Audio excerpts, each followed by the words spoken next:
Chapter 452, Purchasing a Herb at an Inexpensive Price 1. However, he quickly shook his head with a bitter smile. Zhang Xian had stumbled across the spirit-calming grass in one of the books he had read, and its main function was to calm one's spirit, allowing one to enter the state of heart of tranquil water more easily. It didn't have the effect of waking a dormant soul.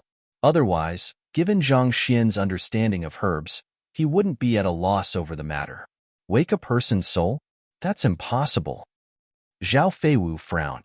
She had read many books regarding medicinal herbs as well, and she knew that the effects of this herb weren't as exaggerated as the attendant put it out to be.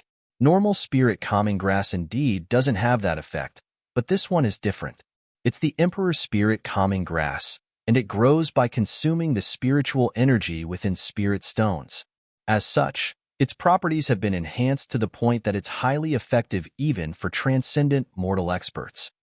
Upon speaking of this stalk of grass, the attendant's eyes began to glow. Consuming spiritual energy within spirit stones? It's fed using spirit stones? Correct. From its germination, it's placed within a unique formation which extracts the purest spiritual energy contained within a spirit stone to provide the required energy for the spirit-calming grass's growth. And to grow to such a size, this spirit-calming grass has probably consumed over 100 pieces of spirit stones. Considering the manpower and resources required to groom this herb, it's definitely an invaluable treasure. The attendant explained. Zhang Xian was taken aback. 100 spirit stones just to groom a stalk of grass? Even Zhang Xian had yet to expend so many spirit stones in his cultivation. To think that a single stalk of grass would be treated even better than him. It was truly the case of a human being beneath a stalk of grass. Indeed, due to the great care showered upon it during its growth, its property has been enhanced greatly, granting it immense effects on one's soul. The attendant said. Even though Zhang Xian was surprised, he didn't take the attendant's words at face value. Instead, he activated his eye of insight and took a closer look. He had to determine for himself whether this stalk of grass was truly effective on dormant souls. Soon, his eyes lit up. Even though the medicinal herb was expensive, it wasn't beyond Zhang Xian's current cultivation realm yet. According to the information reflected in the eye of insight, it was really useful toward dormant souls. However, unlike what the attendant said, it couldn't wake dormant souls. Instead, it simply stabilized it, preventing it from dissipating. Even though dormant souls were known to be souls that were sleeping, in truth, they were just too weak to be woken up. It was just like how a severely ill patient was too weak to get up from his bed. The great impact that Lu Chang's body suffered back then had caused his soul to dissipate.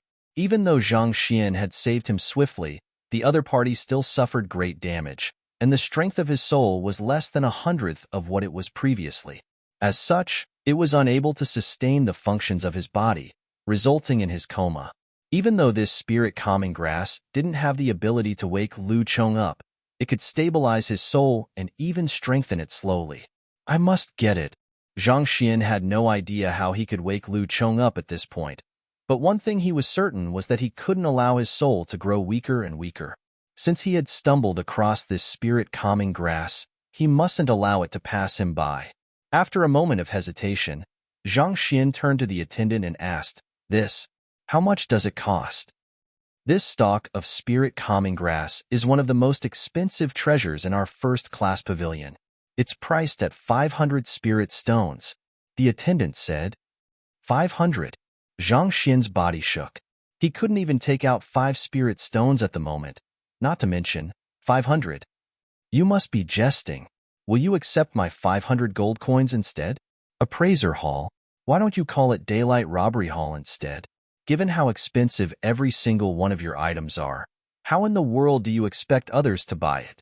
Surely there are very few customers who can afford that sum. Just as Zhang Xian was considering how he could lower the price to 500 gold coins and take it down, a deep voice sounded in front of him. All right, I'll be taking that spirit-calming grass. Also, help me wrap up the verdant bamboo, deep accruing grass, Inyang umbrella, that I've just browsed through as well. Lifting his head, Zhang Xian saw that the one who had just spoken was the elder who came in along with appraiser Lu Chang.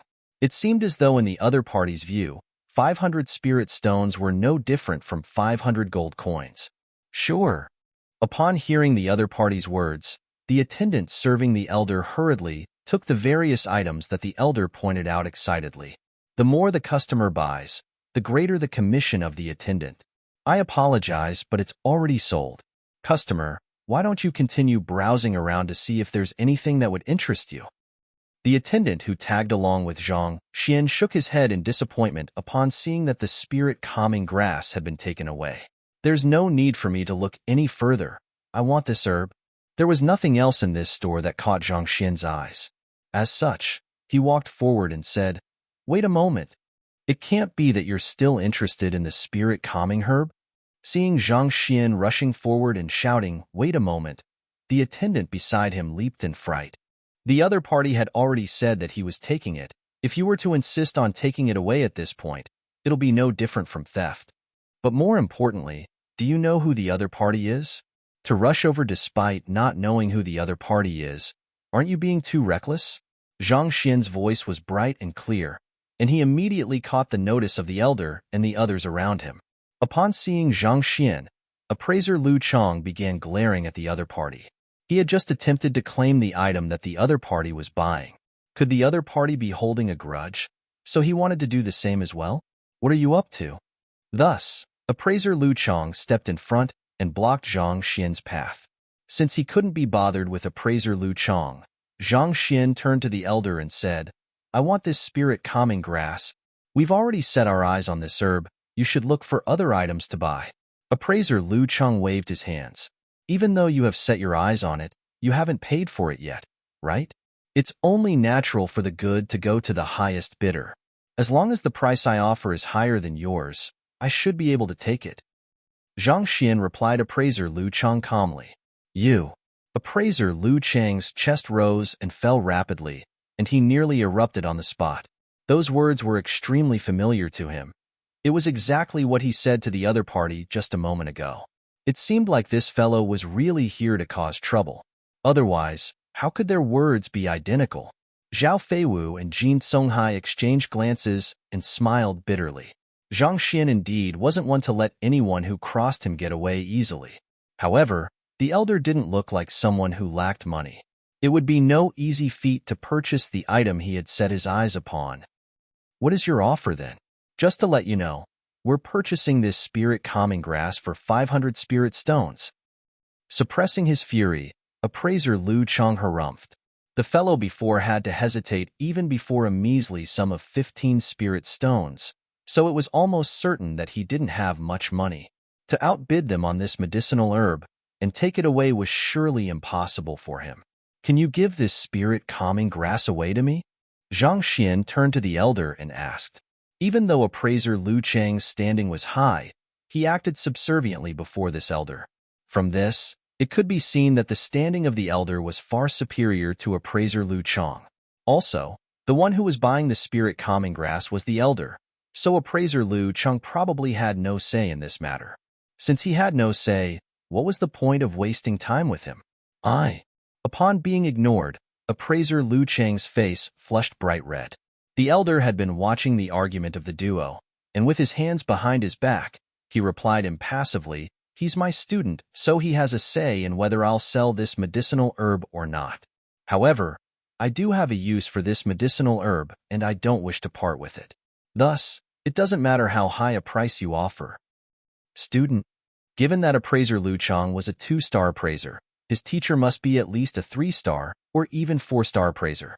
It was no wonder that he could buy a stock of medicinal herb priced at 500 spirit stones so easily. "Doesn't matter how high a price I offer?" "That might not necessarily be the case," Zhang Xian said. "Oh, why don't you tell me your offer then?" The elder looked at Zhang Xian in interest. The attendants spectating the commotion were also filled with curiosity. That young man might be unaware of who the elder was, but they were extremely clear about his identity. Even if this elder wasn't the richest man in Honghai City, he wasn't too far away from it. Even if one could offer up something that interested this elder, it would probably have an astronomical price. Zhao Feiwu and the others were also intrigued and curious. This fellow had bought the dragon scale protective amulet previously through his medical skills, so until now, they had no idea how much wealth this young man possessed. Since he was determined to buy this spirit calming grass, he should at least take out a portion of his fortune now. After all, without real money, the first-class pavilion wouldn't sell something worth 500 spirit stones to him.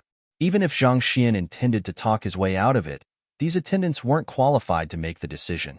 After all, such a sum of money was way beyond them as well.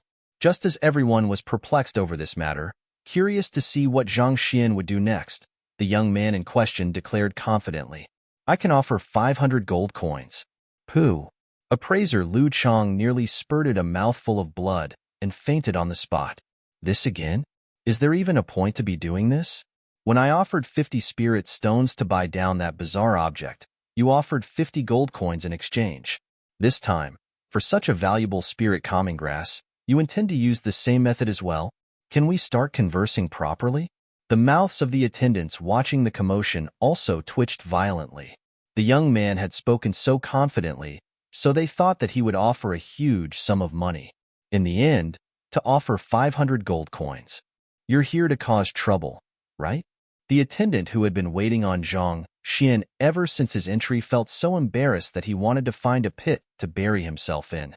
He thought that Zhang Xian would really be able to offer a price that no one could match up with, but to think that it was this. Cough cough. Even if you don't have sufficient money, you shouldn't offer something that can't even buy you a handful of dirt. Just as the crowd was about to faint from the ridiculousness of the situation, Zhao Feiwu slapped her forehead and said, "Elder Jean, prepare to make a move. I'm afraid that if we don't protect him, he might end up being pummeled to death." Yes. Jean Songhai nodded as he secretly propelled the Zhenqi in his body, preparing himself to make a move at any moment. He shared the same sentiments as Gongzi. This elder was clearly of high standing, and to provoke such a person as well, Zhang Xian was truly arrogant. In fact, he found it a miracle that the other party could survive until now given his character. Purchasing a spirit calming grass for 500 gold coins? As expected, the elder's face immediately darkened. His aura began gushing out like a gigantic torrent. Even though it was hard to gauge his cultivation realm, his strength didn't seem to pale to Jin Songhai in any way. Most probably, the other party had at least reached Transcendent Mortal 3 Dan. Indeed, Zhang Xian nodded. Seeing how the other party admitted to it so candidly without the slightest hint of embarrassment, the elder harumphed, "Do you think that the first-class pavilion would reject an offer of 500 spirit stones and sell such a valuable herb to you for 500 gold coins instead? Who do you think you are? Do you think that you are the lord of Honghai City or the head of the Myriad Kingdom Alliance?" "I am neither of the two. I'm just someone who's interested in buying the spirit calming grass." Zhang Xian shook his head calmly. "Besides, I intend to buy it from you instead of the first-class pavilion. I believe that you'll definitely sell it to me for 500 gold coins." "Buy it from me?" The elder flew into a frenzy, and his facial muscles convulsed violently. "How can you be so sure that I'll be so cheap as to sell a medicinal herb worth 500 spirit stones to you for 500 gold coins? You must be dreaming." Chapter 453 Purchasing a herb at an inexpensive price too. Even though he was rich, it didn't come from nowhere. Naturally, he wouldn't be so foolish as to sell an item he bought for 500 spirit stones for 500 gold coins. Was there something wrong with this fellow's head? Otherwise, how could one speak such foolish words? Turning his head to look at the young man, he saw the other party nodding his head with a smile. "Indeed. Are you done yet? Do you know who my teacher is? How dare you speak such arrogant words here?" Seeing how the other party was going overboard as to even provoke his teacher, appraiser Lu Chong couldn't hold himself back anymore and stepped forward. "Who your teacher is?" Given his sharp eyes that could determine the crux of an artifact with a single glance, if I'm not mistaken, he must be an appraiser. Zhang Xian glanced at appraiser Lu Chong. "It's good that you know that much. My teacher is..." Lu Chong was just about to introduce his teacher's identity when the elder interrupted. "All right, since you know that I'm an appraiser, you should know that I've no lack of money. Thus, you should know that it's impossible for me to sell something that I've already bought." He finally understood that the fellow must have something wrong with his head. As he couldn't be bothered with to argue with a psycho, he turned to his attendant and said, "Wrap these items up for me and send them over to my residence." "Yes." The attendant nodded. Before long, several stocks of herbs and artifacts were brought to one side to be packed. Zhao Ye and the others sneaked a glance over, and they were astounded. Even though the elder didn't buy much, every single one of the item was exceptionally expensive. None of their prices were below 300 spirit stones. The total cost had already exceeded 2,000 spirit stones. To spend so much money in one go without the slightest hesitation, the elder's wealth was indeed astonishing. Facing such a person, their teacher actually offered to purchase a herb worth 500 spirit stones for 500 gold coins. Wasn't that going a little too far? Staring at their teacher doubtfully to see what he would do next, they only saw him placing his hands behind his back and shaking his head with a look of pity. "Sigh, I thought that an appraiser would at least be a little sharper when purchasing something. To think that you would spend such a huge sum of money just to take away a fake. Your preferences are indeed hard to understand." There was a hint of lamentation to his tone, as though disappointed by the other party's actions. "Fake? Do you know who my teacher is? How dare you spout nonsense here?" Appraiser Lu Chang thought that the other party would tone it down after his teacher had spared him. Yet, the other party still went on to utter such words. Lu Chang's face immediately darkened. "Are you done yet? My teacher chose to let you off, and yet you still dare to say that he bought a fake. Are you seeking death?" Sigh. Zhang Xian was completely unconcerned with the other party's reprimand and simply sighed once more. Shaking his head, he continued, "It's one thing for one's eyes to be bad, but to refuse to admit to it as well. More importantly, you still claim to be some incredible figure. How humiliating. Forget it. Since you're unwilling to listen to my advice and insist on buying a fake, I won't be nosy then. Let's go." After finishing his piece, Zhang Xian prepared to leave with Zhao Ye and the others. "Hold it right there. Who did you say is buying a fake? If you don't clarify yourself right now, don't even think of leaving." Seeing how the other party was hinting at his teacher buying a fake and shamelessly denying the matter, appraiser Lu Chang couldn't hold himself back any longer and immediately stepped forward. At the same time, his aura gushed out. Jinqi drove through his body, granting him immense strength. Transcendent Mortal One Dan prolonged longevity realm. Even though he was at the same realm as Ding Hong, he was a cultivator of the Myriad Kingdom Alliance and was entitled to significantly greater resources than the latter, and as such, he was much stronger as well. If he were to make a move, Zhang Xian would probably find it hard to withstand his might. Even so, Zhang Xian remained completely nonchalant to the immense might the other party was exuding. Instead, he glanced at the other party disdainfully and said, "Why? Not only do you have bad vision, causing you to be unable to discern a fake good, you're also attempting to silence those who advised you out of goodwill?" Zhang Xian had encountered many of such situations as Yang Xian. Without such confidence, he wouldn't have been able to fool others with his act. "Bad vision? Do you know who my teacher is? There are countless people in Honghai City who are begging my teacher to spare a glance at their artifacts." With a face reddened in anger, Lu Chang lashed out. However, halfway through his words, the elder walked over. "Enough." Waving his hands casually to stop Lu Chang, the elder turned to Zhang Xian and said, "You said that I've bought a fake, so may I know which one is it? Do you have any proof of it?" Even though the elder had asked an extremely ordinary question, his tone carried deep confidence, exerting a huge pressure on Zhang Xian. It felt as though as long as Zhang Xian were to misspeak, he would immediately be punished. "Proof? Are you sure you want to know?" Zhang Xian smiled. "If your reasoning is sound and you have evidence of the matter, I'll admit to my vision being bad.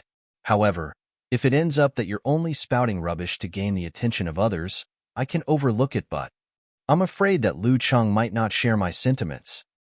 The elder's tone was filled with authority.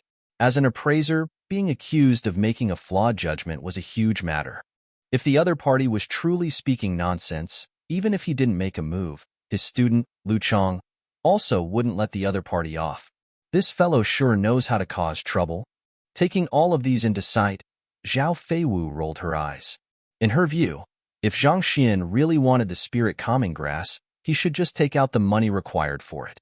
To make an enemy out of such a powerful figure for this was the most foolish decision one could make. Why must he cause trouble wherever he goes? Couldn't he learn how to stay still? If only he was willing to take out the money, wouldn't the matter be solved easily? If Zhang Xian were to learn of the other party's thoughts, he would definitely burst into tears. You are the daughter of the Alliance head, the princess of the empire. It's easy for you to say those words since you don't lack money. If I had the money too, do you think that I'd be so bored as to put my life at risk just to act cool? Spouting rubbish to gain the attention of others? You're thinking too much into it. Shaking his head, Zhang Xian stepped forward and pointed at the pile of objects that the elder had just bought. This verdant bamboo is something that you have just bought, right? Indeed. Teacher spent 300 spirit stones on buying this verdant bamboo. Just to let you know, it's the only one you'll find in the entire Honghai city. Lu Chong sneered coldly. Why? Do you think that there's a problem with it?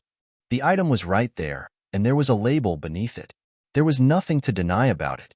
Besides, Lu Chong didn't think that there was a problem with this object either. He had also taken a close look at that item and verified that there was no problem with it.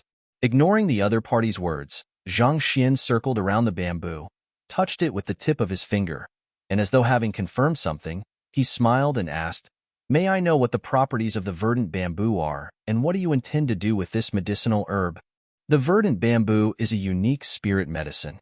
Its leaves are the main ingredient to forging verdant crystalline pills.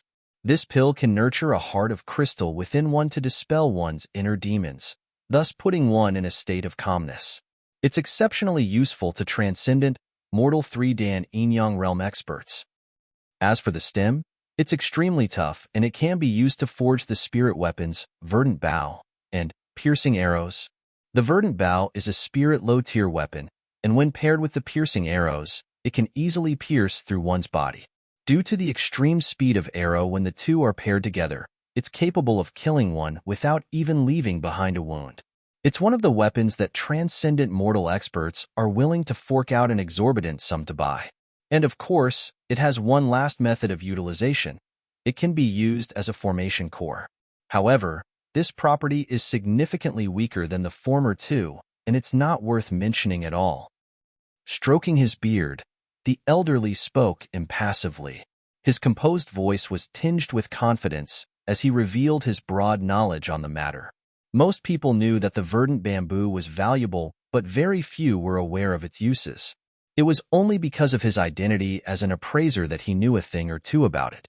Otherwise, he wouldn't have spent a hulking sum of 300 spirit stones to purchase it. Indeed, most people only know that the leaves of the verdant bamboo can be forged into a pill. Very few know that it can be forged into a bow, arrow, and serve as a formation core as well. It's impressive that you know all of these. After praising the other party, Zhang Xian's lips curled up and he continued on. Since you know the various functions of the verdant bamboo, may I know if you're using it to lay out a formation, forge a bow and arrows, or forge a pill? Given that the stem and the leaves came from the same origin, the medicinal properties of the leaves could be best brought out if the stem was used as fuel for the pill forging process. On the other hand, for the forging of the bow and arrow, the verdant bamboo would have to be nourished in a unique medicinal fluid when it's still in its freshest state. However, if one were to do so, the leaves would be mixed in with impurities, rendering it useless. And similarly, if the verdant bamboo was used as a formation core, one would have to carve inscriptions on it. This would damage the leaves and bamboos, rendering it unusable for any other purpose. Thus, even though the verdant bamboo had 3 uses to it, one could only choose one of it for each bamboo. If one attempted to be ambitious and use a single bamboo for multiple purpose, one might potentially end up simply wasting the bamboo instead. Of course, it's for pill forging. Even though it isn't too bad to use it for the other purposes, the verdant crystalline pill is still the most valuable of the 3. A deep frown appeared on the elder's face. He had no idea what Zhang Xian was up to, but even so, he still answered his question patiently. The verdant crystalline pill was a nourishment that was useful to even a transcendent, mortal 3-Dan yin-yang realm expert. Every single pill could fetch an astronomical sum. This wasn't something that the verdant bough or the formation could match up with. If one wanted to maximize one's profit from the verdant bamboo, one should definitely choose to forge the most valuable verdant crystalline pill. After receiving the answer to his question, Zhang Xian declared, "Since you're intending to forge verdant crystalline pills, I can't tell you upright that what you bought is a fake." Fake? The verdant bamboo has a smooth green body, reminiscent of jade. There is a huge gap in between its leaves, and even the sharp edge of a blade cannot wound it. On every single division, there are 3 leaves, and each leaf has 7 veins on it. This time, it was Lu Chang who replied. He swiftly stated dozens of ways to appraise the authenticity of a verdant bamboo, and every single point that he mentioned matched the properties of the bamboo in his hand. This is the way to ascertain the authenticity of a verdant bamboo. Even I can easily tell that it's definitely an authentic good, and yet you're saying that it's a fake? Fine, if this is a fake, why don't you tell me what's wrong with it? Your method of appraising is indeed correct. Zhang Xian nodded with a smile, not refuting the other party's words at all. Ah, since you know it, why do you say that it's a fake? Lu Chang was taken aback by the other party's words. You've memorized it accurately, and your method of appraisal is correct as well. There's no doubt that this is a verdant bamboo. Zhang Xian chuckled lightly. These have been confirmed by our predecessors. How dare you try to deny? Huh, what did you just say? If that's the case, why do you claim that it's fake? Are you making a fool of us? Everyone thought that Zhang Xian would deny the matter, but he admitted to it directly. For a moment, everyone was stunned. Even Zhao Feiwu and Jin Songhai found their eyebrows shooting up. You claimed that the other party had bought a fake, and yet, the next moment, you turned around and said that it is real. Even a person with dissociative identity disorder wouldn't be as fickle as you. Chapter 454, Purchasing a Herb at an Inexpensive Price 3. Making a fool of you all? You are misunderstanding my intentions. Even though the other party's face was turning green, Zhang Xian didn't fall into a panic. Instead, he chuckled lightly and said, I only said that it's a fake because you are intending to use it to forge verdant crystalline pills. I have never said that it isn't a verdant bamboo. Confused by Zhang Xian's words, the elder and Lu Chang glanced at one another in bewilderment. Eventually, the latter couldn't hold himself back any longer and asked, What do you mean? The attendants, Zhao Feiwu, and the others were baffled as well. They had no idea what Zhang Xian was up to. Simple, there's no doubt that this is a verdant bamboo, but if you were to use its leaves to forge verdant crystalline pills, I can guarantee you that not only will the pills be ineffective, one will even die from consuming it. Zhang Xian said, Death? You must be joking. Transcendent mortals have the ability to communicate with the world and sense the surroundings. While it grants them great strength, it also makes them particularly vulnerable to external influences, making it easy for them to breed inner demons. The verdant crystalline pill forges a heart of crystal within one, thus significantly reducing the damage one could suffer from inner demons. There are only benefits to be derived from its consumption, so how could anyone die from consuming it? Lu Chang uttered in disbelief. Even the elder couldn't help but shake his head. As a transcendent mortal, one's will could meld together with one's environment to move the energy in one's surroundings. However, this made it particularly easy for inner demons to appear. The verdant crystalline pill was the best medicine for one to dispel inner demons, and he had even consumed one himself. Its effectiveness was so great that he couldn't even put it into words, so how could one possibly die from it? This was clearly nonsense. Besides, as a skilled appraiser, he had also appraised the crystalline pill for others, and the other party had consumed it before him. There were no problems whatsoever with it. To die from consuming it was completely unheard of. Can you prove it? The elder turned to Zhang Xian and harumphed. If the other party couldn't prove it, then he could only be spouting nonsense. If it were anyone else, there would be no way to prove it other than forging the pill and consuming it. However, it just happens that I do have a way to prove it. As though expecting the other party to ask this question, Zhang Xian's lips curled up. He turned to Lu Chang and asked, I'll have to trouble you to fetch a piece of leaf for me. Lu Chang turned to the elder, and upon seeing the latter nod his head, he walked over and plucked out a leaf. Try burning it with fire, Zhang Xian instructed. Teacher, the elder gestured toward him. Do as he says. Even though he didn't quite trust the other party's words, the other party's calmness had unnerved him. If the other party was truly spouting nonsense, the other party would have surely flustered before his immense strength and authority. Yet, not only was the other party calm, his movements also exuded deep confidence.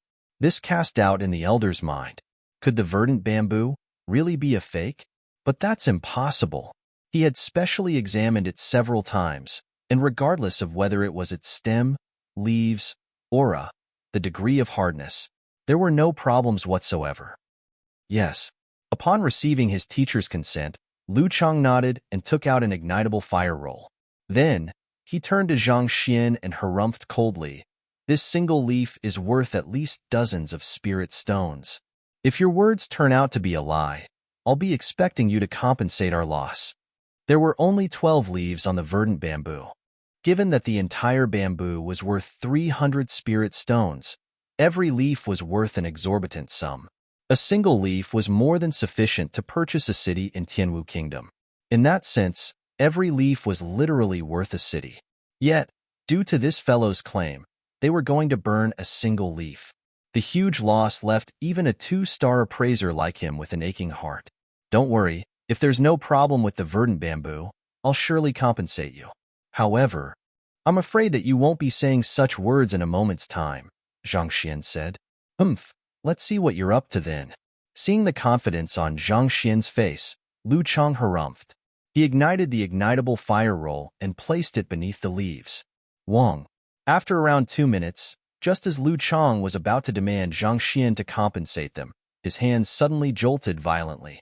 The green leaf abruptly turned black and an incomparably pungent smell exuded from it. If there was hell in this world, this was probably what it would smell like. The sight felt extremely sinister. Shocked, Lu Chang subconsciously let go of the fire roll and the leaf. This, Jin Songhai and Gu Mu stared at one another in shock. The elder was initially looking at Zhang Xian nonchalantly, but at this moment, his face abruptly warped in shock.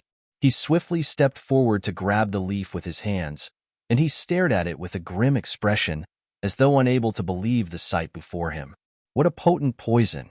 If this were infused into the verdant crystalline pill, not only would it not dispel one's inner demons, it would even seep into one's jinqi, assault one's internal organs, causing one to die on the spot. As he spoke, cold sweat trickled down his forehead. If the other party hadn't said anything at all, and he'd taken the verdant bamboo back to have it forged into verdant crystalline pills, many people would have died. At the same time, his reputation would be completely ruined. On top of that, he was intending to consume one himself to try for a breakthrough into a higher realm. If he were to really eat it, putting aside his reputation and his standing, even his life would be gone. What's the meaning of this? The elder couldn't maintain his calmness any longer. He turned to look at the attendant with an incredibly awful complexion. Dang Lang. Lu Chang's face was also incomparably dark. With a flick of his wrist, he drew his sword and pointed it toward the attendant, threatening to kill the latter as soon as the slightest bit of nonsense was uttered from his mouth. If it were just a fake, they could only blame themselves for the lack of acuity in their judgment. However, it was clear that someone had laced the leaves of the verdant bamboo with lethal poison. From the start to the end, that young man had only moved his mouth, and only the attendant had come into contact with it. Who else could the culprit be if not him? Hallmaster Sai, please spare me. I'm just an attendant. I've no idea what's going on. Besides, how could I possibly obtain poison of such high grade that even you're unable to perceive it? The attendant's knee immediately caved in, and he hurriedly kowtowed nonstop, pleading for the other party to spare him. Other people might not know this elder's identity and the authority he wielded, but he was well aware of it. To that elder, killing him was no different from killing an ant. Thus, not daring to hesitate in the least, he immediately kneeled down and admitted his fault. All right, he's indeed unaware of it. Recovering from his shock, the elder realized that he had also blamed the attendant erroneously. Thus, he gestured for Lu Chang to sheath his sword. Given the lethality and inconspicuous nature of the poison hidden within the verdant bamboo, it must be at least a grade 4 poison.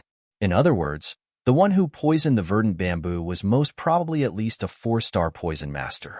How could a person of that standing be willing to serve as a mere attendant in the first-class pavilion?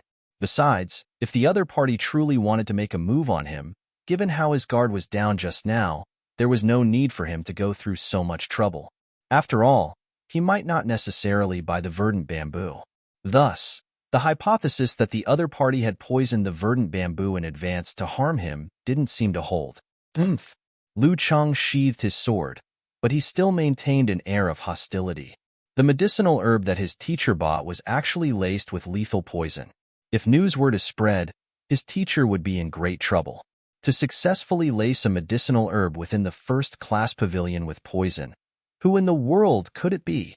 And what did he hope to achieve from this? Little brother, thank you for your help.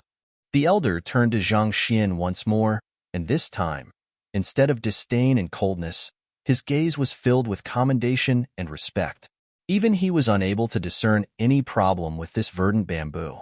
Yet, the other party was able to determine that there was a problem with it without even getting close to it. His eye of discernment was way too fearsome. Most probably, the other party's appraising ability was even higher than his. Fearsome. Now, it's been proved that the verdant bamboo is a fake, right? Zhang Xian glanced at the elder.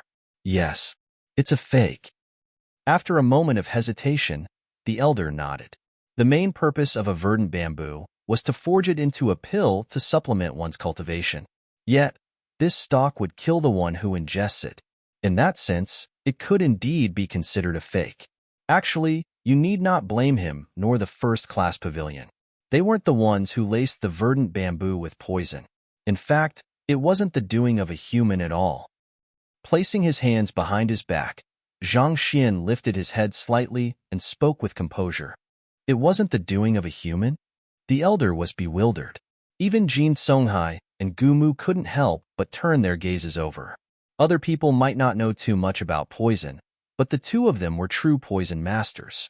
They had grown up alongside poison, and they possessed broad knowledge in the field. The poison contained in the verdant bamboo was extremely bizarre. It had already melded within the veins of the leaves, making it extremely difficult to be noticed. On top of that, the poison was exceptionally potent such that it could even kill a transcendent mortal 3-dan expert easily. All evidence pointed to it being the doing of a 4-star poison master. If it wasn't the doing of a human, then where did the poison come from? Bring me the information on the production of the verdant bamboo. Instead of answering the crowd's doubts, Zhang Xian turned to the attendant from before and instructed. Yes. Upon hearing the young man speaking up for him in the first-class pavilion, the attendant flashed him a look of gratitude before hurriedly walking out. Not too long later, he returned with a book in his hands. Most larger retailers would look thoroughly into the background of the artifacts they bought and compile it into a book so as to prepare their attendants for the questions of the customers. This could enhance the value of the treasure and track down the source of the problem if a fault appeared in the goods. Read it out loud. Zhang Xian instructed. The attendant nodded. Flipping open the book, he began reciting, Verdant bamboo, originated from Hongshu Marsh. It was found by a merchant company and 4 months ago. The merchant company used a unique method to pick it and delivered it here. The information regarding the verdant bamboo was extremely detailed, and it even included details on who was the one who dug it out, who was the one who delivered it, where was the trade conducted, what kind of method was used to preserve its freshness. All in all, the introduction took up more than several hundred words. However, upon hearing the introduction, not only did the crowd not feel enlightened, they fell into even deeper confusion. The verdant bamboo was extremely well guarded, and there was no chance for a poison master to lay his hands on it at all. Thus, this made the possibility of it being a human doing extremely unlikely. But if it wasn't a human doing, then how did the poison get here?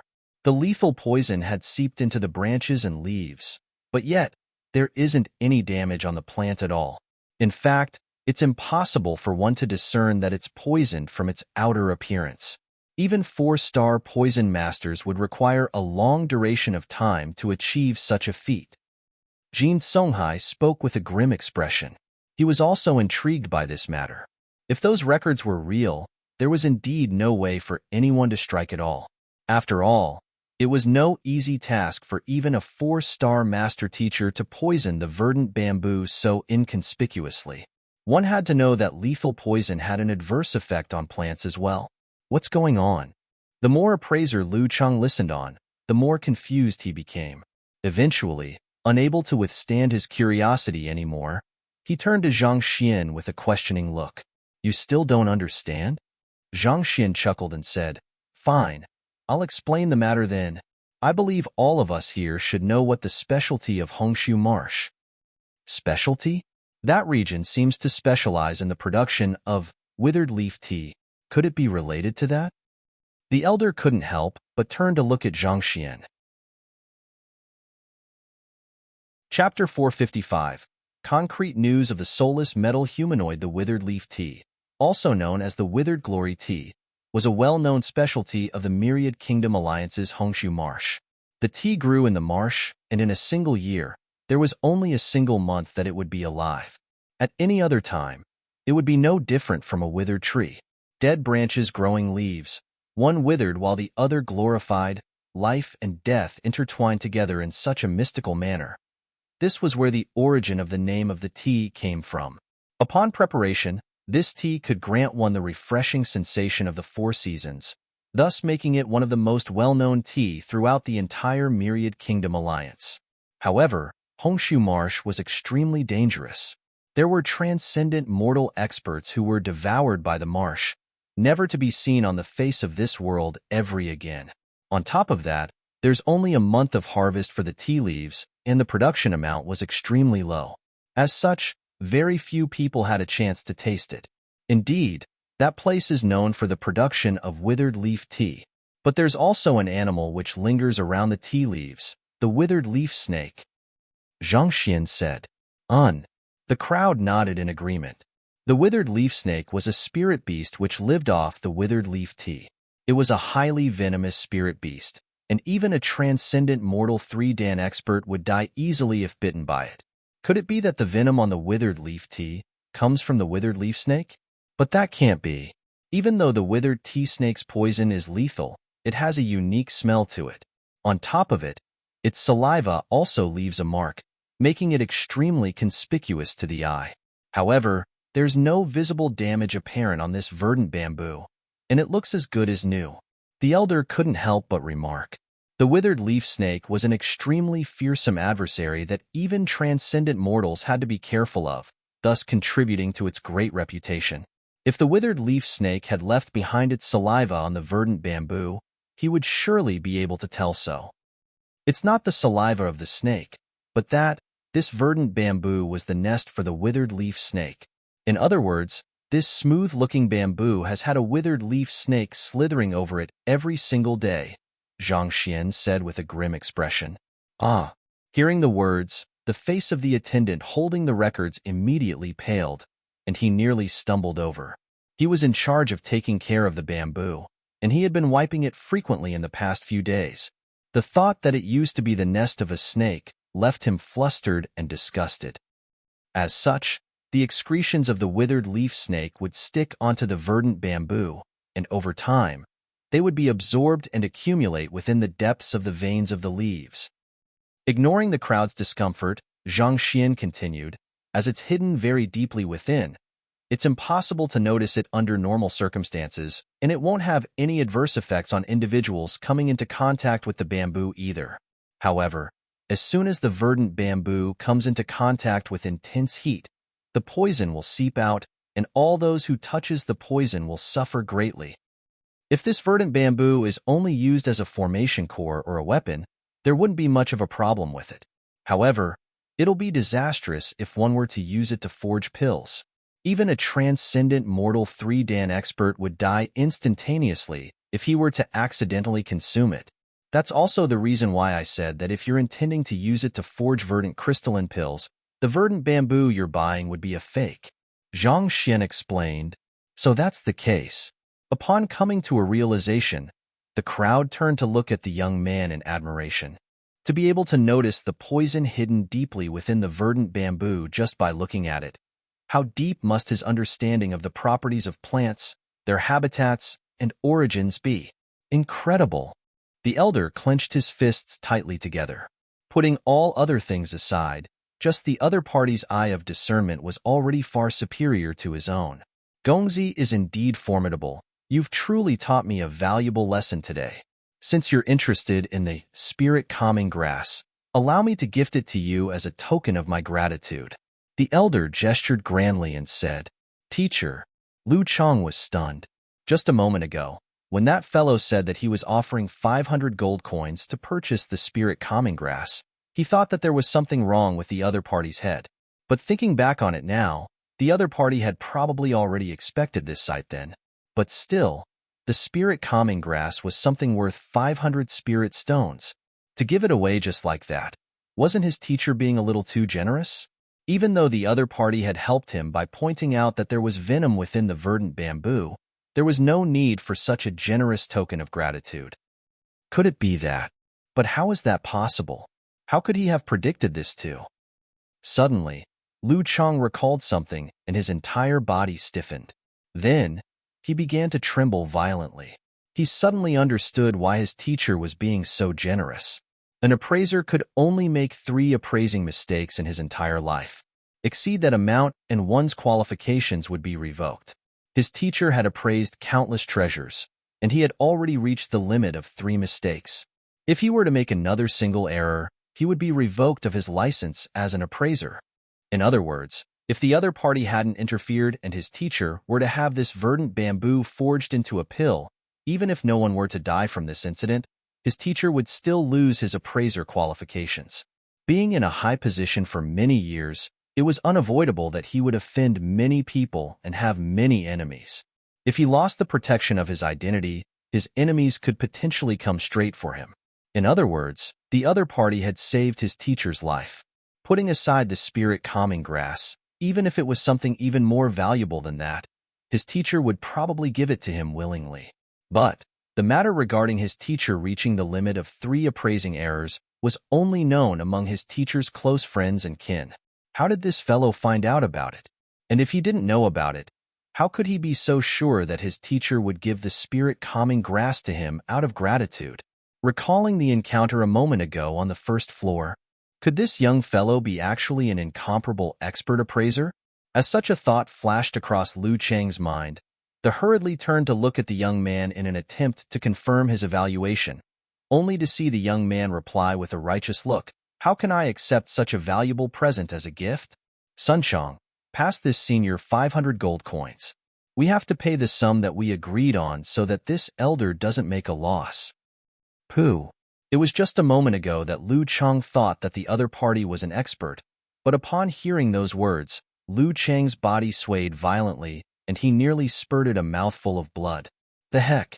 To speak such shameless words so brazenly. Where is your dignity? What was the difference between 500 gold coins and not paying at all? Was this how an expert should behave? Hurriedly turning to look at his teacher, he saw his teacher wobbling unstably on his feet, and it seemed as though blood was welling up in his chest. His entire face steeled in frustration. Gongzi, this is my heartfelt gratitude. There's really no need for money. Elder, there's no need to be so courteous with me. The young man insisted. 500 gold coins is still within my means. Lu Chong, any trash that you pick up from a battlefield would be worth that much money. Of course it is within your means. Knowing that he would definitely die of frustration if they were to continue quarreling on this matter, the elder chose to accept the gold coins. I see that Gongzi seems to be well-versed in appraising as well. May I know, who is your teacher? Could he be an appraiser as well? Lu Chong immediately became more attentive. Given how the other party was able to discover a problem, which even his teacher couldn't notice, his mastery in appraising had reached an incredible level. Such a capable young individual must have a peerless expert behind him. He was curious to know which Grandmaster Zhang Xian's teacher was. Our young master is Master Teacher Zhang Xian, and his teacher is Master Teacher Yang Xian. Sun Chong stepped forward and introduced proudly. Master Teacher? The elder froze for a moment before coming to realization. His respect for the other party deepened. On the other hand, Lu Chang leaped back in shock. If only he knew that the other party had this kind of identity, he wouldn't have dared to stand against him from the start. Even though an appraiser was one of the most lucrative occupations, it still couldn't match up to master teachers. It was just like a government official and a nouveau riche. No matter how wealthy one was, the level of influence and prestige the two wielded were worlds apart. On top of that, this appraising capability of this master teacher wasn't inferior to even that of his teacher. I see. That explains your acute eye of discernment. Please do pardon me for my previous rudeness. After recovering from his momentary shock, the elder clasped his fist and said, I am Sai Xiaoyu. I am unbefitting of the address, elder, so feel free to call me Brother Sai instead. The other party's appraising capability wasn't beneath him, and on top of that, he was a master teacher as well. The elder immediately thought of befriending the other party. Sai Xiaoyu? Could you be Hall Master Sai of the Appraiser Hall? Upon hearing that name, Zhao Feiwer couldn't help but agitatedly ask. As the princess of the Myriad Kingdom Alliance and an avid reader, she knew quite a bit about the experts at the peaks, the various occupations within the alliance. It was said that the head of the Appraiser Hall was a man by the name of Sai Xiaoyu, and he was a 4-star pinnacle appraiser. He had appraised countless treasures throughout his life, and it was said that the Alliance head residents had hosted him as one of their esteemed guests before. She thought that it would be nigh impossible to meet such experts, and never in her dreams did she expect to find one being taught a lesson and scammed of a spirit-calming grass right before her. The position of a hall master is just a result of my old buddy's flattery. It's not worth mentioning. Upon being recognized, Sai Xiaoyu shook his head with a smile. I see. So it's Hall Master Sai. This is great. I just happen to have something that I require your help on. Upon learning of the other party's identity, Zhang Xian's eyes lit up and he asked, I heard that a soulless metal humanoid has been found in Honghai City. May I know if the news is true, and if so, where it is? This was the main reason why he came to Honghai City. Since this person was the head of the Appraiser Hall, if the news was real, he would definitely be aware of it. Soulless metal humanoid? I see. Brother Zhang is here for that. Hall Master Sai chuckled upon coming to a realization. The rumors are true, and it is currently in the Appraiser Hall right now. The auction would be carried out tonight. Tonight? Zhang Xian clenched his fists tightly together, and a troubled look slowly crept onto his face. It was already afternoon by the time the group arrived at Honghai City, and they spent quite a bit of time strolling around the Appraiser Hall as well. Judging from the current time, wasn't the auction about to start already? Yet, he didn't even have a single spirit stone on him at the moment. Without any money on him, he would probably be expelled right at the door, less to say, participate in the auction. One must know that it was a common procedure for larger auctions to demand an entrance fee so as to sieve out true buyers from the troublemakers. Otherwise, if everyone could enter freely, it might cause chaos in the auctioning. Indeed, it'll be conducted 2 hours later. If Brother Zhang is interested in the auction, I can reserve a suite for you. Sai Xiaoyu said, I'll be thanking Brother Sai in advance then. Nodding his head in agitation, Zhang Xian continued, May I know how many spirit stones will it require to win the soulless metal humanoid? Only with sufficient information could he make thorough preparations. The soulless metal humanoid is something left behind by the soul oracles, so it's rather difficult to estimate its price. Our primary evaluation has priced it at 1,500 spirit stones, but considering the atmosphere in the auction, its final price will definitely be jacked up to at least 3,000 spirit stones. Sai Xiaoyu explained before turning to look at Zhang Xian with a smile. Why? Is Brother Zhang interested in the matter? I am. It's just that I'm a little short on funds. Zhang Xian scratched his head awkwardly. Short on funds? Sai Xiaoyu chuckled. There's no need for worry about that. I have some savings of my own, so I can lend some of it to you to make up for the amount you are lacking. May I know how much money are you short of? You're willing to lend some money to me? Great. Zhang Xian gazed at Sai Xiaoyu in gratitude. I am still lacking 3,000 spirit stones. Can you lend the money to me? Sai Xiaoyu. Lu Chang. Everyone. Chapter 456. Harmonious stream of flowing goblets. 3,000 spirit stones should be sufficient for you to take down the soulless metal humanoid. To borrow so much money. Does that mean that you don't even have a single spirit stone on you? A dark line streaked across Zhao Feiwu and Jin Songhai's foreheads. It was no wonder why this fellow offered gold coins each time he tried to buy something. They thought that it was an eccentric quirk of an expert. But to think that there would be such a practical reason to it. To think of buying the soulless metal humanoid without any money on hand. Just the thought of it left them faint-headed. Cough, cough. Sai Xiaoyu coughed. He nearly choked to death on the other party's words. Brother Zhangxian, do you not have even a single spirit stone on you? That's right. Without any hesitation, Zhangxian nodded his head. He had only started with a total of 10 or so spirit stones, and he had used it all in the midst of the journey.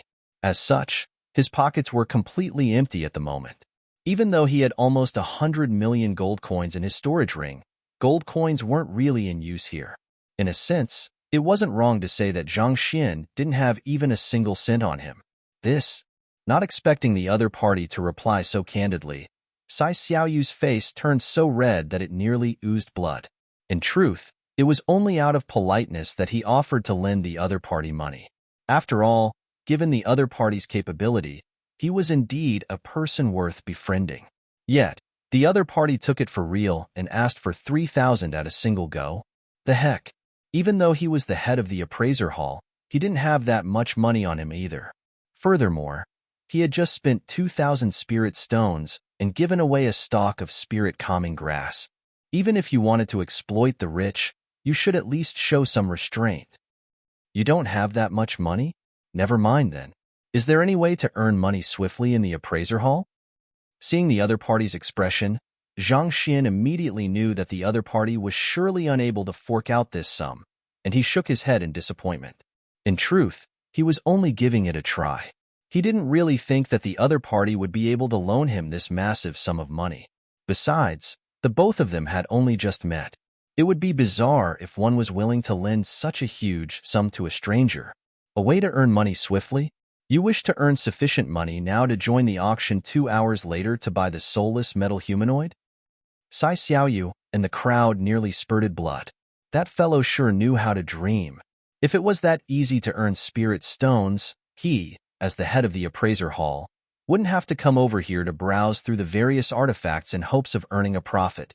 If there was truly such an easy way to earn spirit stones, he would have surely done it himself already. There was no reason to leave it for someone else. I have to earn 3,000 spirit stones before the auction. Zhang Xian nodded.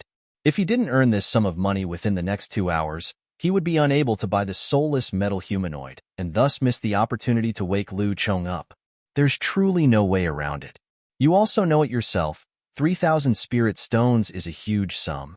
Seeing that the other party was serious, Sai Xiaoyu shook his head helplessly. Appraisers mainly earned their money through the price difference from buying and selling treasures. Even for Sai Xiaoyu, it would take several years before he could save 3,000 spirit stones.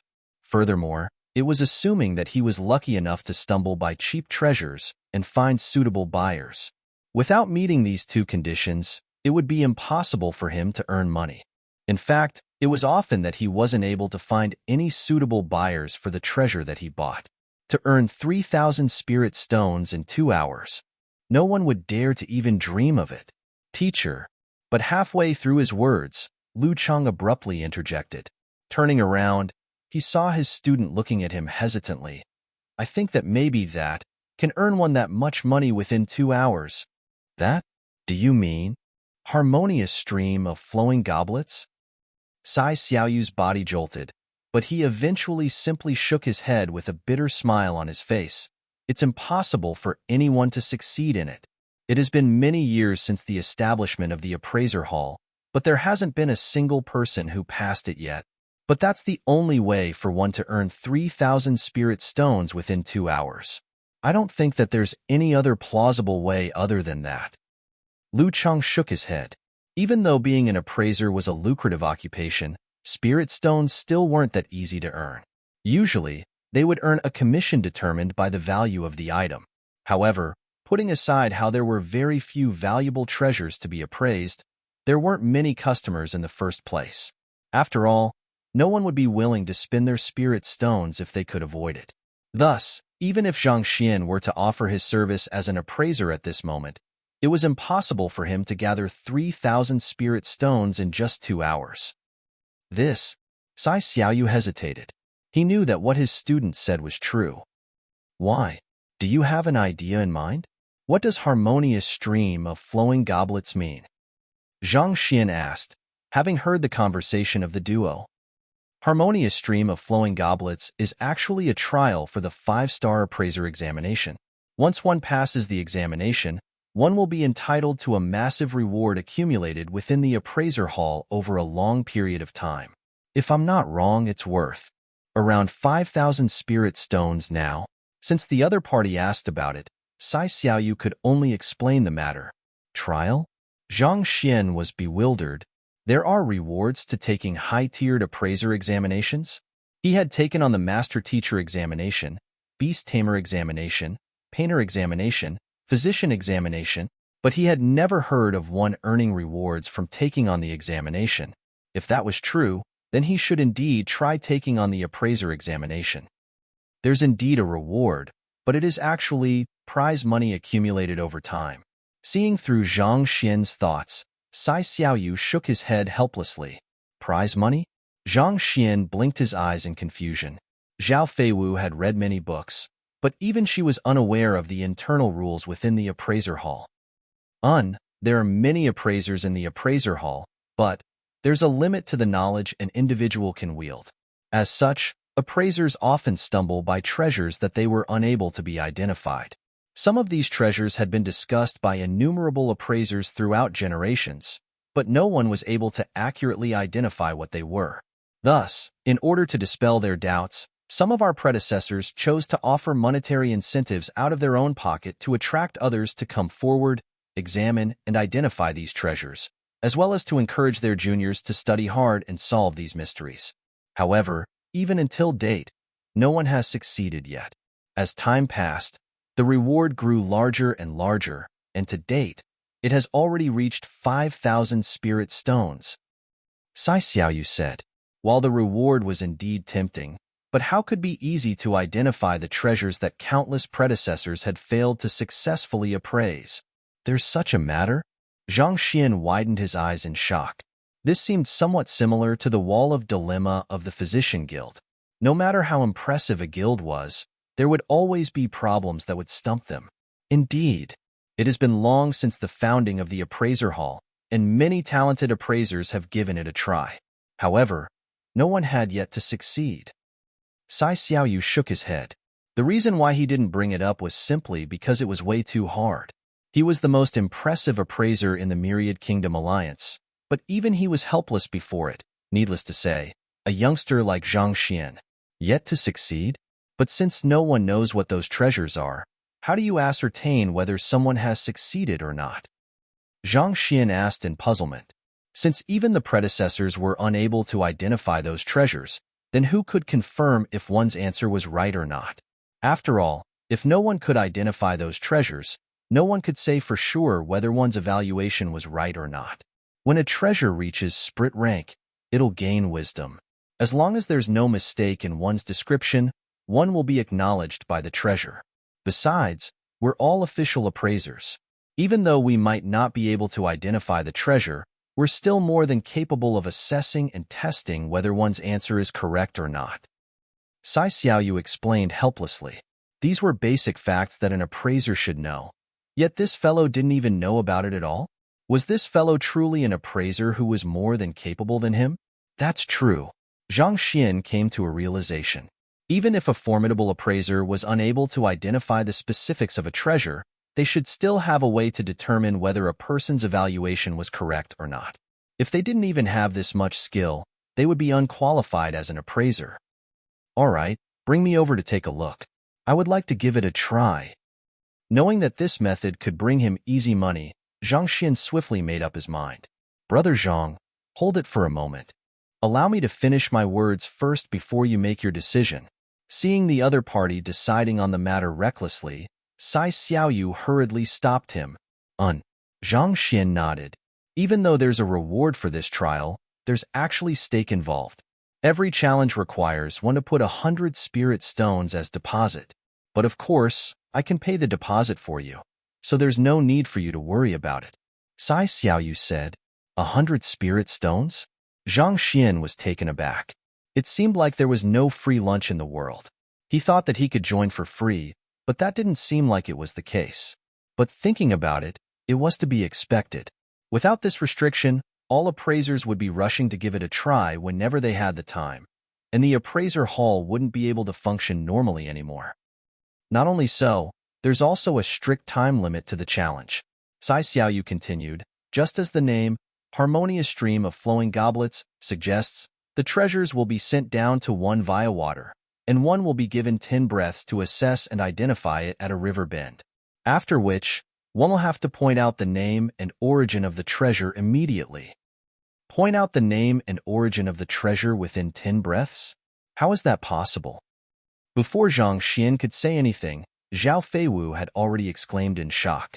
To identify something, an appraiser usually had to do all kinds of assessment on the artifact, such as using a magnifying crystal, studying the patterns on it, and knocking on it to determine its constituents. The identification of any treasure was a lengthy and troublesome process. Even if one was familiar with the item, one would have to confirm it multiple times before coming to an evaluation. Yet, to have to offer a correct answer in just 10 breaths, that was outright impossible. On top of that, one was supposed to identify a treasure that even the predecessors were unable to identify.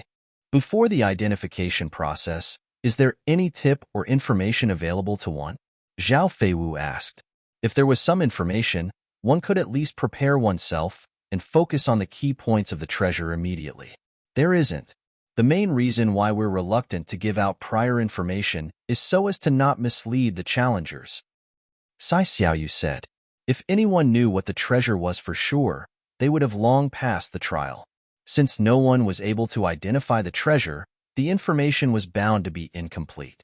If so, there was a high chance it could influence the challenger's evaluation and impede them from coming up with the correct answer. That's true. Zhao Feiwu frowned deeply. While the harmonious stream of flowing goblets sounded like easy money, it was simply way too difficult. Putting aside 4-star appraisers, even 5-star appraisers would probably be stumped by it. Just as Zhao Feiwu was about to turn to Zhang Xian and advise him against it, the latter smiled lightly and replied, all right then, I wish to challenge this harmonious stream of flowing goblets. I'll borrow 100 spirit stones from you first, and after I'm done with it, I'll return you the sum multiple folds. Chapter 457. Why don't we make a bet then? Seeing the other party insist on it, Sai Xiaoyu relented. If you really wish to attempt it, I can bring you over. Even though the young man before him was able to see through a problem that he couldn't discern, deep in his heart, he still thought that it was impossible for the other party to pass the trial. Thus, he didn't pay much heed to Zhang Xian's declaration of paying him back multiple folds. Truthfully, he had already regarded the 100 spirit stones as a gift. After putting away the items that he had bought, the group walked out of the first-class pavilion and headed up the stairs. The bottom 2 floors of the appraiser hall were markets, while the floors beyond that made up their official guild. Walking into the lounge, they saw dozens of people lining up in 2 neat columns with all kinds of treasures in their hands. These artifacts weren't too valuable. They were most probably ordinary goods that could be bought for just several spirit stones on the first floor. There were 2 young men at the very front of the queue examining each of the customers' artifacts carefully. After assessing it closely, they would leave a mark on it and write an appraisal document. Some of those who had their artifacts appraised left overjoyed, whereas some left depressed. Both fake and authentic goods were mixed up with one another in the market on the first floor. If one chose correctly, one could make a huge profit. Otherwise, one could only concede to their misfortune. Looking at the expression of the crowd, it was clear that a larger proportion of the people belonged to the latter group. There are some who feel worried even after buying their goods, so they would come over here and have their items appraised. The ones conducting the appraisal on this floor are 1-star appraisers who have just passed their examination. Sai Xiaoyu said, Zhang Xian nodded. He had also seen the single shining golden star on the emblem pinned in front of the two young men's chests. One-star appraisers were already capable of identifying some of the more common and simpler treasures, and the artifacts sent here were mostly of this tier as well. The harmonious stream of flowing goblets is in front. Let's proceed on. The group didn't dawdle in the main lounge for too long. Under Sai Xiaoyu's lead, it didn't take long for them to arrive at a room. Hallmaster Sai. Teacher. Upon walking into a room, several elders immediately came forward and greeted Sai Xiaoyu respectfully. As the hallmaster, Sai Xiaoyu wielded immense prestige in the appraiser hall. There were many 3-star appraisers who were his students, and they were indebted to him for his guidance. Taking a glance in the room, there were only around 6 to 7 people here. Puzzled, Zhao Feiwu asked, "How many appraisers are there in the appraiser hall in total?" Upon hearing the question, a bitter smile appeared on Sai Xiaoyu's face as he shook his head.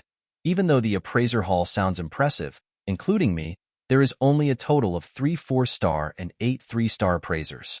The others are all 2-star and 1-star appraisers. So few people? The crowd was taken aback. Seeing the grandness of the appraiser hall, they thought that there would be at least a dozen of 4-star appraisers here.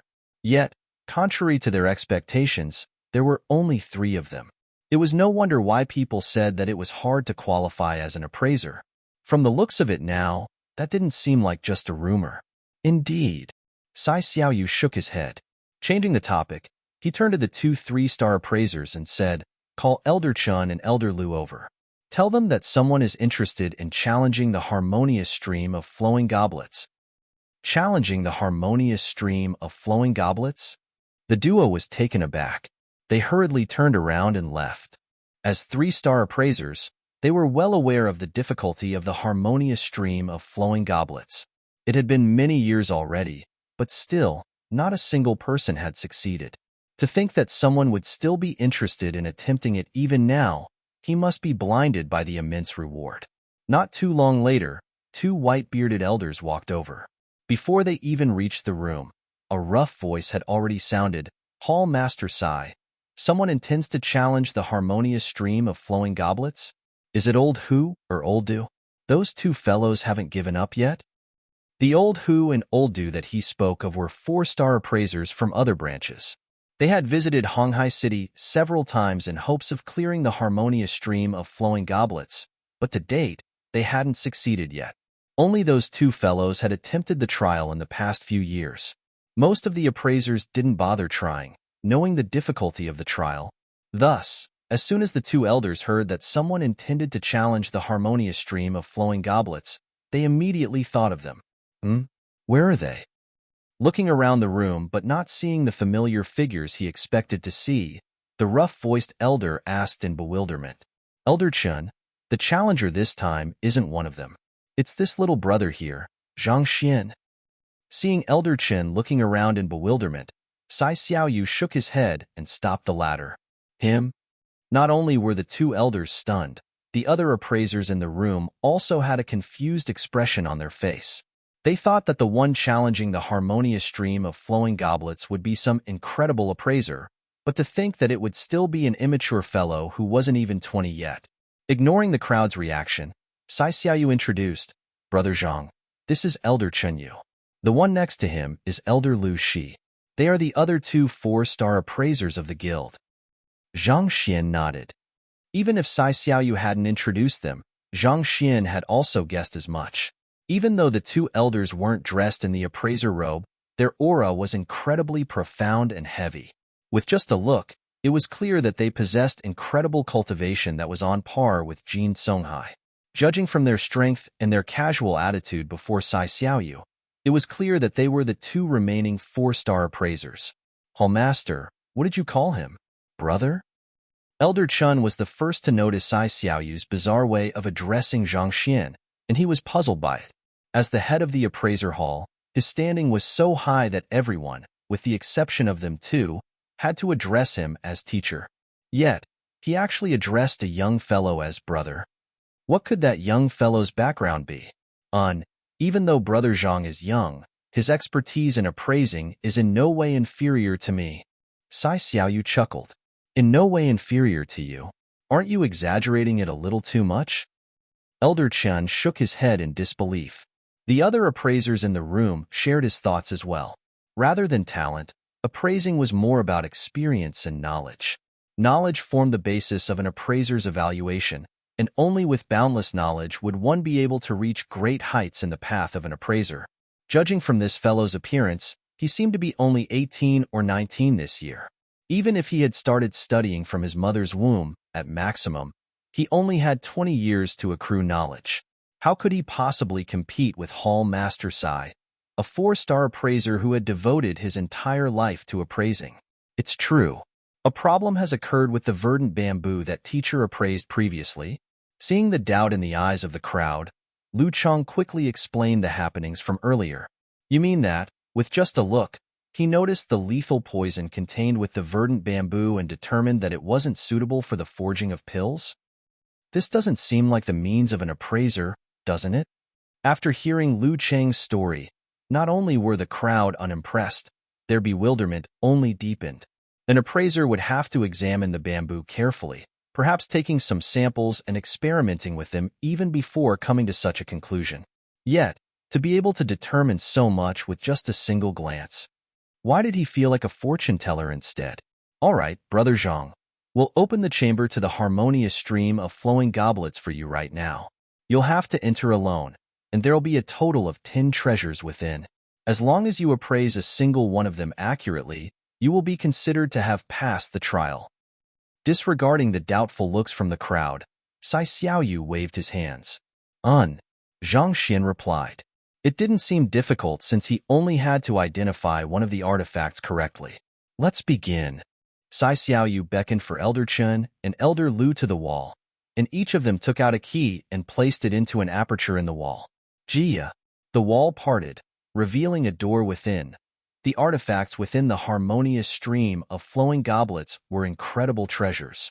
Thus, for security purposes, only when the 3 keys were gathered could it be opened. Without the 3 keys, even a transcendent mortal Fordan expert would be unable to enter. With a flick of his wrist, Sai Xiaoyu took out a pile of spirit stones and placed it within a gray aperture on the wall. In an instant, it was as though a formation had been activated and brilliant light shone from it. You can enter now, Sai Xiaoyu gestured. Thus, Zhang Xian began walking over. However, before he could walk through the door, Elder Chen stepped in front of him. Do you understand the difficulty of the harmonious stream of flowing goblets? Even though Hall Master Sai had just praised the other party, he still didn't think too much of this young man. If harmonious stream of flowing goblets was that simple, someone else would have succeeded long ago. I have no idea. Zhang Xian shook his head. I have just heard about it, and it's said that as long as one clears the trial, one will be entitled to a reward of 5,000 spirit stones. Thus, I decided to give it a try. You dare to challenge it, right after hearing about it? Elder Chen felt his vision turning dark. He thought that the other party might be genius who had prepared a long time for this since Hall Master Sai had brought him over. Yet, to think that he had come over right after hearing of it. Also, what did he mean by 5,000 spirit stones? It can't be that he was here for the reward, was he? Elder Chen was furious. The harmonious stream of flowing goblets wasn't a mere challenge. It was a trial for 5-star appraisers as well, and as such, only 4-star appraisers were qualified to attempt it. Yet, to wish to challenge it just for the prize money, wasn't the other party taking this way too lightly? Hall Master Sai. To allow a person to challenge the harmonious stream of flowing goblets just for the prize money, isn't this infringing on the prestige of the appraiser hall? Unable to hold back his rage, Elder Chen turned to Sai Xiaoyu to protest. To wish to attempt a 5-star appraiser examination test just for its monetary reward, the other party was underestimating the occupation a little way too much. Elder Chen, you're exaggerating the matter. Brother Zhang is here for the spirit stones, but he has the capability to back it up. Sai Xiaoyu intended to speak up for Zhang Xian, but after a moment of hesitation, he realized that this fellow was indeed here for the spirit stones.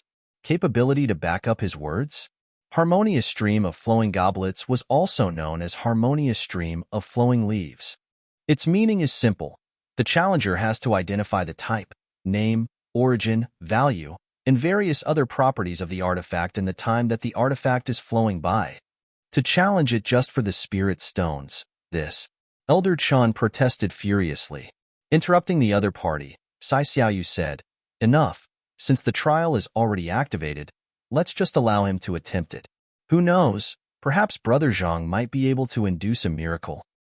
He didn't bear much hope for Zhang Xian, but since he had agreed to give him a try, he decided to go through with it. After all, the other party had done him such a huge favor. How could he face others if he couldn't even deliver what he had promised? Seeing that Sai Xiaoyu had managed to keep Elder Chen in check, Zhang Xian couldn't be bothered to say anything else. Thus, he stepped forward and entered the room. Wang. As soon as he entered, the doors behind him closed. Nonsense. This is truly nonsense. Elder Chun flung his sleeves in displeasure. This elder over here. Do you mean that our young master will fail the harmonious stream of flowing goblets? Just as Elder Chen was displeased with Hall Master Sai's actions and was about to protest, a nonchalant voice sounded from behind. Turning around, Elder Chun saw a plump man whose fat was trembling standing not too far away. Indeed, the harmonious stream of flowing goblets requires one to have a deep understanding of the art of appraising. Given how even old Hu and old Du weren't able to clear it, how can an 18 or 19-year-old fellow like him clear the trial? Elder Chun harumphed in displeasure. Since you're so certain of it then, why don't we bet on it then? The plump man said. Bet? Elder Chun was taken aback. Indeed. I'll bet that our young master will surely be able to clear the trial while you'll bet for the opposite. As for the stakes, let's not make it too big. What do you think of 3,000 spirit stones? The plump man stared at Elder Chun with a bright smile. Chapter 458. Copperhammer not make it too big and 3,000 spirit stones? Elder Chun nearly fainted on the spot. If he were to take out all of his assets, he could fork out this sum. However, he would be as good as bankrupt if he were to do so. To take out so much money for a bet, you must be insane. 3,000 spirit stones. Do you have that much money? Seeing that his old friend was placed in an awkward position, Elder Lu stepped forward to intervene. Of course I don't have that much money, the plump man declared proudly. You don't have that much? Everyone fell speechless. You spoke as though you had several 10,000 of spirit stones in your possession. Despite having nothing at all, you still dare to initiate a gamble, not to mention, to speak so brazenly. Aren't you being way too arrogant? Zhao Feiwu slapped her forehead in frustration. She had witnessed this fearless fool acting up many times, but still, she couldn't have imagined that he would go straight up to a 4-star appraiser and propose a bet. And more importantly, he didn't even have the money to pay up. The heck, you sure are an incredible person. It sure is true. Birds of a feather do flock together. She couldn't help but shake her head. The young master of that plump man, Sun Chong, was a fellow who seemed to fear nothing but peacefulness. Just a while ago, the young master taught Hall Master Sai a lesson in public, and now, the servant was going even further. Honestly, where did these two eccentric fellows pop out from? Since you don't have any money, why should I gamble with you? Elder Chun replied with a steeled face. It's true that I don't have any money, but Hall Master Sai does. It's just 3,000 spirit stones. He'll at least lend us this meager sum. Sun Chong smiled. Hall Master Sai, who was watching the commotion by the side, didn't expect to get brought into all of the sudden. He nearly spurted blood. He did say that he would lend some money to Zhang Xian, but that was more of a pleasantry. Yet, this master and servant duo took his words seriously. Putting aside how one tried to borrow 3,000 spirit stones from him for an auction, the other one was now trying to get 3,000 spirit stones from him for a gamble. Do you all know what politeness is? Can you all show some restraint? Do you all need to be so darned? Hall Master Sai was just about to explain when the plump man before him shook his hands casually and said, even if Hall Master Sai is ungrateful decides to disregard how our young master helped him, Zhao Feiwu Gongzi would also surely loan the sum to us. It's just 3,000 spirit stones. To Gongzi, it doesn't mean anything much. Zhao Feiwu, I'm just an innocent passerby. Why did you have to involve me in the conflict? Hall Master Sai's eyes also flipped over. What do you mean by calling me ungrateful and disregard how your young master has helped me? Haven't I given him a spirit-calming grass already? In fact, I even suppressed all opposition and paid 100 spirit stones for him so that he can enter the harmonious stream of flowing goblets. Is this not considered as repaying the favor? The duo was just about to protest when Sun Chang shook his hands and spoke up once more. Look, neither of them are disagreeing with me. This shows that 3,000 spirit stones mean nothing to them at all. Don't worry, if we were to lose, we'll surely be able to rake up the money to repay you. But as for you, you just declared so confidently that our young master will surely fail. It can't be that you're regretting what you said right now, can it? To think that you're a 4-star appraiser at that. To be unable to take out this little bit of money to prove yourself. How embarrassing. You, not expecting to be looked down on by a servant. Elder Chin's face flushed red in anger. What you? If you truly don't dare to gamble with me, then let's just forget about it. However, you'd better keep your mouth in check next time. Our young master is incredibly talented, and your insignificant harmonious stream of flowing goblets means nothing to him at all. Harumphing coldly, Sun Chang tilted his head upward arrogantly. He had complete confidence in Zhang Xian. Fine, I'll wager with you then. Seeing how the other party was getting more and more arrogant, Elder Chen couldn't hold himself back anymore. As a 4-star appraiser, it was indeed embarrassing for him to argue with a servant. However, this plump man had truly gone too far. His tone was contemptuous and his attitude was arrogant. On top of that, his disdainful glance. How did a 4-star appraiser like him, who was respected no matter where he went, become no different from a shameless beggar? He could tolerate being looked down on by a 5-star appraiser, a 4-star master teacher, or even the hall master.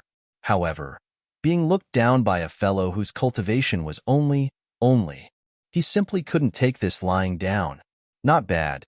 Does anyone else dare to wager with me? I thought that all of you doubted our young master's capability. It's not too late now. Otherwise, you won't get a second chance. Sun Chang chuckled gleefully upon seeing that he had managed to hook this big fish. He immediately scanned the room for any potential customers. Hearing that the fellow still wanted to wager with the rest of them, the crowd fell speechless. Look, the harmonious stream of flowing goblets is beginning.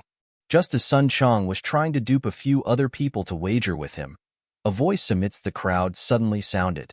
Everyone immediately turned to look at the wall, only to see it growing brighter and brighter, as though some formation was gradually whirling to its peak. What that lay beyond the door wasn't another room but a garden. It was filled with flowers, and a faint aroma lingered in the air. There was a stream within the garden flowing from the distance, and a tick-tack sound echoed in the air as it struck against the rocks, forming a melodious tune. The stream was winding, and right before Zhang Xian was an arc that was sufficiently wide for an individual to stand on. As soon as Zhang Xian walked over, it was as though a formation was activated instantly. A leaf slowly flowed over from the distance. A bizarrely shaped object was placed on top of the leaf. Its irregular shape made it difficult for one to tell what it was. Seems like this is the artifact that I'll have to appraise.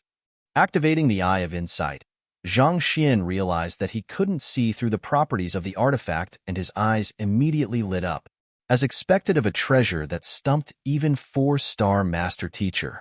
Even the Eye of Insight was unable to discern what it was. Of the name, harmonious stream of flowing goblets, goblets referred to wine cups, and it was commonly used by literati. They would often sit by the stream and allow a goblet to slowly flow along with the currents, and whoever it reaches shall gulp down the wine and come up with a poem. As most artifacts would simply sink due to their weight, the leaf of a purple mountain tree was used to float them. This leaf was extremely light, and it could easily keep 1 or 2 adult humans afloat on the surface of the water without any problem. This was also the reason why the harmonious stream of flowing goblets was also known as harmonious stream of flowing leaves. What in the world is that? Since the leaf hadn't reached Zhang Xian yet, he could only assess the artifact by its shape and outer appearance. It was around the size of a watermelon, and it was indigo in color. It seemed to be forged by some kind of special alloy. After staring at it for a moment, Zhang Xian couldn't help but shake his head. He had never read any book on appraising, so he wasn't too sure how appraisers work. Given how many master appraisers couldn't identify these artifacts, how could an amateur like him possibly see through them? Forget it. Turning his head away from it, Zhang Xian took out a paper and brush.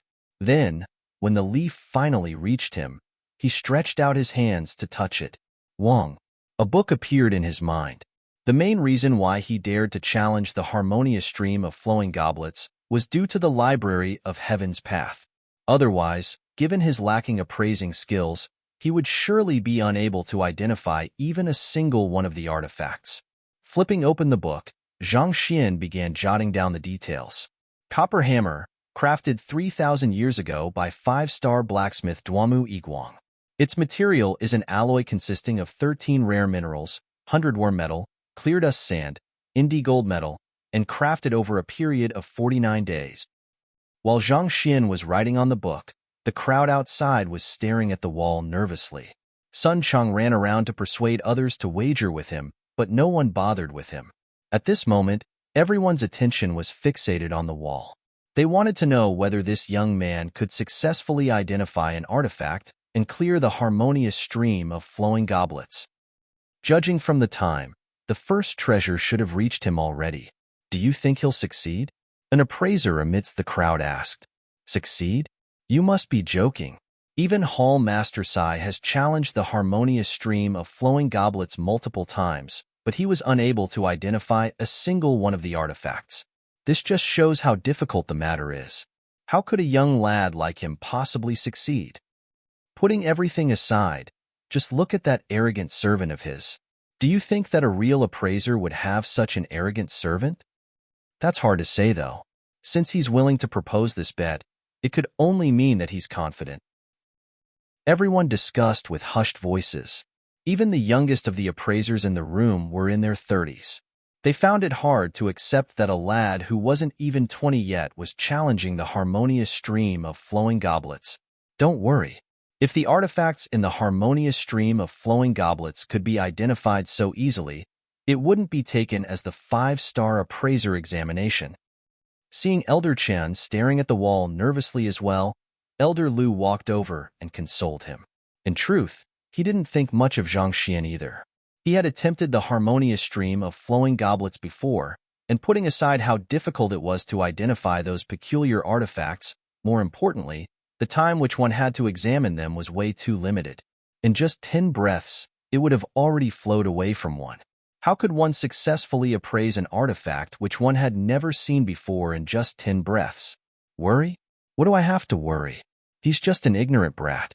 Even though he isn't an appraiser at all, he still dares to spout such arrogant words. Elder Chen harumphed, but halfway through his words, a bell chimed and his body suddenly jolted. Dong!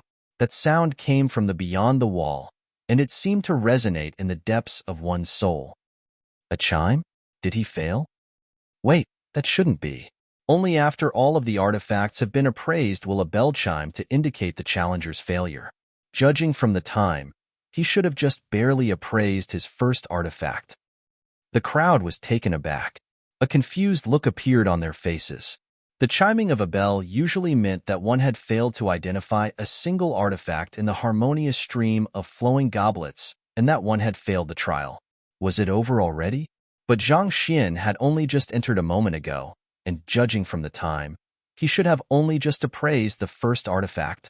It's said that if one didn't offer the slightest appraisal on the first artifact, one will be declared to have failed the trial immediately. There's such a saying? Wait a moment. Now that I think about it, I recall reading it somewhere in the books before. Some amidst the crowd shouted, and a bizarre expression immediately crept on everyone's faces. Even if a challenger couldn't identify the first treasure, he could at least make a rough guess. If Zhang Xian had really failed because he didn't write anything at all, that would be truly embarrassing. Walala! Everyone immediately turned to look at Sun Chang with eyes of sympathy. Without a doubt, this fellow had lost tragically this time. Danglang! But at that moment, the sound of a teacup falling to the ground echoed in the room, following which, Everyone saw Hall Master Sai's body trembling ceaselessly, and his face gradually paled. That isn't a chime. It's spirit euphoria. In other words, not only did he manage to identify the artifact, he even gained the acknowledgement of the artifact's spirit. Chapter 459. The Call of the Spirit, Acknowledgement of the Painting, Spirit Euphoria? Elder Chun and Elder Lu stared at one another and froze. How? How is that possible? The chiming should be heavy and deep, but this sound is sharp and resonates with one's soul. Only the legendary spirit euphoria is capable of inducing such euphoria in one's heart. Hall Master Sai said. The duo staggered. Thinking back, given the agitation they had just felt from the sound a moment ago, it was indeed unlikely to be the doing of a bell chime. Could it be really spirit euphoria? But how is that possible? Elder Chin's face twitched, and his lips turned white. He had just proudly declared that the other party surely wouldn't be able to identify even a single treasure, yet not only did the other party manage to do so, he even induced spirit euphoria. Did he have to be so formidable? The acknowledgement of a treasure, spirit euphoria. This is the call that formidable spirit weapons induce when they're excited? Hearing Hall Master Sai's words, all those who shot gazes of sympathy towards Sun Chang were dumbfounded. It was as though someone had forced a turtle into their mouth, making it impossible for them to close it. They thought that this fellow would lose so tragically that he might be leaving stark naked, but he managed to make such a huge comeback. It was fortunate that no one was silly enough to wager with him previously. Otherwise, the one who would be leaving stark naked would be them. As cold sweat drenched their backs, they subconsciously turned to look at Elder Chen, only to see his face steeled and his forehead marked with black streaks. He looked as though he would faint at any moment. 3,000 spirit stones. Even though he was a 4-star appraiser, he was probably doubting the meaning of life at this moment. Seeing everyone's expression, Sun Chang asked in puzzlement, "What does spirit euphoria mean?" Pooh. Elder Chen couldn't hold it back anymore, and a mouthful of blood spurted out. There was not a single appraiser who didn't know of spirit euphoria. In fact, even apprentices would be aware of it. Yet, this fellow didn't know a thing at all. It was one thing for him to lose to a 5-star appraiser or a formidable expert, but to lose to a servant who couldn't even compare to an apprentice. Why was he so foolish as to be goaded into making the wager? Seeing how the confused plump man was about to ask the frenzied Elder Chen about the matter, Lu Chang finally couldn't watch on anymore and hurried forward to explain. You should know about how items can be divided into 5 tiers. God, Saint, Spirit, Phantom, and Mortal, right? Sun Chang nodded. This classification wasn't a secret even in Tianqian Kingdom. It was a common fact known to all cultivators. When an equipment reaches Spirit tier, it'll gain Spirit.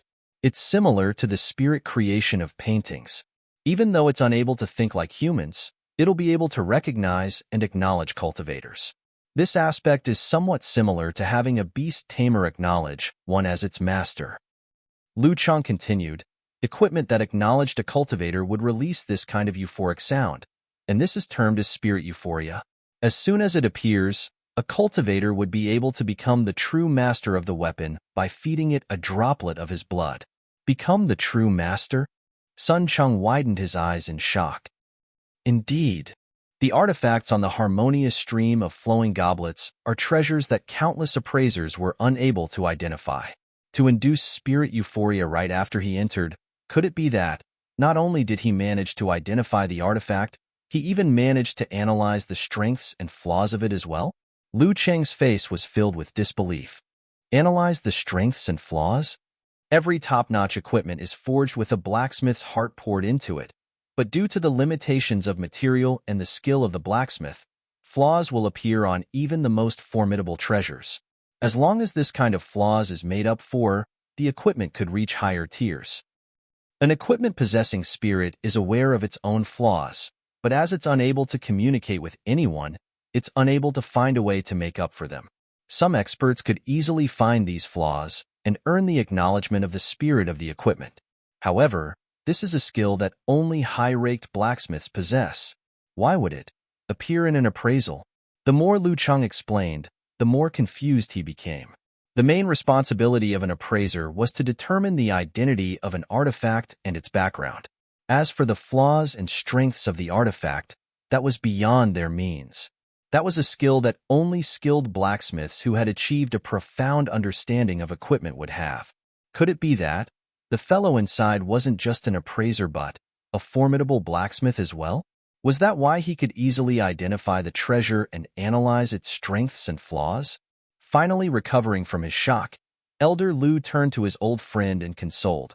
The first artifact that appears happens to be an equipment. If he's a blacksmith, it's not too surprising for him to be able to identify it.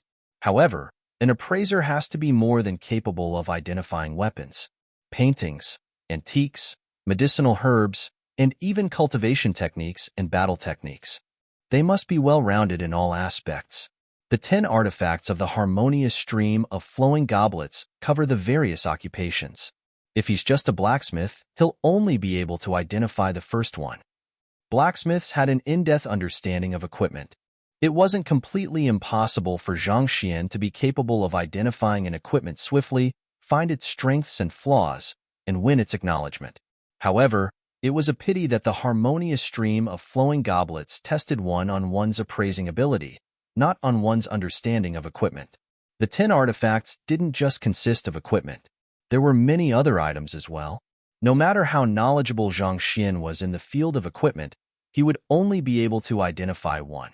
Elder Lu was in the midst of consoling his old friend when they heard the plump man beside them muttering to himself, "Right?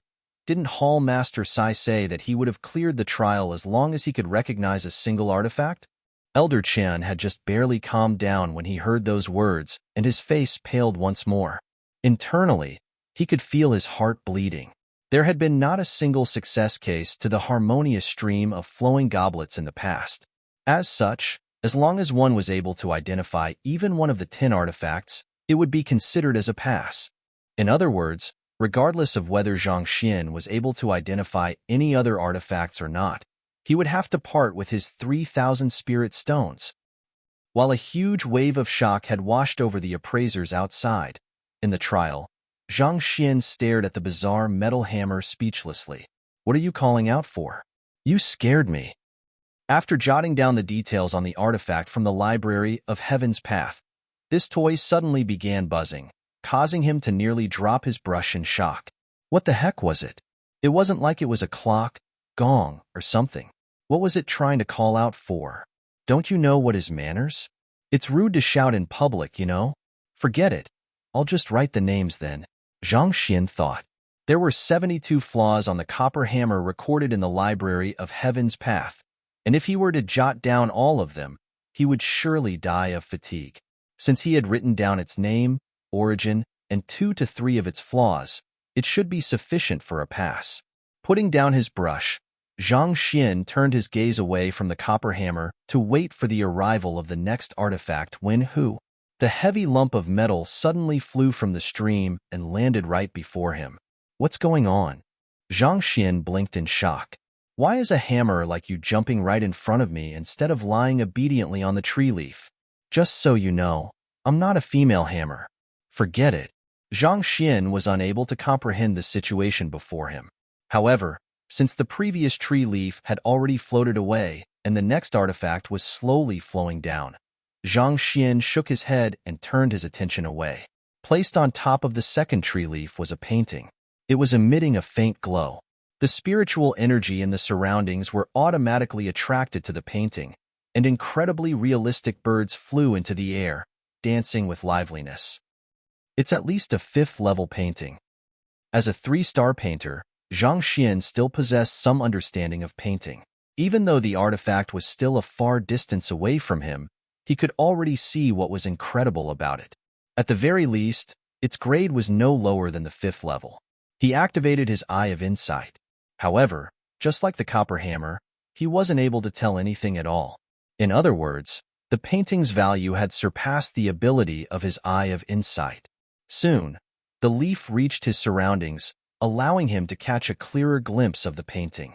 The painting was exquisite, but there was no signature left behind, making it impossible to determine whose work it was.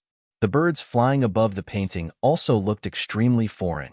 Of all of the savage beasts that Zhang Xian learned about from beast-taming books, there was none that fits the shape. In other words, not only was there no name for the painting, it was even impossible to determine what those birds were. It was no wonder why so many appraisers before were unable to identify it. Flaws. Upon coming into contact with the painting, Zhang Xian began moving his brush excitedly. Teacher, after the spirit euphoria, it's highly likely that the artifact will automatically acknowledge Zhang Xian as its owner. If so, on top of paying the 5,000 spirit stones, that artifact will also have to. Upon recalling something, Lu Cheng hurried over to Hall Master Sai and brought up the matter.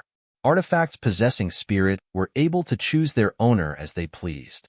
In other words, through this harmonious stream of flowing goblets, not only did Zhang Xian earn 5,000 spirit stones from clearing the trial and 3,000 spirit stones from winning the wager against Elder Chen, perhaps he would be taking away the equipment as well. What in the world was this? When other people challenged the harmonious stream of flowing goblets, they ended up paying 100 spirit stones. On the other hand, not only did this fellow earn a huge profit, he even managed to steal away the various treasures in it. The appraiser hall was truly making a huge loss this time around. Artifacts have their own spirit, and they are allowed to choose their owners. Even though these artifacts have been with our appraiser hall for many years, no one has been able to identify them. Now that someone is able to point out their identity and origin, it's only natural for them to be excited and want to acknowledge the person as their master. There's nothing we can do about this. Hall Master Sai had also considered this matter, and he shook his head helplessly. Every single treasure in the appraiser hall was incomparably valuable, and if possible, he didn't wish for any of them to get out. However, since the other party had earned the acknowledgement of the spirit of the weapon, there was nothing he could do. Seeing that his teacher was helpless toward this situation as well, Lu Cheng asked worriedly, then, what if this happens to the artifacts later on as well? Hee, don't worry. The first artifact is an equipment, so blacksmiths, or those who possess a natural affinity toward equipment, would be able to win its acknowledgement easily. However, it'll be different for the artifacts behind. There are antiques, paintings, as well as medicinal herbs. It'll be impossible for him to identify all of those treasures. Besides, even if he does, it'll be extremely difficult for him to earn the acknowledgement of their spirit. It wouldn't be a joke to say that it is practically impossible. Hallmaster Sai smiled lightly. There's no need to worry so much. That's true. Lu Cheng was taken aback for a moment before recovering. Nodding his head, he was just about to say something when the spiritual energy before him suddenly rippled intensely and gushed straight through the closed doors, following which everyone's eyes blurred for a moment, and countless birds formed by spiritual energy danced and chirped in the air. The call of the spirit, acknowledgement of the painting? This is a masterpiece painting acknowledging its owner? Hallmaster Sai's vision went dark. Chapter 460. Poor people have it rough. The first 5 levels to painting were reality depiction, spiritual canvas, infused intentions, breathtaking verisimilitude, and spirit creation. Upon reaching spirit creation, the beings within the painting would be able to absorb spiritual energy to reach higher levels. In fact, the entire painting would be granted spirit, and it would be able to find a suitable owner for itself. In this sense, it was similar to formidable spirit equipment. Before them, birds from a painting were formed by the gathering of spiritual energy, dancing and chirping energetically. Clearly, it had acknowledged the challenger within the trial. This, if it was an equipment or a person who possessed exceptionally affinity with equipment, the acknowledgement of the first artifact could be explained. However, it was completely different for a painting. Painting was a refined sport, and it was the expertise of literati. No matter how strong one was, it would be difficult for one to earn the acknowledgement of a painting. The only way to earn its acknowledgement was to understand the true artistic conception contained within the painting and comprehend its true meaning. But, for a painting which one didn't know the name, the content, or even the year of production, how could one possibly understand the intent behind it? Could this fellow be a painter as well? Only a true master in painting would be able to discern the thoughts of another painter in a painting that wasn't signed, sealed, or dated. Everyone's eyes shot towards Sun Chong, curious to hear his explanation. Since this servant is so sure that his young master could pass the trial, he definitely knew a thing or two about it. Painter? Our young master is already one. Seeing the doubtful gazes from the crowd, Sun Chong smiled gleefully. Placing his hands behind his back, he tilted his head upward proudly. On top of that, he created a fifth-level painting through a savage beast. To him, this is just a walk in the park. Created a fifth-level painting through a savage beast? Everyone's mouths twitched. One would have to at least be a 3-star painter to create a fifth-level painting. To do the same through a savage beast, how many stars would that require? Even the 4-star painters that they knew weren't capable of such a feat. It just happens that he's knowledgeable in equipment and painting. This doesn't truly reflect his appraising proficiency. Perhaps it might just be luck? An appraiser amidst the crowd said. However, after saying those words, putting aside whether there was anyone willing to believe his words, even he found his own words hard to believe. Seeing how everyone was shocked, speechless, and Elder Chun even seemed to be on the verge of collapsing, perhaps due to the sympathy he felt for his fellow appraisers, Hall Master Sai scanned the surroundings and said, "We'll know whether it's luck or not in the next artifact. If I'm not wrong, it should be a celestial treasure. These kinds of items appear randomly, and no one can replicate them. No amount of prior knowledge of other occupations can help him on this. This is the purest form of appraisal." If it was truly luck, and Zhang Xian had only happened to identify the first 2 artifacts due to his double identity as a blacksmith and painter, it would surely be impossible for him to do the same for the rest of the artifacts. I really do hope that he fails to identify the other artifacts. The artifacts in the harmonious stream of flowing goblets are all incredible treasure left behind by the predecessors, and every single one of them can fetch an astronomical sum. 2 of them have already recognized him as their master. If this goes on, I fear that our appraiser hall will go bankrupt. Elder Lu muttered pitifully. That's true. Hall Master Sai's mouth twitched as well. Just identifying the artifact itself was sufficient for one to pass the trial, but this fellow went ahead and had the artifacts acknowledge him as their master. They had already lost 2 artifacts. If this were to go on, it would be a huge blow to the appraiser hall despite its affluence. Don't worry. I've challenged the harmonious stream of flowing goblets before, and the third one is a celestial treasure. Elder Chen finally managed to suppress his urge to spurt blood and gritted his teeth. There are no records on what material it is made of, and it's even unclear as to whether it has a spirit or not. It'll be nearly impossible for one to identify it. Needless to earn its acknowledgement. Celestial treasures were extremely rare in the world, and they weren't recorded in the books. As such, it was nearly impossible to call out their names. Furthermore, it was unclear whether it had a spirit or not. Thus, it was nearly impossible to have it acknowledge one as its master. However, as soon as he said those words, a chuckle sounded. "You mean that our young master won't be able to identify the object and earn its acknowledgement?" The one who spoke was still Sun Chong. Elder Chun flung his sleeves. "There's no need for you to get displeased. How about this? I'll give you a chance to earn back your money. Let's continue to wager 3,000 spirit stones. If our young master is unable to identify what the object is and earn its acknowledgement, we'll call off the debt. Otherwise, you'll owe me another 3,000 spirit stones. How about it?"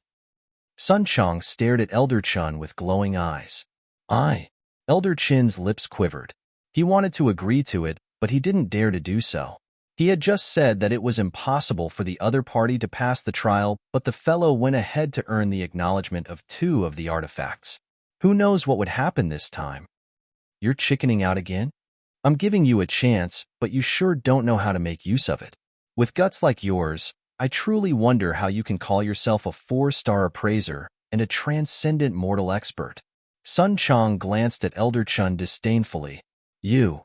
Not expecting to be looked down by a servant twice in just a few short minutes, Elder Chin's face flushed red, and he looked as though he would faint from anger at any moment. Enough. At that moment, Another fatty walked out from Sun Chang's back and bellowed. Seeing someone stepping out to speak up for him, Elder Qian heaved a sigh of relief. He was just about to thank the other party when he heard the other party's words. You've to consider matters from Elder Qian's perspective as well. What if he doesn't have sufficient money to pay you back if, by chance, he loses? Butler's son, you should learn to be more understanding. It isn't easy for him either. Poor people have it rough, you know? This can't be helped at all. Pooh. After hearing those words, Elder Qian spurted another mouthful of blood. At this moment, he was completely frenzied. Appraiser was one of the most lucrative occupations in the world. As a 4-star appraiser, he was one of the top of the trade. Even though his wealth couldn't be said to be able to compare up to an entire nation, he wasn't too far from it. Yet, someone was publicly saying that he was poor. Pour your head. Fine, let's wager then. Who's afraid of whom? Unable to hold back his rage, Elder Chun bellowed. That's a promise then. However, what if you don't have any money to repay your debt after you lose?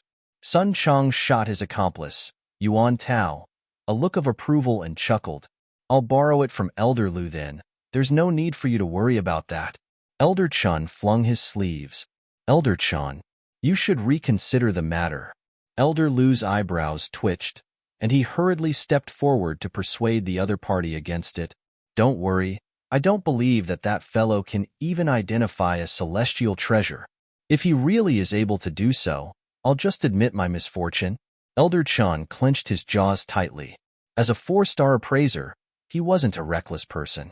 However, the two fatties before him were simply too infuriating. Besides, he truly believed that it would be impossible for that young man to identify a celestial treasure. One must know that this artifact that stumped even a passing 5-star appraiser. How could a fellow who popped out from nowhere possibly know anything about it, let alone earn its acknowledgement? Wong. While he was still immersed in his thoughts, a crisp buzz sounded from the room. It was similar to the call from before. The acknowledgement of a treasure, spirit euphoria. He was acknowledged by the celestial treasure? Elder Chin's face paled, and he suddenly burst into tears. To be able to win even the acknowledgement of a celestial treasure, what kind of monster was the other party? How in the world did he manage to do it? Ding dong. However, he wasn't stunned for too long. Various sounds echoed from within soon afterward. It didn't feel as though Zhang Xian was in a trial. Rather, it felt as though he was in a music room, and various melodies mixed in with one another.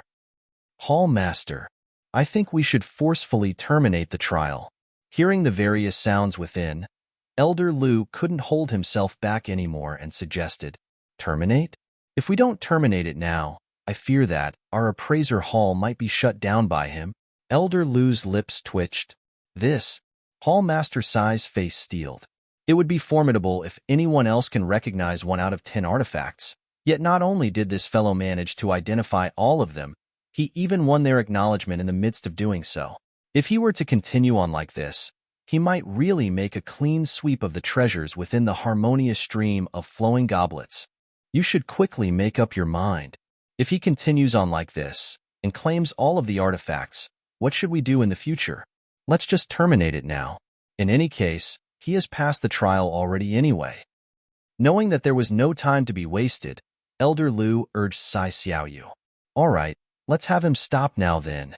Knowing the severity of the matter, Hall Master Sai clenched his jaws. Initially, he thought that the other party only visited the harmonious stream of flowing goblets out of curiosity, and he would give up once he realized its difficulty.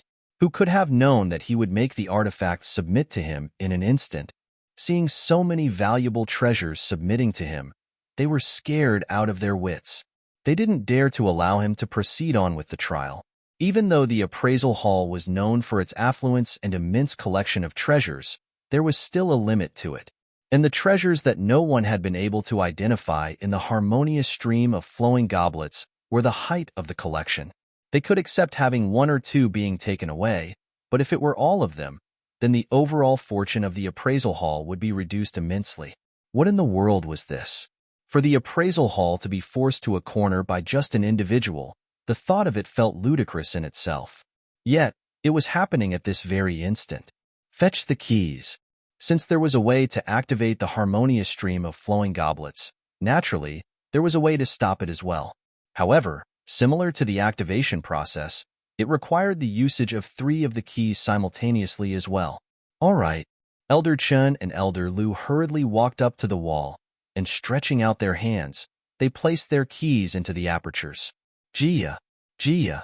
Along with the insertion of the 3 keys, the formation immediately rumbled to a halt. The radiance slowly faded. What are you all doing?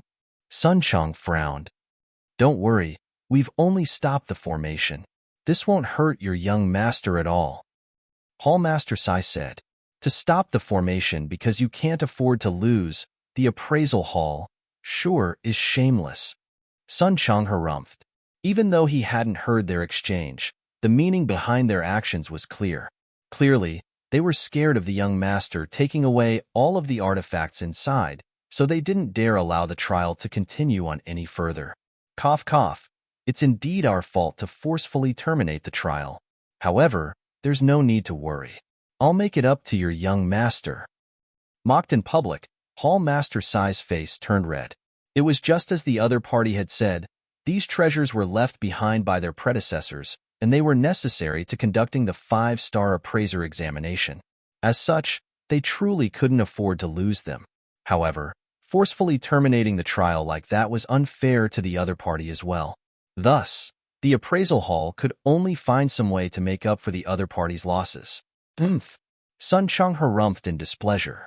However, the formation was already stopped, and there was no way around it anymore. All right, open the door. Once the formation was stopped, the harmonious stream of flowing goblets would automatically cease to operate, and the artifacts wouldn't appear anymore. Relieved, Hall Master Sai shook his hands with a smile. Boom.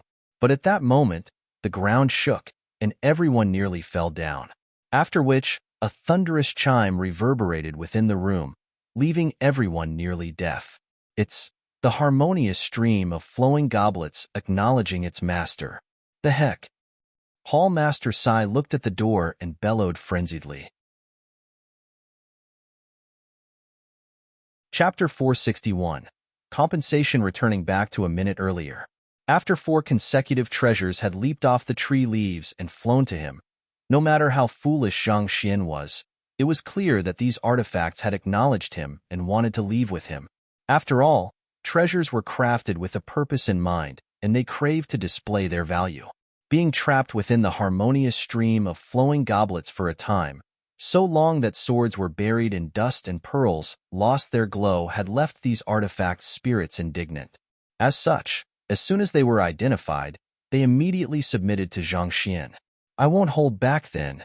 His mouth slowly curled out as he stretched out his hand and swiftly kept the treasures who leaped off the leaves into his storage ring.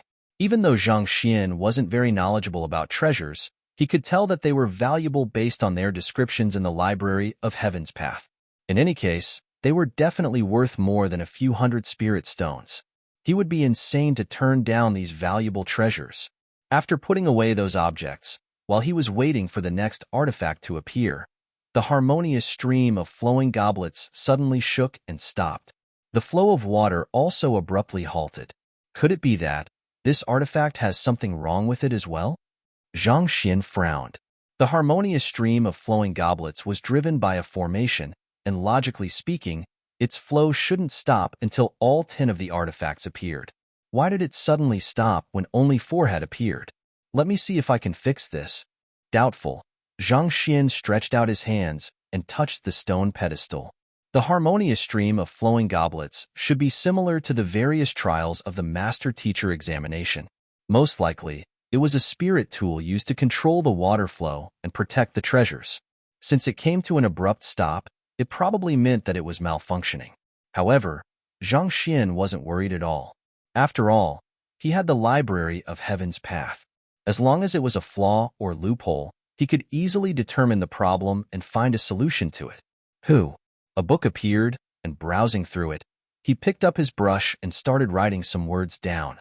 The harmonious stream of flowing goblets is a spirit low-tier tool, and it's a part of the appraiser hall.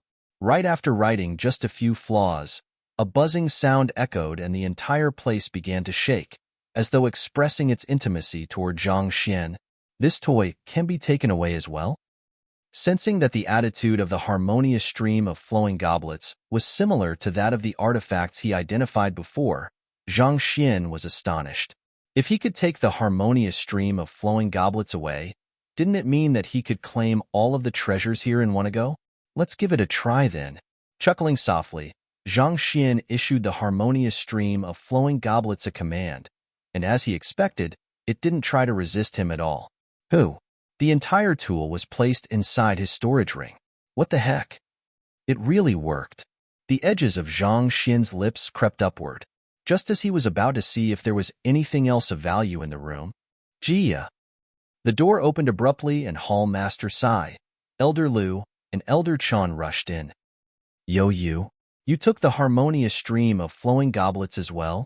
Upon seeing the empty room, the lips of the 3 4-star appraisers quivered. They stared at the young man before them as if he was a monster. Are you sure you're here to challenge the harmonious stream of flowing goblets and not to sweep away everything within it? A moment ago, there were still mountains, flowing water, flowers, but all that was left now was an empty room devoid of anything. You aren't here to challenge the trial, but to take away everything of value in the appraiser hall. Zhang Shi, the harmonious stream of flowing goblets is property of the appraiser hall. It represents our prestige and dignity. I beseech you to leave it behind. Holding back the urge to spurt blood, Hall Master Sai uttered with a scarlet face. It was just a moment ago that he addressed Zhang Xian as Brother Zhang, but at this moment, he didn't dare to do so anymore. Not only did the other party manage to claim so many treasures in a single move, he even took away the operating table as well. The other party's mastery of appraisal was definitely way above of his. He was no longer qualified to call the other party brother anymore. Leave it behind? But it has willingly chosen to acknowledge me as its master. Zhang Xian glared at the other party. You must be joking. How much do you think these treasures are worth? How can I simply leave them behind? That. I know. Hall Master Sai's face was flushed. The ownership of artifacts usually hinged on a single word, affinity.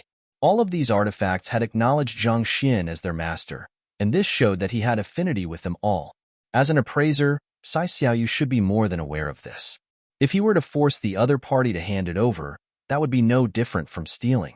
But the harmonious stream of flowing goblets was one of the most valuable treasures of their appraiser hall, so they couldn't afford to lose it. Otherwise, even before the headquarters dismissed him, he would probably have to resign from his seat for the discontentment of the other appraisers in the hall. It was just like someone claiming and taking away the spirit tool used to operate the various tests in the Master Teacher Pavilion.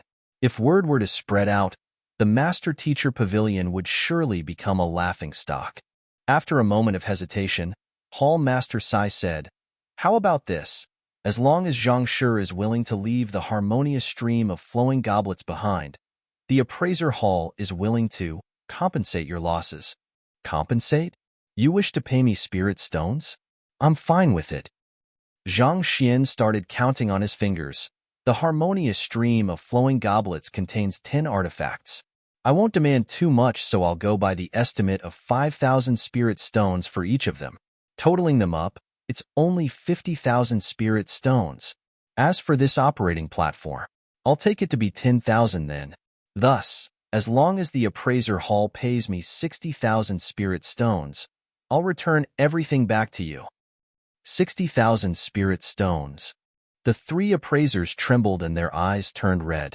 They were the appraiser hall, not a bank. Besides, even if they were the bank, they wouldn't be able to fork out so many spirit stones either. We truly aren't able to take out so many spirit stones at the moment. Hall Master Sai felt so embarrassed that he wished that there was a hole in the floor that he could dive into at this very moment. What the heck was this? When no one was able to clear the harmonious stream of flowing goblets, he wished that some challenger could simply overcome it. Yet, now that someone had succeeded, he found himself on the verge of tears, wishing that it was just a dream. You can't take it out? All right then. If you all can take out the following items, I'm willing to fork out the items in return. Seeing the tearful faces of the 3 great 4-star appraisers, Zhang Xian knew that it was impossible for them to fork out so many spirit stones. Thus, after a moment of hesitation, he proposed, "Firstly, help me find as many transcendent mortal cultivation techniques and battle techniques as possible, the more the better.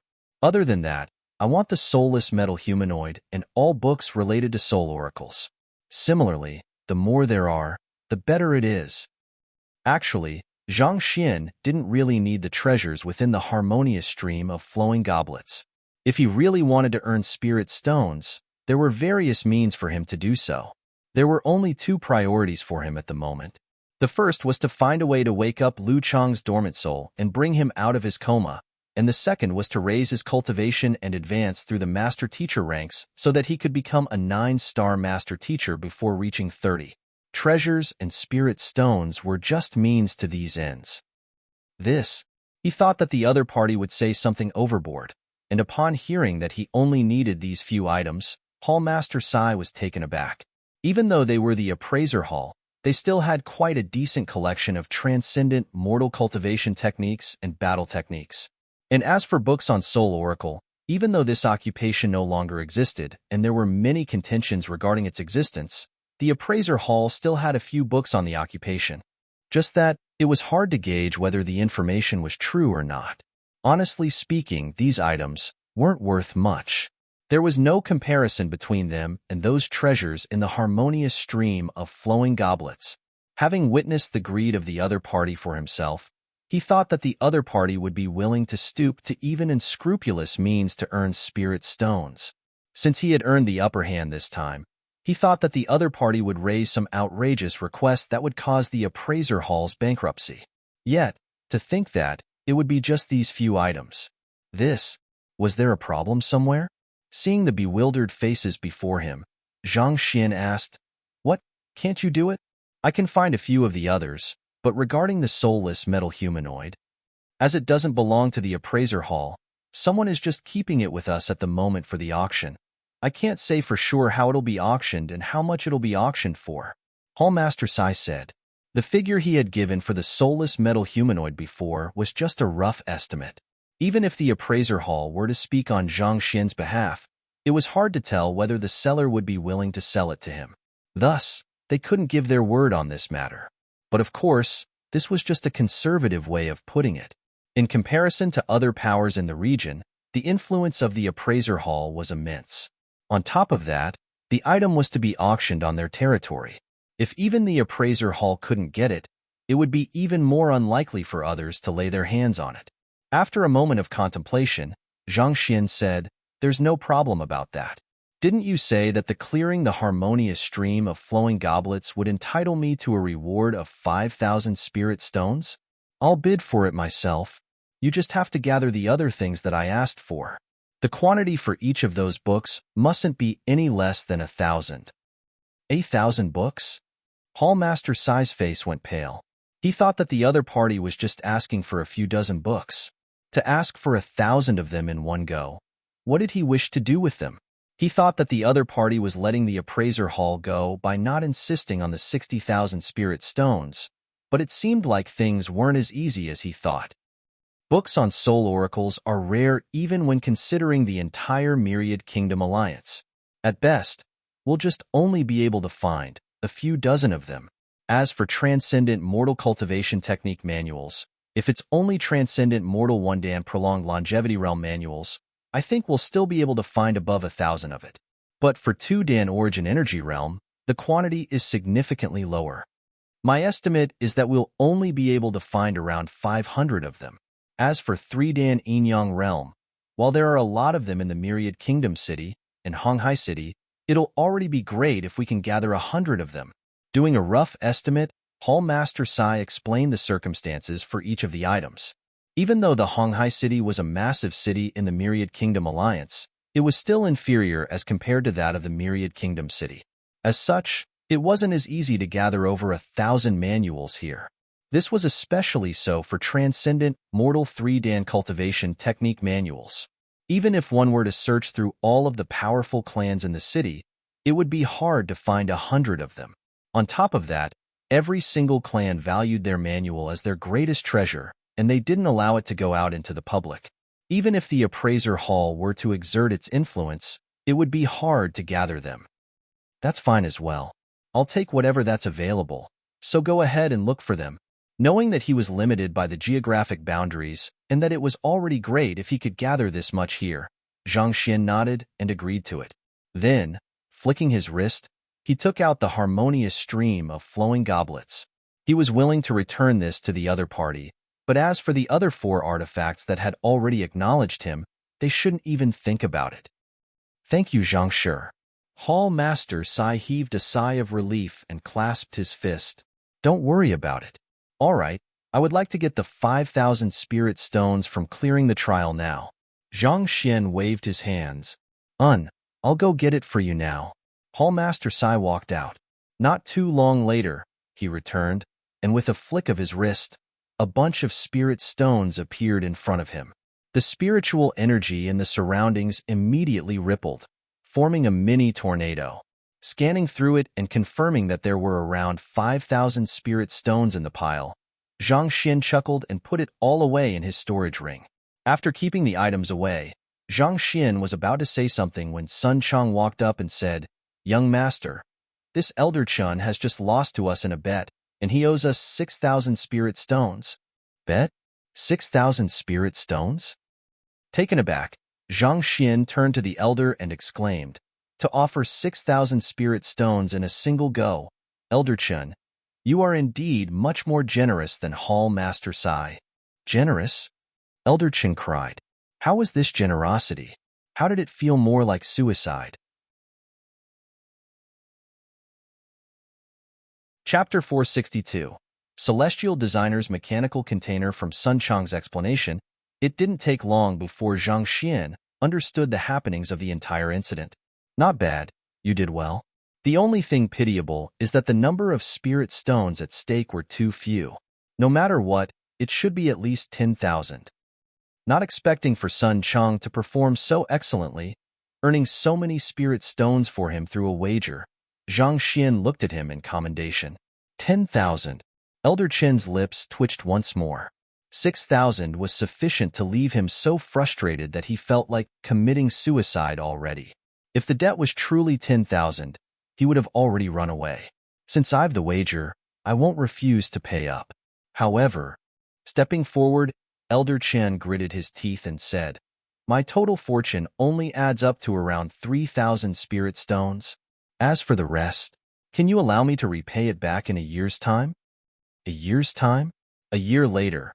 It would be useless even if you were to give me 20,000 spirit stones. Zhang Xian shook his head. It had only been 2 to 3 months since his journey started in Tianqian Kingdom. A year later, he could foresee that 3,000 spirit stones would just be an insignificant sum to him. Elder Chen's face flushed red. As a transcendent mortal 3-dan expert and a 4-star appraiser, he was a respectable figure. If he were to refuse to pay up after losing a wager, even if the other party didn't do anything at all, he would die from the humiliation. Besides, if his trustworthiness was brought into question, his career as an appraiser might come to an end. Thus, after hesitating for a moment, he clenched his jaws and said, "Even though I don't have many liquid assets, as a 4-star appraiser, I do have some treasures in my possession. How about this? I'll allow you to pick any item among my treasure as compensation for the 3,000 spirit stones." Appraisers were very similar to antique collectors. Even though they might not have many liquid assets, they had quite a valuable inventory in their home. These items were treasures that he had slowly accumulated over the course of his life. If not for being forced into a corner, he would never bear to take them out. Treasure? Let me take a look.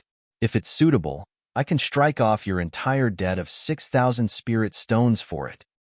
Knowing that this person would surely have some valuable possessions having dealt in artifacts his entire life, Zhang Xian nodded in agreement. All right.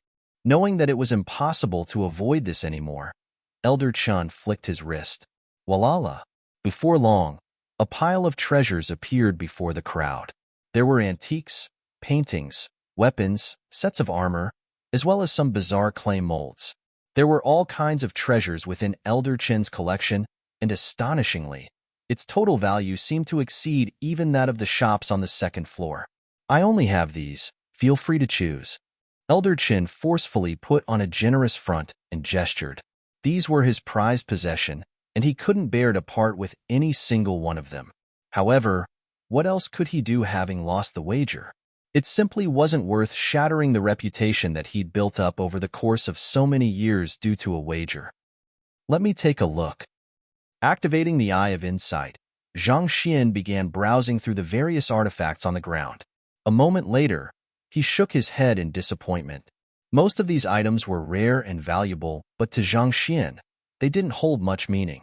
In contrast to these items, spirit stones were much more practical to him. Zhang Xian turned to look at Elder Chen helplessly and said, "You only collected these few useless toys over the course of your entire life?" Elder Chin's face flushed in embarrassment. Knowing that the other party was a grandmaster appraiser and his eye for things exceeded even that of the hall master, he couldn't protest at all. He had treasured these possessions as though they were his own children, yet the other party viewed them as nothing but useless toys. He couldn't help but feel slightly awkward. "Elder Chin, why don't you take out that object that you obtained just a while ago? If Zhang sure likes it, he might even trade it for 6,000 spirit stones." Just when Elder Chun was at a loss, he heard Elder Lu's telepathic message. "That object?" Recalling something, Elder Chen hesitated for a moment before nodding his head. Turning to Zhang Xian, he said, "Zhang Shi, please hold on for a moment. I have an object that I've been unable to identify ever since I received it. I'll bring it over now. If even that doesn't interest you, then I've nothing else to offer you anymore." "All right." Hearing that the other party still had another treasure, Zhang Xian nodded in agreement. He wasn't in a hurry anyway. Elder Chen turned around to leave, and around half an hour later, he returned, and with a flick of his wrist, a black object appeared before him. It was a fist-sized black sphere, and no matter how one looked at it, it seemed to be nothing more than an ordinary ball of lead. "You call this a treasure?" Sun Chang took a glance at it and protested. "Elder Chen, aren't you trying to take advantage of us if you wish to use this to call off the entire debt?" Elder Chen's face flushed. "You're misunderstanding, Elder Chen." Hallmaster Sai said, "This object was dug up from an ancient tomb 10 years ago, and even though it doesn't seem like anything much, it's invulnerable. We've tried quenching, burning, slashing, and smashing, but nothing could leave a mark on it. We've studied it innumerable times, but we weren't able to determine what it is." "Since you don't know what it is, how can you say that it's a treasure?" Sun Chang refuted. "You can't really put it that way. It could be possible that it is in, or that no one has ever seen before. If one used it to craft a weapon, one would surely be able to forge a top-notch weapon," Hallmaster Sai said. "Use it to forge a weapon? Putting aside whether it's possible or it'll surely be a troublesome and lengthy process." Sun Chang harumphed. "Enough. Allow me to take a look at it first." Interrupting Butler Sun's words, Zhang Xian stepped forward. He had tried to examine the metal ball with the Eye of Insight, but to his astonishment, he realized that he was unable to see anything about it. In his time in the appraiser hall, he learned that the true treasures were among the objects that he couldn't see through with his Eye of Insight. Thus, he grabbed the ball and muttered, "Flaws," internally. A book appeared in the library. Zhang Xian quickly flipped it open. Celestial Designer's Mechanical Container, forged by the Celestial Designer Institute with complex mechanical systems. It can't be opened without knowing the specific sequences required to do so. It's likely that some important treasure is hidden within it. Flaws. After which were the various flaws of the object. There are only 17 flaws? Even though the Library of Heaven's Path didn't label the value of the object and Zhang Xian had never heard of the Celestial Designer Institute, he was still astounded by the number of flaws contained in the object. The flaws that the Library of Heaven's Path could detect ranged from the material of the object to the technique used to craft it, covering nearly all fields possible. Take the first artifact from the harmonious stream of flowing goblets, the copper hammer, for example. Even though the Eye of Insight couldn't determine any problem with it, the Library of Heaven's Path was still able to find a total of 72 flaws. But of course, it didn't mean that the fewer flaws there were, the more valuable an artifact would be. It was also related to the complexity of the artifact. The more complex an artifact was, the more likely it was that there would be flaws in it. This object was known as the Celestial Designer's mechanical container, and based on its description, it was clear that there was a system far more complex than the copper hammer contained within it. Yet, despite being more complex than the copper hammer, there were so few mistakes with it. Didn't that mean that the value of this object far surpassed that of the copper hammer? Treasure. This was definitely a treasure. Zhang Shi, are you able to determine what this artifact is? Seeing that Zhang Xian had examined the object for a long time already, Elder Chen couldn't help but ask out of curiosity. Hallmaster Sai and Elder Lu also turned over as well. They had studied this artifact for many years, and they had utilized all means available to them to examine it. However, they were still unable to come to a conclusion. The fellow before him had such a great appraising ability that he could even earn the acknowledgement of the harmonious stream of flowing goblets. Perhaps he might really be able to see through it. I'm not able to tell what it is exactly as well, so I might require some more time to examine it.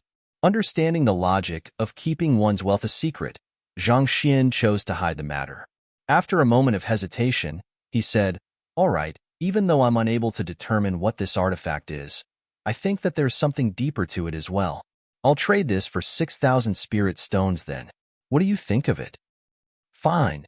Not expecting that this artifact could replace the 6,000 spirit stones, Elder Chen heaved a long sigh of relief. At the same time, he secretly sneaked a glance at the plump servant. The one that he wagered with was this fellow. Would he protest to such a decision? As a master teacher, Zhang Shi should still pay some consideration to his reputation. Even if this artifact wasn't worth the price, he wouldn't pursue the matter in the future. However, this servant was different. He was afraid that the other party would continue arguing with him. If that was the case, he would be put in truly tight a spot. However, after taking a glance, he saw the plump servant standing quietly at the side, not interfering in his young master's decisions at all. It seems like he respects his young master quite a lot. Seeing that the plump servant had decided to stay out of this matter, the tenseness finally left Elder Chen's body. In truth, even though part of the reason why Sun Chang didn't speak up was out of respect for Zhang Xian, the main reason was because he knew that the young master was smarter than him and would never allow himself to be on the losing side of a deal. Since the young master was willing to purchase this ball for 6,000 spirit stones, it could only mean that its value was way beyond that amount. Since that was the case, why should he interfere in the matter? I've already sent some men to gather the books that you want. It'll probably take around 3 days. Seeing Zhang Xian keep the ball into his ring, Hallmaster Sai chuckled. The auction is about to start. Shall we go over? All in all, the time they had spent here totaled up to nearly 2 hours. Judging from the time, it was indeed about time for the auction to start. If they were to head over immediately, they would barely make it for the opening. All right, Zhang Xian nodded. The main goal of his journey here was the soulless metal humanoid. It was imperative that he attended the auction so that he could obtain the item. Thus, under Hall Master Sai's lead, the group hurriedly headed to the auction hall. The auction hall was located on the 2nd floor, not too far away from the first-class pavilion. Before the group even reached the auction hall, they could already see a huge crowd gathering outside. It seemed like the items offered in the auction were extremely attractive. There were many powerful and affluent individuals and powers here. Activating the Eye of Insight, Zhang Xian swept across the crowd and saw dozens of transcendent mortal experts. In fact, most of them had reached 2 Dan and 3 Dan. As expected of the Myriad Kingdom Alliance, the number of experts were indeed incredible. Isn't the auction hall operated by the appraiser hall? Following behind Hall Master Sai, the group managed to enter the venue without any hiccups. Not too long later, they arrived at a relatively large suite. At this moment, Zhang Xian couldn't help but raise a question. They were in the appraiser hall, so logically speaking, the auction hall should belong to them as well. Yet, why did they require an invitation letter to enter the venue? Could it be that the appraiser hall didn't have a stake in the auction hall? No, the auction hall isn't operated like us. It's similar to the first-class pavilion. It's only in a working relationship with the appraiser hall. We're in charge of appraising their artifacts while they are responsible for finding buyers and customers to conduct the auction. After all, We don't have sufficient manpower and energy to manage all of these miscellaneous affairs. Hall Master Sai answered. The strength of an appraiser lay in appraising and determining the value of an artifact. As such, they might not be as adept at running a business. Thus, it was much better to leave it to the veteran merchants instead. Chapter 463. The auction begins. No wonder. Zhang Xian shook his head. If this auction hall was operated by them, they would have been able to arrange a meeting between him and the buyer. His chances of getting the soulless metal humanoid would have been much higher. Have you all appraised the soulless metal humanoid? May I know the story behind it? Since the auction hadn't begun yet, Zhang Xian asked about the soulless metal humanoid. After receiving the 5,000 spirit stones reward, he'd repaid the loan he borrowed from Hall Master Sai and compensated him with an additional 100 spirit stones. Thus, he had a total of 4,800 spirit stones on hand at the moment. Even though Hall Master Sai was rather confident that it was sufficient for him to take away the soulless metal humanoid, Zhang Xian still felt that he should listen to the details to make a judgment himself. All right, Hall Master Sai nodded. Around a month ago, an elder came to the appraiser hall and requested that I appraise an artifact. The artifact seems to have been forged out of gold, and it's shaped like a puppet. After much assessment and contemplation, I determined that it is the legendary soulless metal humanoid. I sought Elder Lu and Elder Chen's opinions on the matter before coming to a final verdict. That metal humanoid is incomparably resilient, and most probably, it was crafted by having a human swallow metal while they were still alive before proceeding to use a special secret art to forge the puppet. Its body is wholesome, thus preventing the slightest bit of aura from leaking out. A formation is constructed within its body, and one can control it through spirit stones. In terms of strength, it possesses a might comparable to a transcendent mortal 3-dan expert. While they were alive, was the soulless metal humanoid crafted out of real human bodies? Zhang Xian was taken aback. He had only heard about soul oracles from Pavilion Master Luo, so he wasn't too sure about the details. When he heard about the soulless metal humanoid, he thought that it would be a man-made object, just like those puppets he met in the Master Teacher Pavilion when he was taking the Master Teacher examination. However, Sai Xiaoyu's words seemed to hint at something very different. Of course it isn't. Man-made puppets, just like other crafted tools, will gain spirit over time. As such, it's impossible for a human soul to delve in it. Even if one managed to do it, one's control over the puppet would still be lacking. This is similar to weapons and armor. Even though they are convenient to use, one still isn't able to manipulate it as easily as one's own limbs. Hall Master Sai said. Zhang Xian nodded. No matter how adept one was in using tools, it could never match up to the level of control one had over one's own limbs. A man-made puppet followed the same rule as well. Even if one could drive it with one's soul, one wouldn't be able to move it as seamlessly as one's own body. However, the soulless metal humanoid is different. It's crafted using the body of a living human coated with metal. Not only is its defensive and offensive capability impressive, more importantly, it can contain a soul perfectly, making it easy for a cultivator to drive it. Legend has it that even though soul oracles had outstanding control over their souls, their physical bodies were extremely weak. As such, they possessed such powerful physical bodies with their souls to grant them immense power, thus making them a subject of fear. Hall Master Sai explained. Zhang Xian finally came to a realization, and he was astounded. To craft a living human into a puppet to protect oneself. This occupation sure was bizarre and vile. The reputation of soul oracles was put alongside poison masters in ancient times. They were the two most feared occupations. It is said that soul oracles, with their powerful souls, could forcibly extract a cultivator's soul from his body and forge a soulless metal humanoid through their empty body. In fact, some of the more powerful soul oracles were even able to create a fearsome army of metal humanoids. Hall Master Sai continued. This was the reason why it was struck down by the other occupations. The Master Teacher Pavilion personally led the other occupations on a crusade against it and destroyed the soul oracles, thus terminating their heritage. I only learned of the existence of the soulless metal humanoid by flipping through innumerable ancient books. Otherwise, I would have probably just thought of it as an ordinary puppet. Suppressing his anxiety, Zhang Xian asked, I heard that this occupation possesses the ability to wake dormant souls. May I know if it's true? Even though Luo Qianhong was a 3-star master teacher, his knowledge of this subject was definitely inferior to Hall Master Sai. Thus, Hall Master Sai's evaluation was likely to be much more accurate. The soul is a very complicated and profound subject. Only 7-star master teachers would begin to dabble in the subject. Otherwise, no matter how strong one was, even if one were a transcendent mortal 9-dan pinnacle expert, one wouldn't dare to touch in this field. The only exception to this rule are the soul oracles. Those of this occupation could even extract the soul from a living body, so waking a dormant soul should be a simple feat to them. Hall Master Sai replied with a grim expression. Upon hearing the other party confirm the matter, Zhang Xian heaved a sigh of relief. All right, the auction is starting. While the duo was speaking, a commotion had sounded below. Turning around to take a look, the host was already on the stage. Taking a closer look, the host was no other than Elder Chen.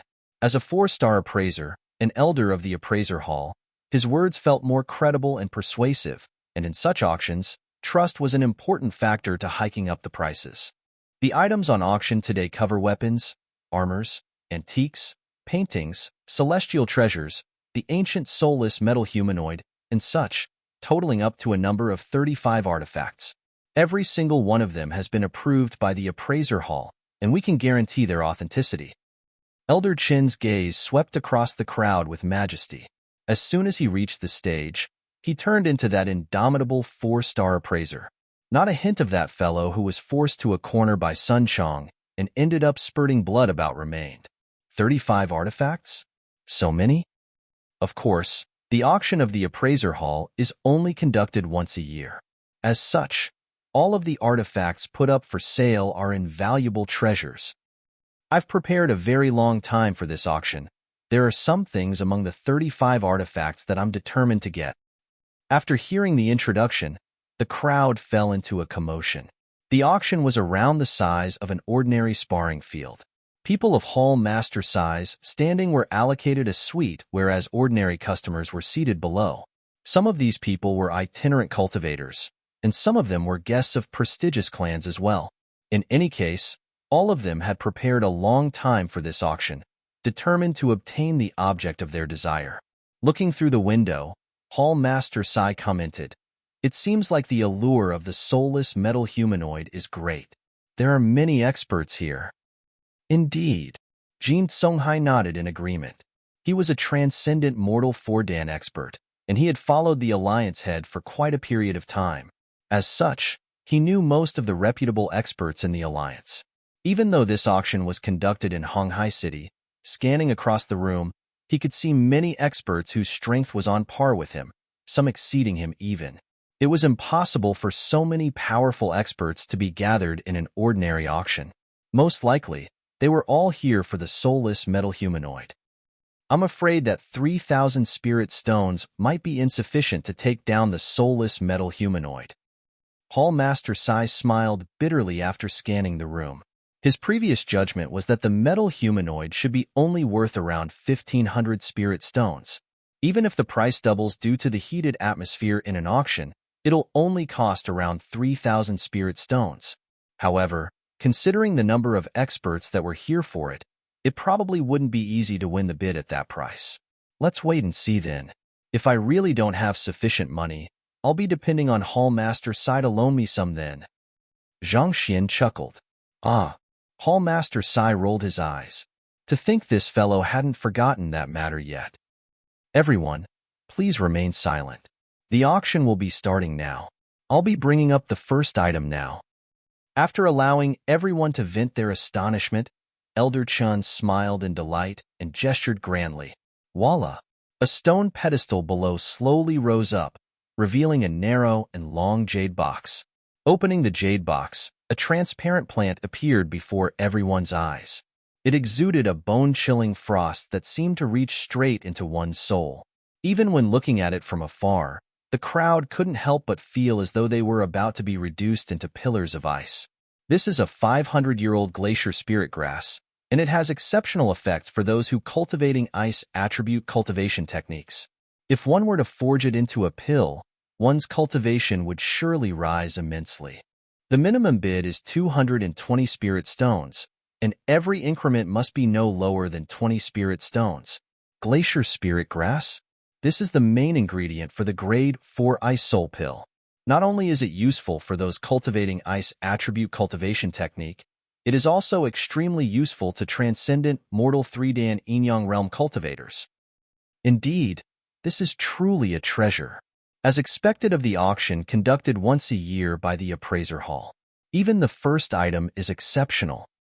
I'll be taking this ice spirit grass, 240 spirit stones. You think you can buy a 500-year-old spirit herb with just that bit of money? Dream on, 260 spirit stones. Ha, it's mine. 300 spirit stones. Even though the first artifact was only a spirit herb, it immediately heated up the atmosphere. The glacier spirit grass was an extremely herb in itself, needless to say, one that had reached a maturity of 500 years. In the end, the hammer price was 540 spirit stones. As expected of an auction conducted in the appraiser hall, it sure is lively. Upon seeing this sight, Zhang Xian was impressed. Based on his estimations, this glacier spirit grass was only worth 300 spirit stones at maximum.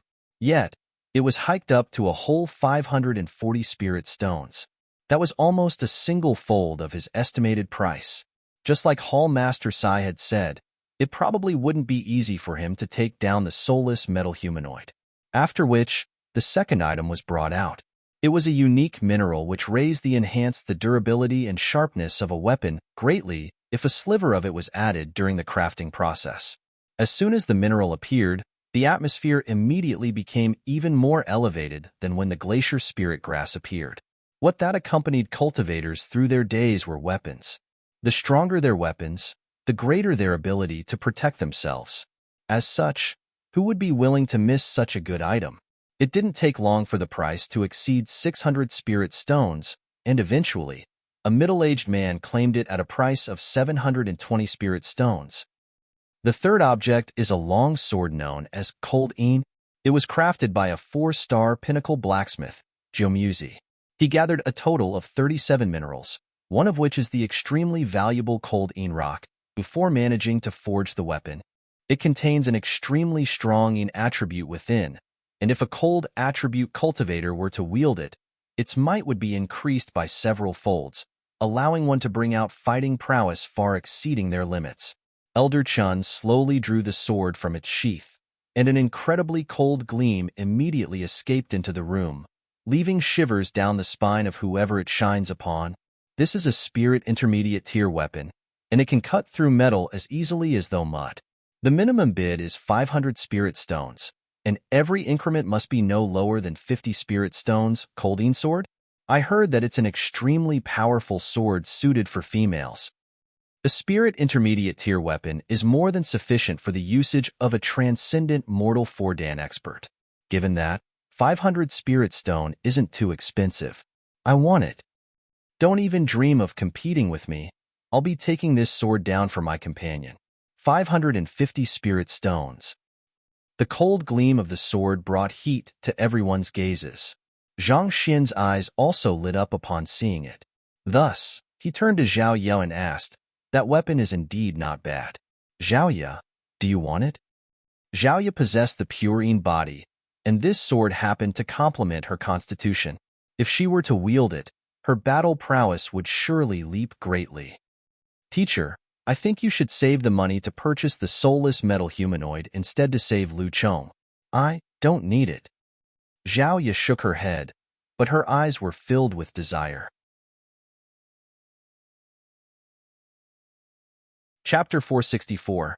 Let me give it a try. Even though Zhao Ye found herself desiring this sword greatly, she knew that the reason why her teacher came to Honghai City was to obtain the soulless metal humanoid. If he were to lack the funds to purchase it due to buying this sword for her, he would definitely regret it for life. Knowing Zhao Ye's thoughts, Zhang Xian said, "It's sufficient that you like it. If we end up having insufficient spirit stones, We can just find some other ways. It wasn't easy to come by an equipment that was compatible with one, and as such, Zhang Xian didn't purchase many items for his students. Since he had managed to stumble by one for Xiaoya, he was determined to buy it for her. Find some other ways? What other ways are there now?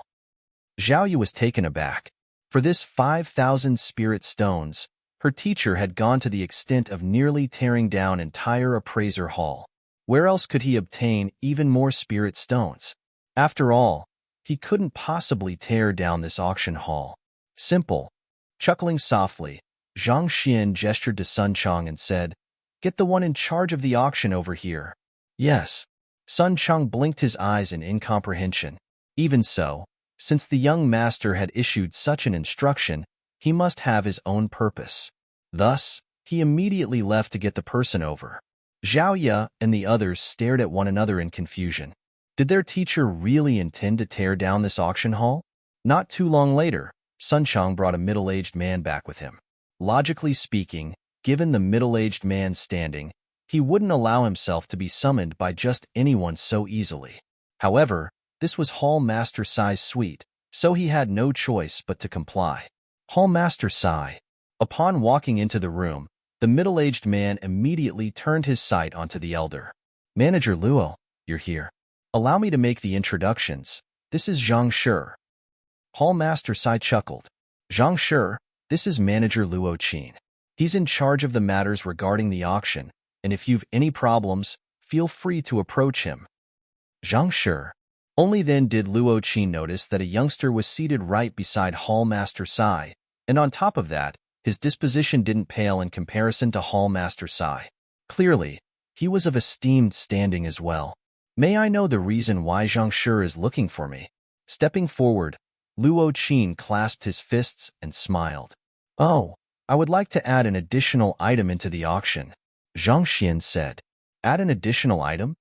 Luo Qin was taken aback for a moment before a look of difficulty appeared on his face. The auction has already started, and I'm afraid that it's too late to add anything in. To only bring up the matter now, you must be pulling my leg. Besides, who knows whether the object you are adding in is valuable or not? If it turns out to be fake, won't the reputation of the auction be destroyed? Don't be in such a hurry to deny it. Why don't you take a look first before making up your mind? Anticipating the other party's response, Zhang Xian smiled nonchalantly. He waved his hands to interrupt the other party. All right then. He didn't think that Zhang Xian would offer anything that would interest him, but considering how the other party was a Hall Master Sai's guest, and Hall Master Sai even went to the extent of addressing him as "sure," the other party's standing must be rather high. Thus, Luo Qin nodded his head. Hall Master Sai also turned his gaze over. He was curious to see what this young man could take out. Logically speaking, if he had any treasure, he would have brought it up already. He wouldn't have to go through the trouble with the harmonious stream of flowing goblets. Before everyone's intrigued gazes, the young man took out an item. Upon seeing the appearance of the item clearly, Hall Master Sai's body shook and he nearly coughed blood. What was in the young man's hand was a painting. It was the second artifact of the harmonious stream of flowing goblets. It's this. Is it possible for you to put it into the auction as well? Zhang Xian asked. The most valuable objects on him were naturally the treasures he received from the harmonious stream of flowing goblets. Given how those artifacts were able to the trial for the 5-star appraiser examination, they must be of great value. Purchasing 1 or 2 swords with the sum earned from these artifacts shouldn't be too difficult. This was the reason why Zhang Xian could remain calm even though he knew that the money he had on him was probably insufficient to take down the soulless metal humanoid. Zhang Shi, this artifact is incomparably valuable. I think you should just keep it instead. Hall Master Sai chuckled awkwardly as his heart bled profusely. That was a treasure belonging to their appraiser hall. It is one thing that the artifact to acknowledge and follow a new owner, but for you to sell it off at the very next moment. What the heck is this? If you think that it's a pity to see it sold, Hall Master Sai can buy it back. After all, we're friends. I won't demand too much. 5,000 spirit stones will do. Zhang Xian chuckled. Cough cough. Hall Master Sai's face turned red and he choked on his saliva. Eventually, He shook his head helplessly and said, "All right, you should continue on with whatever you're intending to do." He couldn't even take out 3,000 spirit stones at the moment. How in the world could he afford to buy this painting? Even though he was unwilling to see the treasures of the appraiser hall being leaked out, there was nothing he could do. If you doubt the authenticity of this artifact, you can feel free to have Hall Master Sai appraise it. Having received Hall Master Sai's approval, Zhang Xian turned to Luo Qin and said, "There's no need to appraise it. This painting is definitely real. I can tell so much." Unrolling the painting and taking a glance at it, Luo Qin nodded his head. As a manager of an auction hall, his appraising ability was above average as well. Otherwise, it would be embarrassing if he couldn't even identify a real treasure when it was placed before him. The painting before him had a profound aura to it, and concentrated spiritual energy was gathered around it. The birds in the painting felt as though they would soar out at any moment. Even a fool could tell that this was a valuable masterpiece. "All right, take it to the auction then. It'll be best if it can fetch 5,000 spirit stones." Since the other party could recognize the value of the painting, Zhang Xian could save the hassle of explaining. Thus, he dived straight into the matter. Upon hearing the other party's words, Luo Qin hesitated for a moment before saying, "Zhang Shi, even though this painting is of extremely high grade, selling it for 5,000 spirit stones would be impossible." "Oh, then how much can it fetch?" Perplexed, Zhang Xian asked. He wasn't too sure of the prices of artifacts, especially in terms of spirit stones. He thought that since this artifact was found in the harmonious stream of flowing goblets, it should be an incredible treasure. Thus, its value should exceed at least 5,000. But yet, this fellow said that it was impossible. What was going on? At the very most, it can only fetch 500 spirit stones. Luo Qin's face reddened. 500? Zhang Xian frowned in displeasure. This painting came from the hands of a 5-star painter, and it also possesses a spirit. Not only can it absorb spiritual energy from the air to nourish itself, it also contains the essence of the world that is valuable to cultivators. Even transcendent mortal Fordan experts would benefit greatly from looking at it for extended periods of time. So, how could it be worth only 500 spirit stones? After the verification from the Library of Heaven's Path, Zhang Xian could tell that it was authentic, and it was a treasure left behind by a 5-star painter. The grade of the painting had reached the 6th-level pinnacle, and it was just a step off from the legendary 7th level. Yet, it was only worth 500? You must be kidding me. Indeed. Who do you think you are fooling? How can such a great painting be worth only that much money? Sun Chong and the others also found the matter hard to believe. Zhang Shi, calm down. Listen to my explanation first. Luo Qin hurriedly bowed and explained awkwardly. The painting is exquisite and majestic, and it clearly carries the disposition fitting of a great painter. However, it doesn't have a name, and it isn't signed off either. This causes the value of the painting to drop tremendously. In truth, the art industry is somewhat similar to the antique industry. What that determines the value of an artwork isn't really the quality of the painting itself, but the reputation of the artist. If this painting was created by a famous painter of the Myriad Kingdom Alliance, it can easily fetch 5,000 spirit stones. But under the current circumstances, even 500 is a positive estimate. Upon hearing the explanation, Zhang Xian was taken aback. He immediately turned to Hall Master Sai, only to see the latter nodding his head. There's such a matter as well? Zhang Xian fell speechless. Thinking about it, it did make sense. After all, paintings weren't like weapons or medicinal treasures.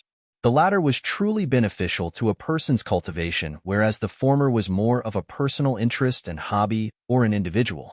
If it wasn't the work of a famous painter, the collection value of the work would immediately plummet. This painting is the work of a 5-star Grandmaster painter Wu Xuanzi from 800 years ago. Is he not considered as a famous painter? Zhang Xian asked. Wu Xuanzi? Of course he's considered as a famous painter. In fact, he's the very first 5-star beast tamer of the Myriad Kingdom Alliance. If this is truly his work, it'll be worth more than 500 spirit stones. Just that, even though he possesses a great reputation, He didn't live in the Myriad Kingdom Alliance for too long, and he left behind very few works as well. Luo Qin froze for a moment before asking, "How can you prove that this painting is his?" Wu Xuanzi was an unparalleled figure in the Myriad Kingdom Alliance 800 years ago. Despite not having reached 200, he had already brought his art of beast taming and painting up to 5-star. However, it was a pity that he left behind too few works in the world. Most appraisers couldn't discern his handwriting or his habits, and as such, it was difficult to determine whether this painting was a work of his or not. Zhang Xian was stumped. He only knew of the origin of the painting via the Library of Heaven's Path, but how in the world was he supposed to prove this fact to others? Wu Xuanzi didn't leave behind many works, so it was hard to draw a comparison between his works. Otherwise, this painting wouldn't have remained unidentified for so long a period of time in the appraiser hall. Unless a formidable painter bestows a name upon this painting. Even if the painter's reputation isn't as striking as Wu Xuanzi, as long as they're around the same level and the name he bestows bring out the true disposition of the painting, the title should be recognized by the spirit of the painting and the value of it will immediately increase by several folds. But even so, it'll probably only fetch around 2,000 spirit stones at best. Luo Qin said, "Name? Brings out the true disposition of the painting?" Bestowing a name to a completed painting isn't a simple matter. Everyone has different thoughts, and there could many multiple interpretations to a single painting. If one's line of thoughts differs from the original painter by even the slightest, one would be unable to earn the acknowledgement of the spirit of the painting. If so, not only would the value of the painting not increase, it'll even cause a fall in the artistic conception of the original painting, thus resulting in a massive plummet in its value. Luo Qin explained, "Thus, the only way is to first understand the background of the painter to attempt to get into his line of thoughts. Only then can one come up with a name that could bring out the true disposition of the painting and boost its value. Otherwise, even though Luo Qin didn't finish his words, the meaning he wished to convey was clear. 10,000 people viewing a single painting would generate 10,000 different thoughts. To fathom the thoughts of another, how difficult a task it was. In fact, it wouldn't be wrong to say that it was nearly impossible. You're saying that, if one could emulate the original author's understanding of the painting and bestow a fitting name to the painting, there's a chance that it could bring out its true disposition? Zhang Xian asked. That's right. If one understands the thoughts of the original painter, meaning Wu Xuanzi's thoughts, and write them down on the painting, it'll definitely allow the value of the painting to soar. However, putting aside how it's impossible to verify whether it's a painting left behind by Wu Xuanzi or not, even if it is his work, he is well known for keeping a low profile. As such, his background, the condition, and state he is in when he paints are completely unknown to others. And to make things worse, this painting is extremely bizarre as well. It's difficult to even identify the species of the birds in the painting. To fathom the painter's thoughts on top of that, it is impossible. Luo Qin shook his head. Even though he had only taken a look, based on his many years of experience, he could tell that it was impossible to fathom Wu Xuanzi's thoughts. Impossible? After hearing Luo Qin's explanation, Zhang Xian was taken aback. Then, a smile slowly crept onto his face. Since bestowing a name will boost the value of this painting, let me give it a try.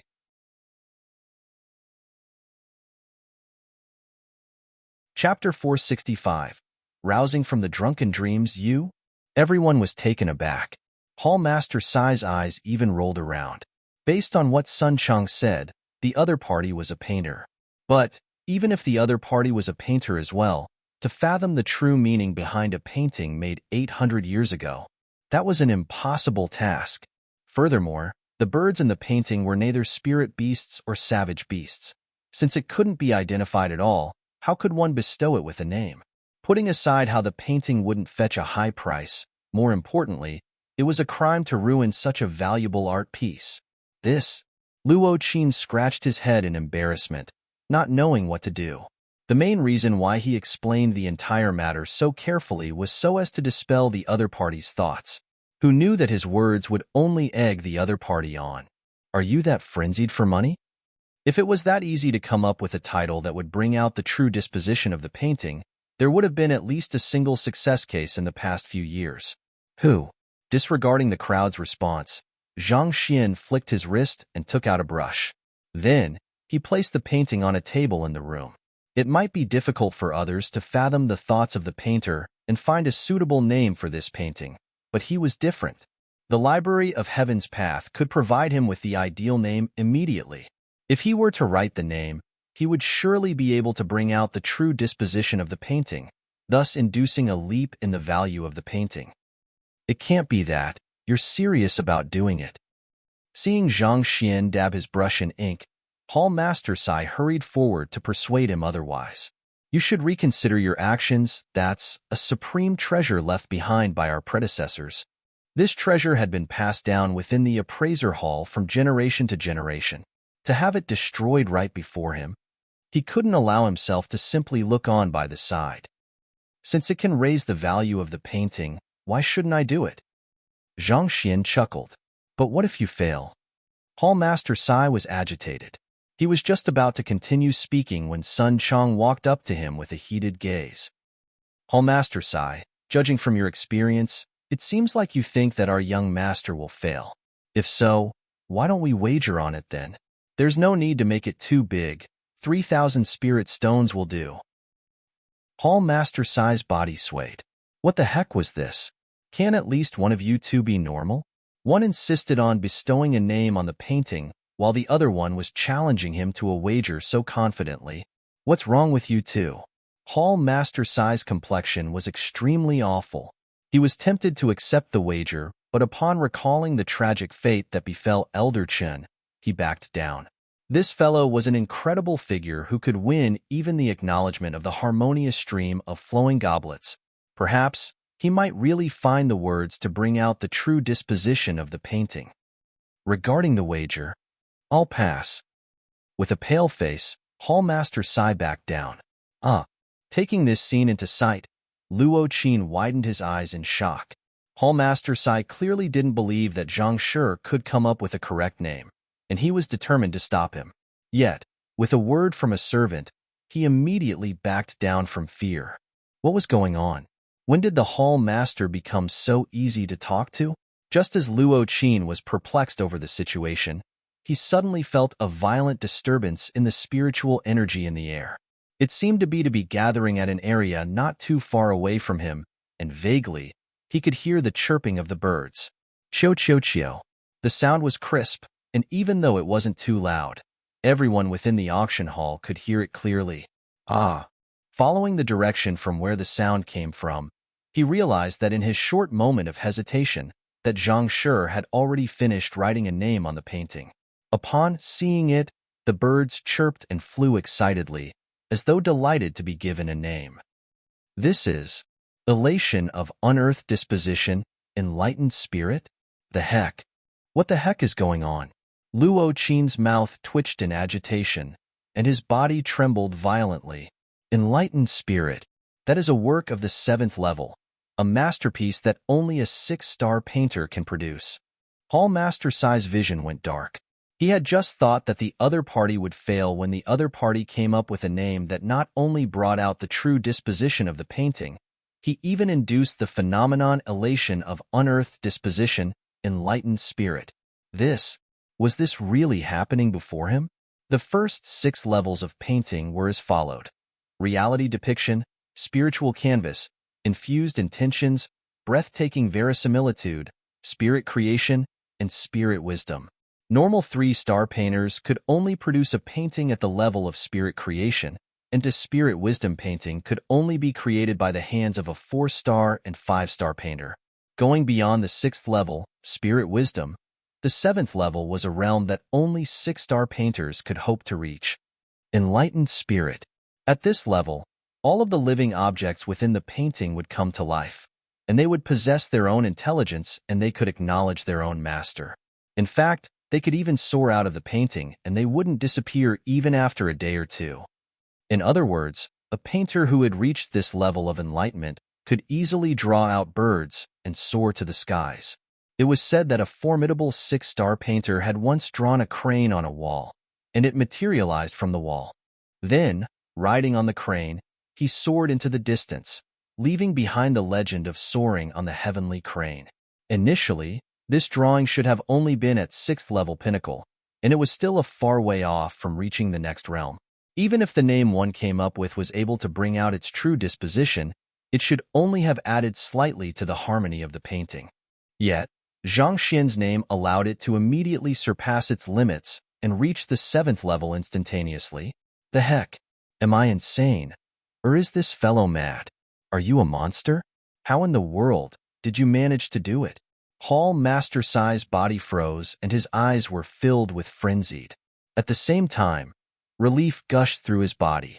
He felt that it was a blessing that he didn't wager with Sun Chong. Otherwise, he would probably end up in the same state as Elder Chen. Actually, the frenzy wasn't just limited to the group in the suite. The entire auction hall also broke out in commotion. The ongoing auction for the Cold Een sword also abruptly came to a halt. The dancing birds weren't just limited to within the suite. They flew through the windows and danced around the auction hall. The bright red flying birds resembled mini suns in the evening, illuminating the entire place with its brilliance. What are those? These birds are illusory beings. Someone has created a painting of the 7th level. A 7th level painting? A 6-star painter? This. Which senior is it? Is this painting for sale? If it is, I'll be willing to put all of my fortune into it. So do I.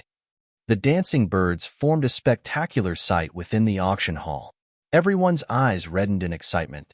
Even the most formidable painter in the Myriad Kingdom Alliance was only at 4-star pinnacle. The legendary Wu Xuanzi from 800 years ago had reached 5-star, but it was a pity that he didn't leave behind any works. Yet, a work that could only come from a 6-star painter had suddenly appeared in the room. How could the crowd not go into a frenzy? It can't be the doing of that Zhang Shi, could it? The host, Elder Chen, upon seeing that no one's attention was on him, immediately turned to look at the suite where the birds appeared from, and he immediately frowned. That was the Hall Master's suite. He couldn't think of anyone else other than that unfathomable young man who could cause such a huge commotion. While the crowd outside had fallen into a frenzy, Zhang Xian, who had just completed the painting, kept his brush and smiled at the dumbfounded Luo Qin. May I know if this painting is worth 5,000 spirit stones like that? 5,000? Worth? It's definitely worth that amount. Recovering from his shock, Luo Qin hurriedly nodded his head. Just a named 6th level pinnacle painting was already worth 5,000 spirit stones. A painting of the 7th level, even if it was sold for 10,000 spirit stones, there would probably be someone who would be willing to fork out the sum. Just by casually writing a few works, this young man had raised the value of the painting by 20 times. It would be a gross underestimation to say that his words were worth gold. Fearsome. Curious to know what it was that the young man wrote that transformed a 6th level pinnacle painting into a 7th level one, they hurriedly turned their gazes to the painting. However, upon taking a look, their bodies swayed and they nearly fell to the floor. It was just 5 squiggly words, rousing from the drunken dreams. These 5 words weren't written in any conventional form of calligraphy. Rather, it felt as though it was written right after one woke up from a drunken stupor. Even though it was squiggly, there was exquisite in a very different manner. Not only weren't they out of place, it seemed to complement with the bizarre birds on the painting, harmonizing the painting into one entirety. Rousing from the drunken dreams? This is the name of the painting? Luo Qin grabbed his hair frenziedly. If it was anyone else, they would surely be racking their brains to think of the origin of the bizarre birds, given that they were the main theme to the painting. Yet, this fellow simply went on to write rousing from the drunken dreams. And what was even more frightening was that he was right. Could it be that the legendary Wu Xuanzi drew this painting right after he woke up from a dream after drinking the previous day? If that was the case, wasn't this way too difficult to guess? Furthermore, how in the world did this fellow know about it then? Indeed, this painting is indeed made by Wu Xuanzi right after he woke up from his drunken stupor. Zhang Xian confirmed everyone's doubts. Unable to accept this outcome, Hall Master Sai asked, But, what spirit beasts are those birds? Why haven't I heard of them before? He had stumbled by this painting back then when he was challenging the harmonious stream of the flowing goblets, and for this, he had flipped through innumerable books, but he was unable to find an answer. Since this was Wu Xuanzi's work, these birds should at least have a name. Oh, they're called white purity birds. Zhang Xian said. White purity birds? That can't be. White purity birds have long wings, purple beaks, golden claws, red head, and they're slightly plump as well. Not only does these birds not possess those unique traits, they clearly possess a slim physique. This time, the one who spoke was Zhao Feiwu. She felt that there was a clear problem in Zhang Xian's analysis. The white purity bird was a commonly seen spirit beast, and its unique characteristics made it extremely easy to identify. On the other hand, these bizarre birds didn't possess a sliver of those characteristics, so how could they be white purity birds? If those were really white purity birds, Hall Master Sai and the others would have long identified the painting. Oh, when Wu Xuanzi drew this painting, he was still slightly intoxicated, so he depicted the white purity birds inaccurately, resulting in their current forms. Zhang Xian explained. Inaccurate depiction? At that moment, everyone trembled in shock. Who could have thought that a 5-star painter would make such a fundamental error? Indeed, when he woke up from his stupor, he realized how ridiculous his drawing was, and he thought that if it were to get out, it would surely affect his reputation.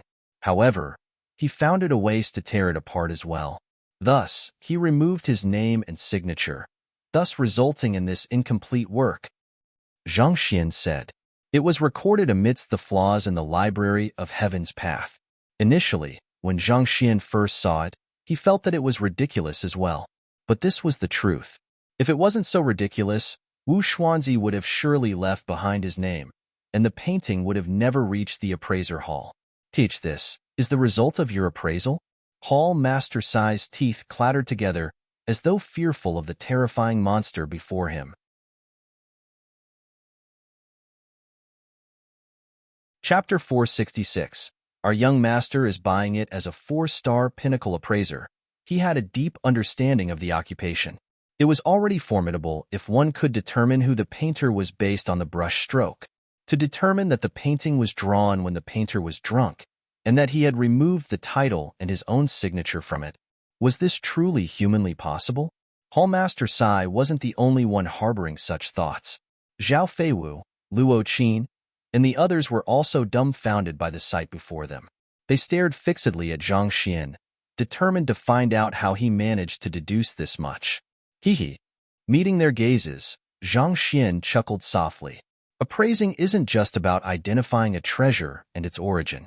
More importantly, one should guess the thoughts going through the mind of the creator, and only then can one gain a deeper understanding of an artifact. This painting may seem well organized, but in truth, it's extremely inconsistent. One of the basics of painting is balance, but this painting is high on the left and low on the right, giving a feeling that it is tilted toward one side. Clearly, the person drawing isn't steady on his feet. It is very likely that he was lying on the paper. Also, look at this area, and that area. It's clear those portions can only be drawn when one is lying down. Also, the bizarre birds have short wings, white beaks, black claws, black heads, and a slim body. It doesn't resemble white purity birds at all, and it is impossible to tell what species it is with a single glance. However, if one were to take a closer look, there are reeds and blooming purple flowers all over the painting. Those two are the favorites of white purity birds. And most importantly, every single of those birds has a stalk of grass in its beak. Zhang Xian pointed. And just as what Zhang Xian had said, every single bird in the painting had a stalk of grass in their mouth. This grass bears a striking resemblance with riverleaf grass. The riverleaf grass contains lethal poison, and there isn't a single spirit beast that enjoys eating it. As such, it causes some confusion. However, what if these were white jade stem instead? The stems of the white jade grass resemble the riverleaf grass a lot, and there are even medicine suppliers intentionally mixing the two together to earn a larger profit margin. While the white purity bird wouldn't even touch the riverleaf grass, the white jade stem is its favorite food. This, Hall Master Sai and Luo Qin's bodies froze. The other party's words were logical and rational. By following his analysis, one can easily conclude that the birds were white purity birds. Now that we've confirmed the species of the bird, the rest is simple. If one pays careful attention, one can see that the painting is completed in a single breath. Unlike usual paintings, an outline wasn't drawn beforehand. As a talented painter who is capable of producing a work of the 6th level, how could he possibly neglect such fundamentals? More importantly, there are even traces of corrections being made to the birds. Following the previous line of thought, it can be deduced that this painting was done when the other party was in a drunken state. After deducing this much, it isn't that difficult to fathom its origin. Zhang Xian's lips curled up. He wasn't just spouting nonsense. As a painter with capability of 3-star and above, given that he knew the result in advance and the flaws listed in the Library of Heaven's Path, it wasn't too difficult for him to notice the various peculiarities with the painting. Otherwise, it would be nigh impossible for one to link all of these peculiarities together. This. Seeing how Zhang Xian explained the entire matter calmly, everyone in the room was frenzied. At this very moment, Hall Master Sai realized that the other party's appraising ability wasn't just slightly higher than his. The two of them weren't even on the same level.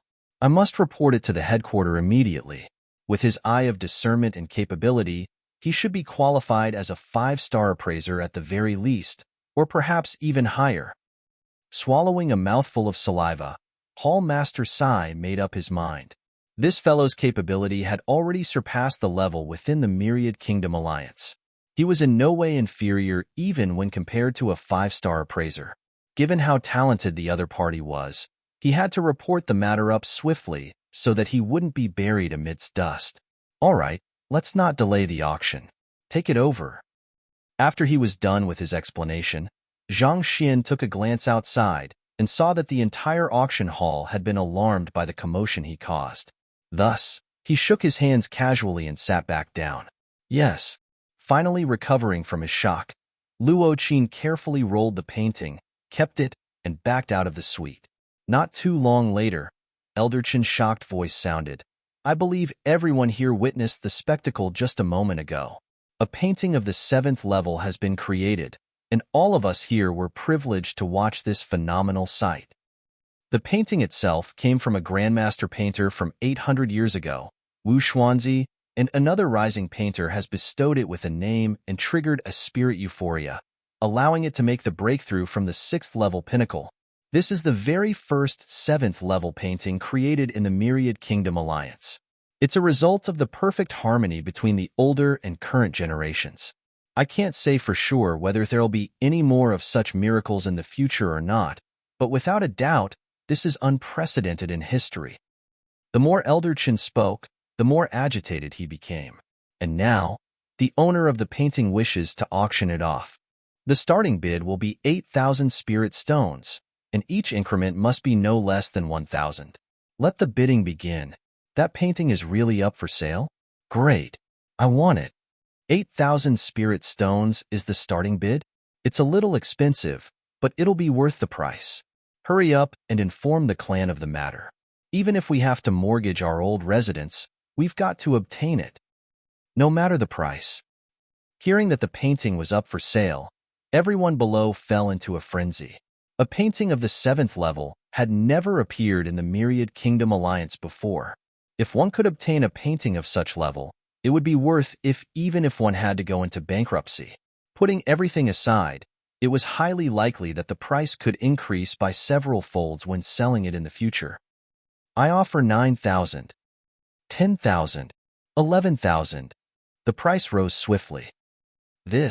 Seeing the frenzy below, Zhang Xian blinked his eyes in shock. Given how Hall Master Sai could only produce 3,000 spirit stones, he thought that 5,000 would be the limit already. Never in his dreams did he expect to see the price soar to beyond 10,000. Just like Elder Qin and the others, I spent most of my money on the collection of treasures. As such, I don't have many spirit stones on me. Besides, I'm only an individual while they represent an entire power or a prestigious clan. Noticing Zhang Xian's doubt, Hall Master Sai smiled bitterly. Logically speaking, given how lucrative appraising was as an occupation, These 4-star appraisers should possess immense wealth. At the very least, they should be able to match up to those bidders below. But unfortunately, they spent all of their wealth collecting treasures. As such, their liquid assets were severely limited. 3,000 was already the limit of their wealth. Furthermore, the clan that those bidders below could have thousands of years of history behind them. The wealth that a clan could accumulate over such a long period of time was astonishing. While Hall Master Sai and the others would find it hard to take out 10,000 spirit stones, to those below, it only meant a short moment of financial difficulty. As long as they managed to find a buyer for it, not only would they recoup their losses, they would even earn a huge profit. Within a suite in the auction hall, a young man was currently seated right in front of the window. He carried a majestic and lofty aura reminiscent of a noble dragon. Standing behind him was an elder. Even though he was completely motionless, his very presence felt like an endless abyss, leaving one unable to determine the depth of his strength. It was likely that his cultivation was superior even when compared to Jin Songhai. A 7th-level painting? Interesting. Looking at the rousing from a drunken dream that Elder Chun took out, the eyes of the young man gleamed. The elder bowed. "Young master, are you interested in it?" The young man nodded. A 7th-level painting is a valuable treasure even to the elders of the sect. If I manage to buy it, it'll surely be extremely useful to my supporting occupation as a painter. All right, I'll buy it then.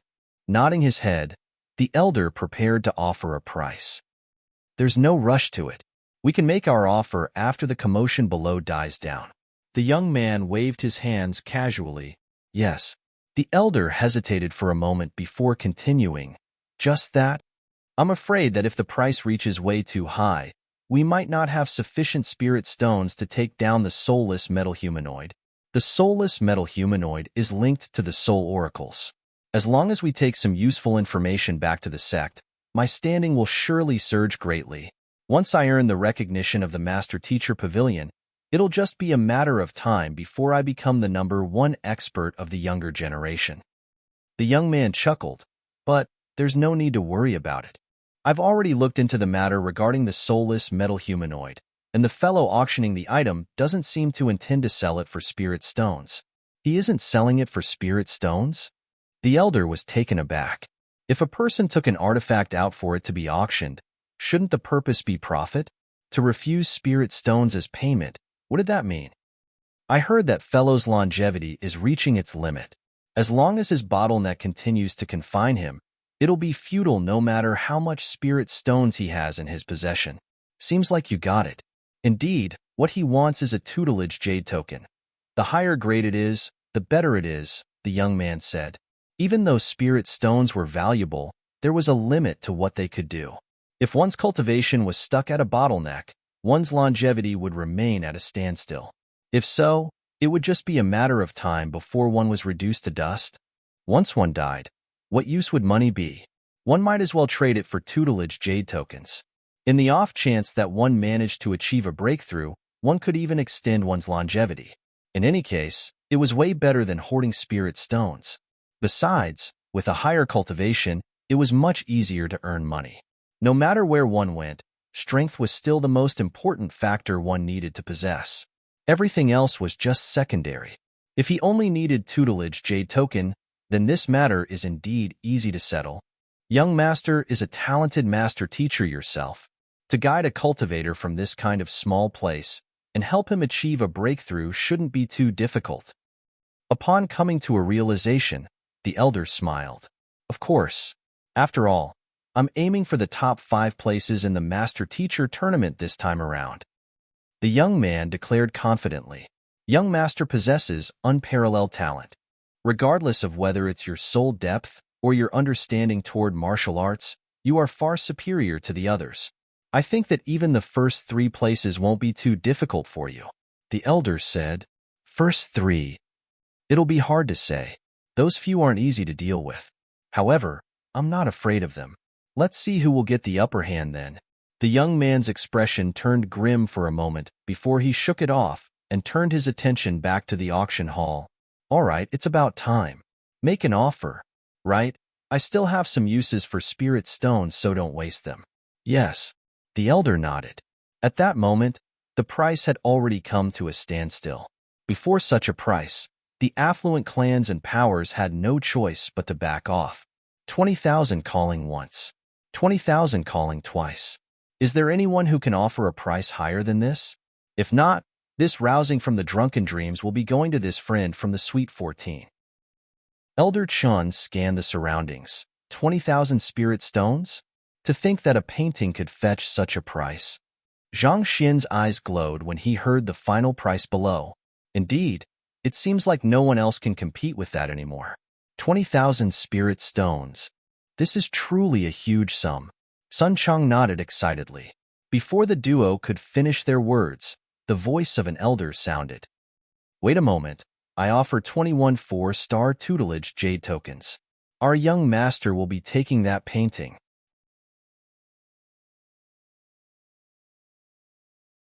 Chapter 467, Bidding for the Soulless Metal Humanoid 1:4-star tutelage jade token?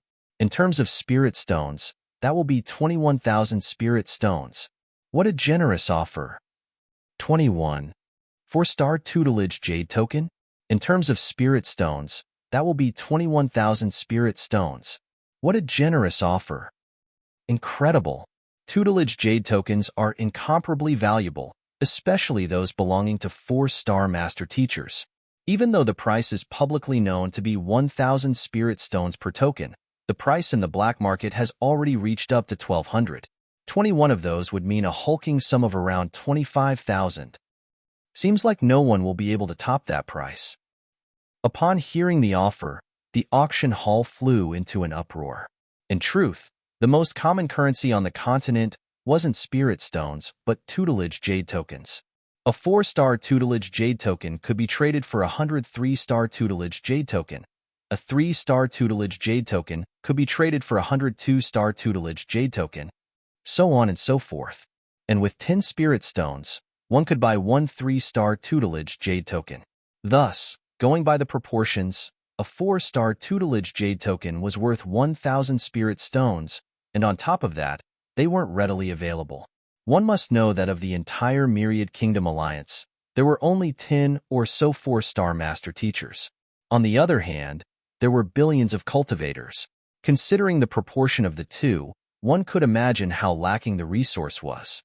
Usually, if a cultivator were to obtain a 4-star tutelage jade token, they would use it for themselves. Thus, it was hard to find one even in the black markets. Yet, that person in the suite actually offered 21 of those tokens just to buy a single painting. This incomparably generous act made everyone felt frenzied. Incredible. Hall Master Sai's eyebrows twitched as well. Even those of his cultivation would benefit greatly from the guidance of a 4-star master teacher. The value of 21 4-star tutelage jade token clearly exceeded that of 20,000 spirit stones by way too much. Just as Hall Master Sai was about to turn to the young man to congratulate him on his massive profit he had just earned, the other party's complexion darkened and he cursed out loud. The heck? At this moment, Zhang Xian was undergoing a breakdown within. The reason why he took this painting out was so that he could earn more spirit stones to buy the soulless metal humanoid, as well as to fuel his future cultivation. He was just delighted by the windfall of 20,000 spirit stones when that fellow wrecked his dreams. 21 4-star tutelage jade tokens.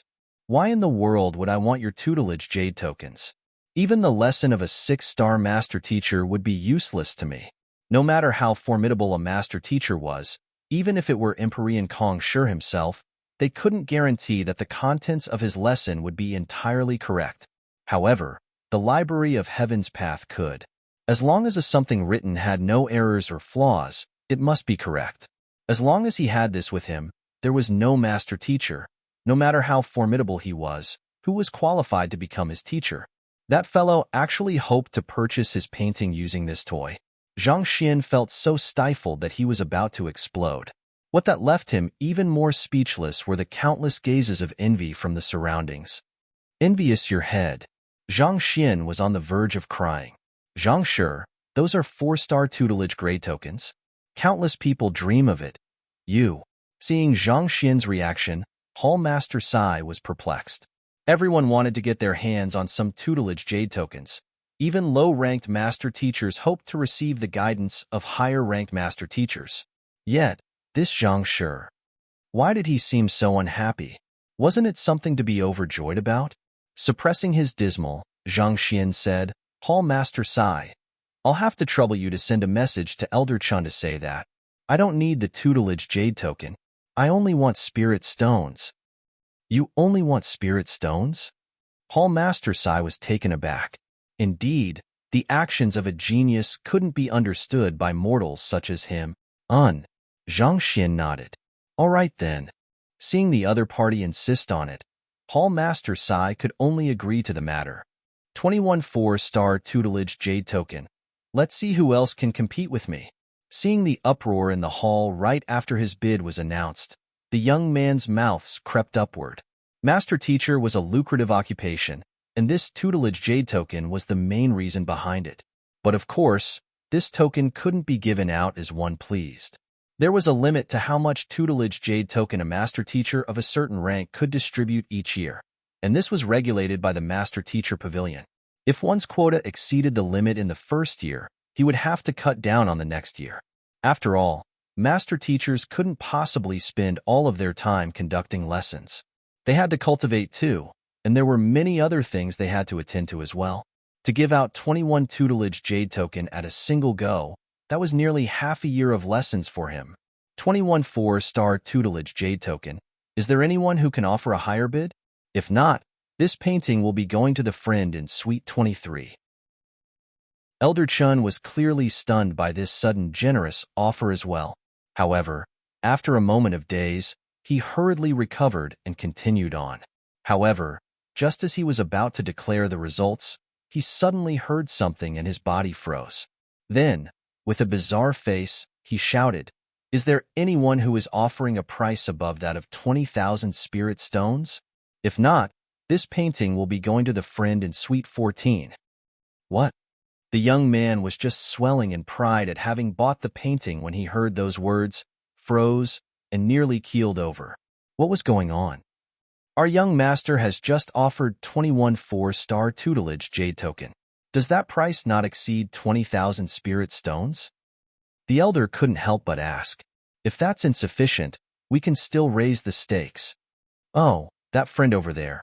I apologize, but the seller has just told me that he's only accepting spirit stones. Elder Chun replied. Only accepting spirit stones? The young man felt his head spin. There was actually such a foolish person in the world? With so many tutelage jade tokens, not only could one from a 4-star master teacher, one could befriend him as well. Yet, this fellow actually turned it down and went for the cheaper spirit stones instead? That's right. Are there any higher bids? If not, this painting will be going to the friend in Suite 14. Elder Chun continued. The person in Suite 14 was a renowned painter. He thought that he would surely lose the bid given how the other competitor had offered so many tutelage jade token. He didn't expect to make such a sudden comeback. He was overjoyed. Sold. After confirming that there would be no one offering a higher price, the painting was eventually dealt at with a price of 20,000 spirit stones. Damn it! Damn it! The young man's face steeled, and he was on the verge of going on a rampage. For star tutelage jade tokens were goods that were highly desired but in short supply no matter where one went. Yet, over here, he failed to trade them for the item he wanted. This made him infuriated. Go and check the identity and the background of the one who sold the painting. The young man instructed. Yes. The elder walked out, and not too long later, he returned. Reporting to the young master, the painting is sold by the people within Suite 1. If I'm not mistaken, the seller seems to be a friend of the head of the appraiser hall, Hall Master Sai. As for his identity, I wasn't able to get any information on that at the moment. Suite 1. Narrowing his eyes, the young man harumphed. Young master, now that the painting is bought away by someone else, what should we do? The elder asked. Let's put that aside for the moment and focus on obtaining the soulless metal humanoid first. The young man was frustrated, but knowing that there was no helping it, he shook his hands. Once the hammer was struck, no matter how prestigious his standing was, he couldn't reverse the decision. If the seller insisted on dealing in spirit stones, then no matter how formidable he was, there was nothing he could do about it. All right then. The elder also shook his head helplessly. The auction continued on. After selling away the painting which had caused such a huge commotion, the cold sword was put on sale again, and eventually, Zhang Xian took it for a price of 700 spirit stones. The artifacts that came afterward didn't cause as much of a storm as Zhang Xian's painting. Even though they were valuable, they were incomparable to a 7th-level painting. On top of the cold sword, Zhang Xian bought another 2 artifacts, a spear for Zheng Yang and a body plate for Yuan Tao. The total price of the 2 objects was around 1,000 spirit stones, so it was still within an acceptable price range. As for Lu Yang and Wang Ying, as there was nothing suitable in the auction, Zhang Xian wasn't able to buy anything for them. Now, the final object of the auction, as well as the one everyone has been anticipating for, the soulless metal humanoid. As Elder Chen spoke, a stone pedestal slowly rose, and a figure seemingly crafted of gold, donning a full body armor, appeared before the crowd. Zhang Xian turned his gaze over as well. It was indeed no different from a human. The only difference was that a huge quantity of metal had been added into the body, enhancing its defense. Activating the Eye of Insight, Zhang Xian soon shook his head in disappointment. Clearly, this object was beyond his current analytical ability. He wasn't able to discern anything about it at all. This soulless metal humanoid has undergone a collaborative appraisal by Hall Master Sai, Elder Lu, and myself, and we've confirmed that there's no mistake about it. This is the guard of the ancient soul oracles, and it possesses unimaginable value. Elder Chan introduced. However, I'm afraid that I am not in charge of this one. The owner of the soulless metal humanoid has decided to sell it for himself. He intends to trade it for a treasure he needs. Let's invite the auctioneer up on stage then. Following which, an old man walked in from the back of the round stage. This old man had a white beard, his skin was slightly loose, and he carried a slightly archaic aura with him. With just a glance, it was clear that he was advanced in age. Activating the Eye of Insight, Zhang Xian took a glance at the old man and he immediately frowned.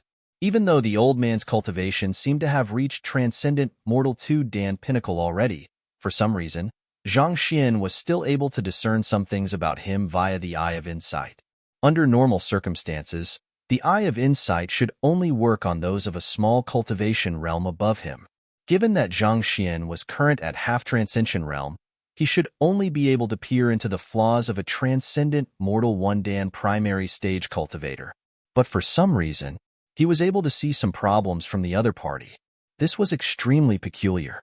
That is the person who discovered the soulless metal humanoid? It seems so. Who knows what kind of luck he has to stumble by it? Once he sells it, his wealth will surely increase by leaps and bounds. Indeed, why do I not possess such luck? Upon realizing that it was a decrepit old man who'd found the soulless metal humanoid, a commotion broke out amidst the crowd. Everyone, please calm down. Since everyone is interested in buying this object, let's listen to what he intends to exchange it for. Regardless of whether it is on your own or with your clan, as long as you can produce the item he needs within a single day, you can feel free to make an offer. Elder Chun said, "All right."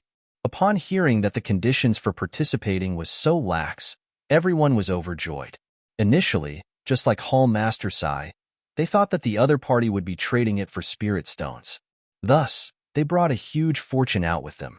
Yet, the owner was actually intending to trade it for another object. This had caught them off guard.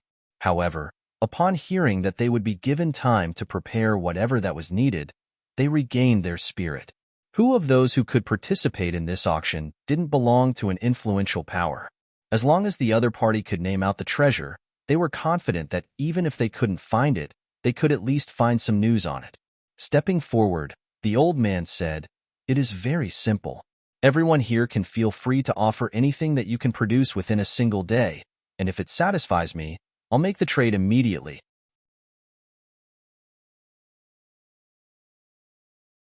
Chapter 468, Bidding for the Soulless Metal Humanoid 2, Feel free to offer?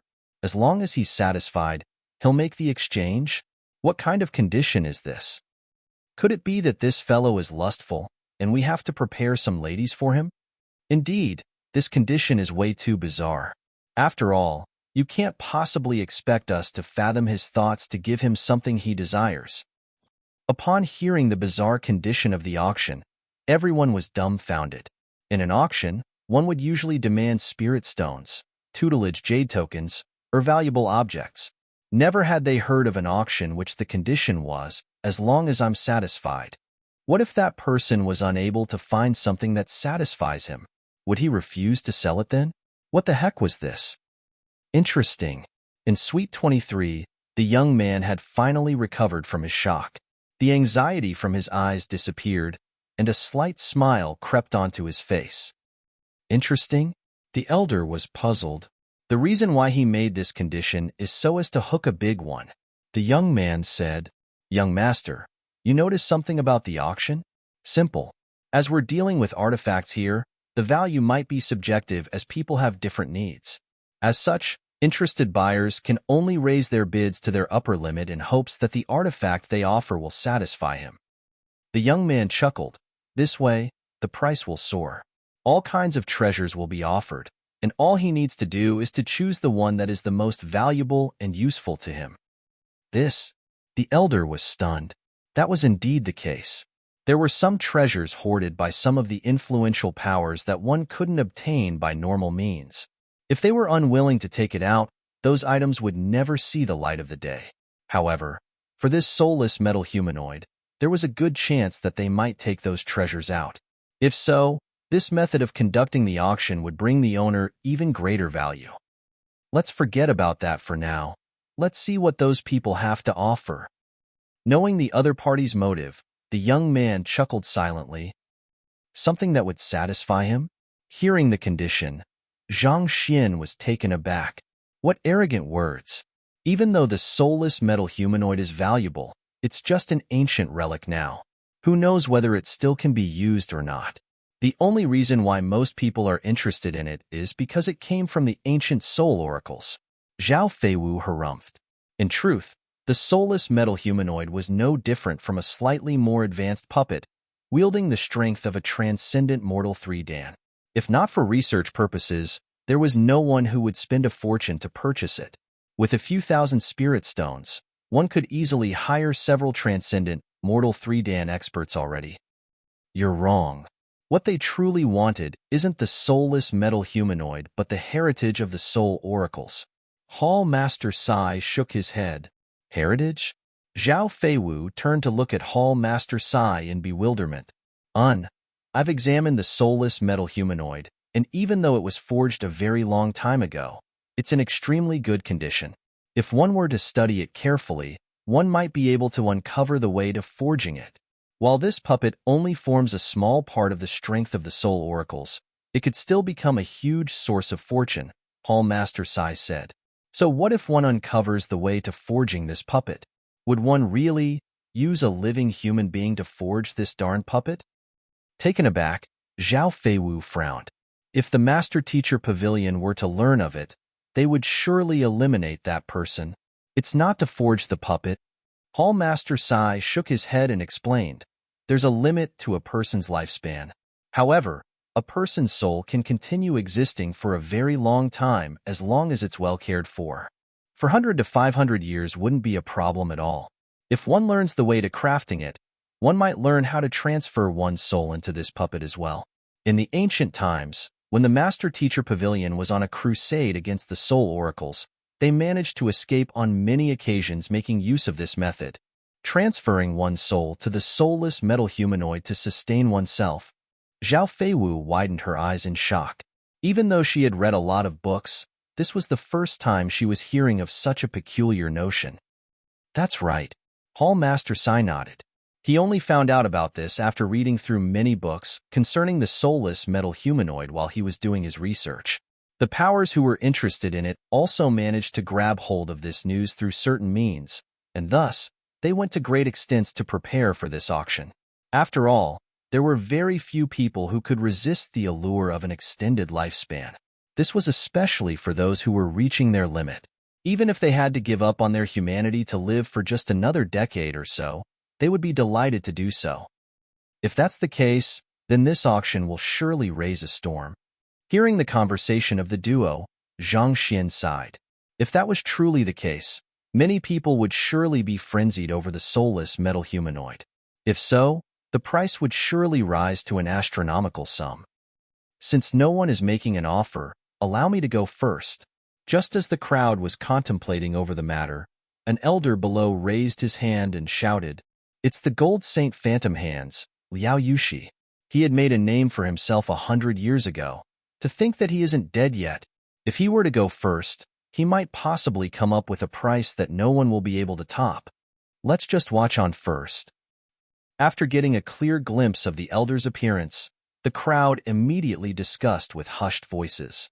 Gold Saint Phantom Hands was an expert whose name induced fear across the entire Myriad Kingdom Alliance 100 years ago. Everyone had thought that he was already dead since it had been a century since he had disappeared from the public eye. Yet, to think that not only was he alive and kicking, he even attended this auction and became the first one to make his offer. As an expert who had lived for so many years, no one would believe it if he said that he had nothing valuable on him.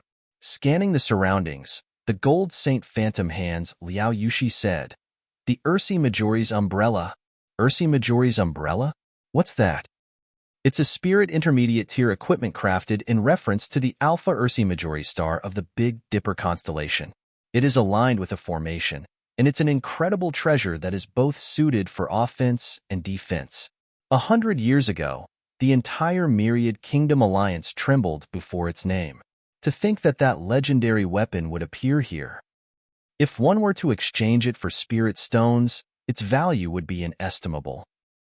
After hearing Liao Yushi's words, the faces of the people who recognized the treasure were astonished, and disbelief marked their faces. The Ursi Majori's umbrella might be incredible, but it's definitely not enough to trade for this soulless metal humanoid. Allow me instead. Old mister, judging by your weak aura, you must be in poor health. I have 1,000-year-old blood ginseng here. Even if you're nearing the end of your lifespan, if you were to consume it, you will definitely be able to live for another decade or so. Before the crowd could recover from their crowd, another cold voice echoed. Everyone turned their gazes over. The one who had just spoken was a middle-aged man with thick, black eyebrows. He was dressed in a luxurious robe, and he had an arrogant expression on his face. It's the Herb Emperor of the Great Herb Gazebo. That is 1,000-year-old blood ginseng. It is much more valuable than the glacier spirit grass sold previously, and even the Ursi Majori's umbrella cannot compete with it. Indeed, the idea of trading with other artifacts is indeed insane. It's just the second offer, but it has already locked out innumerable competitors. How can we compete with this? 1,000-year-old blood ginseng isn't something that one can obtain from the market with just money. Upon hearing the offer of the Herb Emperor, a commotion broke out once more. Even the eyebrows of the old man on the stage twitched a little. However, he soon calmed down. Clearly, this wasn't the item that he was in desperate need of.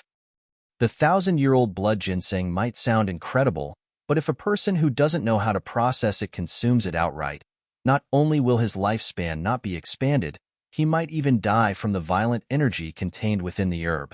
Rather than that, don't you think that the grade 4 Pinnacle Spirit Pill, Duodecennial Longevity Pill, is better? Not only does it enhance one's lifespan by 12 years, there are no side effects at all. Isn't it clear which one is better with just a single look? An elder harumphed. It's the head of the Apothecary Guild, Duodecennial Longevity Pill, the pill famous for being able to extend a person's lifespan by 12 years. Even though it's a grade 4 pill, it's a known fact that one has to be at least a 5-star apothecary to successfully forge it. What a generous offer this is. Insane. Everyone has gone insane.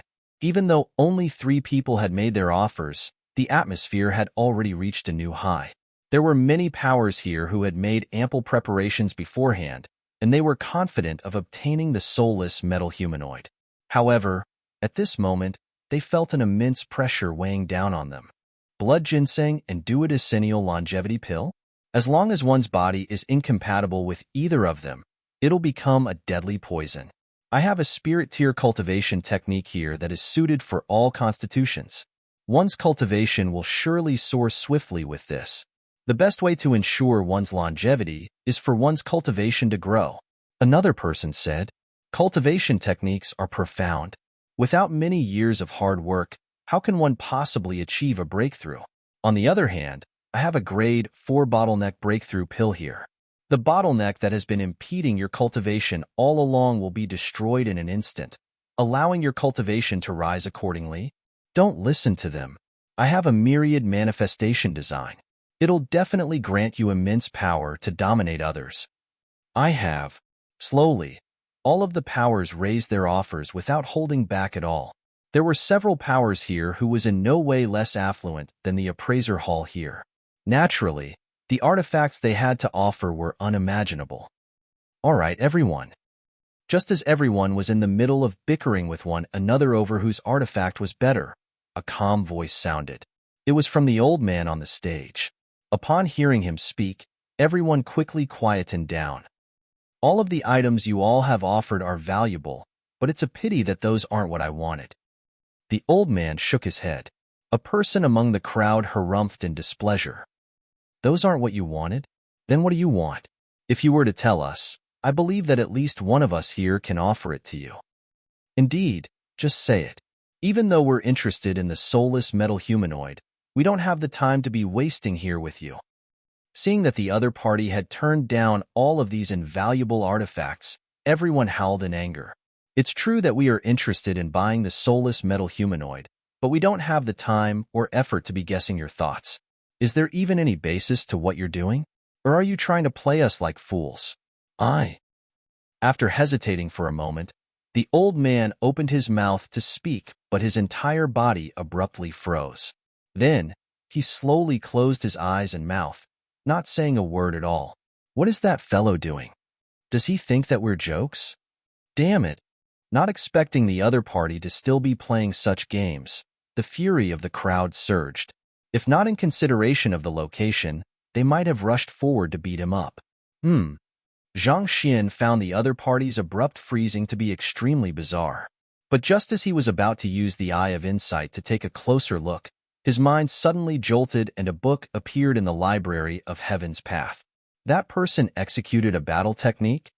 Zhang Xian was taken aback. There were only two reasons behind the appearance of a book in the library of Heaven's Path. Given that he wasn't in physical contact with the other party, the only possibility was that the other party was using a battle technique. To think that just shutting his mouth was a battle technique in itself? This was way too bizarre. I should take a look at the book first. Even though Zhang Xian was perplexed, he knew that there was no point pondering over the matter. Thus, he turned his attention to the library of Heaven's Path and browsed through the book. After flipping through the book, a bizarre expression appeared on Zhang Xian's face. Such a matter can happen as well? Zhang Xian blinked his eyes in disbelief.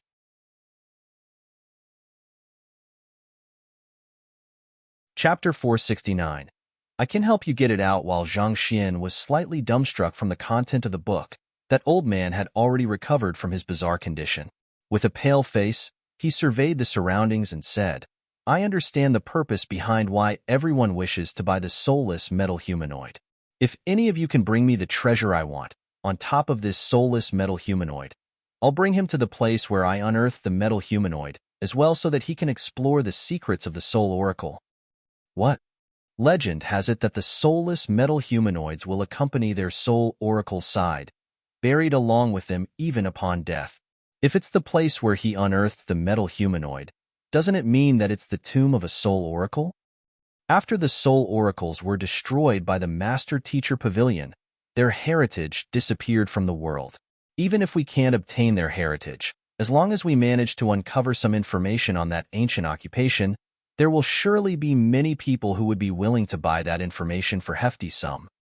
More importantly, Soul Oracles were known for being the most lucrative occupation in ancient times due to the nature of their powers. Even appraisers aren't a match for them. If we were to unearth the tomb of a Soul Oracle, we would surely obtain a massive fortune. Indeed, anyone who gets this opportunity will strike it rich. Initially, everyone was rather displeased with the old man due to his ridiculous auction proposal. However, after hearing those words, everyone began trembling in agitation. The responsibility of the Master-Teacher Pavilion was to enlighten the world, and they believed in equality in education as well. Unless truly necessary, they would never make a move against other occupations. Back then, it was due to the soul oracles pushing things too far that they were exterminated. Even if someone were to obtain their heritage now, as long as they didn't use it for malicious intentions, the Master-Teacher Pavilion wouldn't interfere in the matter. In fact, if one were to make use of this opportunity well, one might even be able to win the grooming and protection of the Master-Teacher Pavilion. Besides, given that an intact soulless metal humanoid was dug up, the soul oracle buried in the tomb was likely to be extremely powerful before his death. If they were to find the tomb, even if they failed to obtain the soul oracle's heritage, they would at least be able to find a whole mountain of treasure that was sufficient to send others frenzied. I must obtain it. Indeed. But so many invaluable treasures have been turned down already.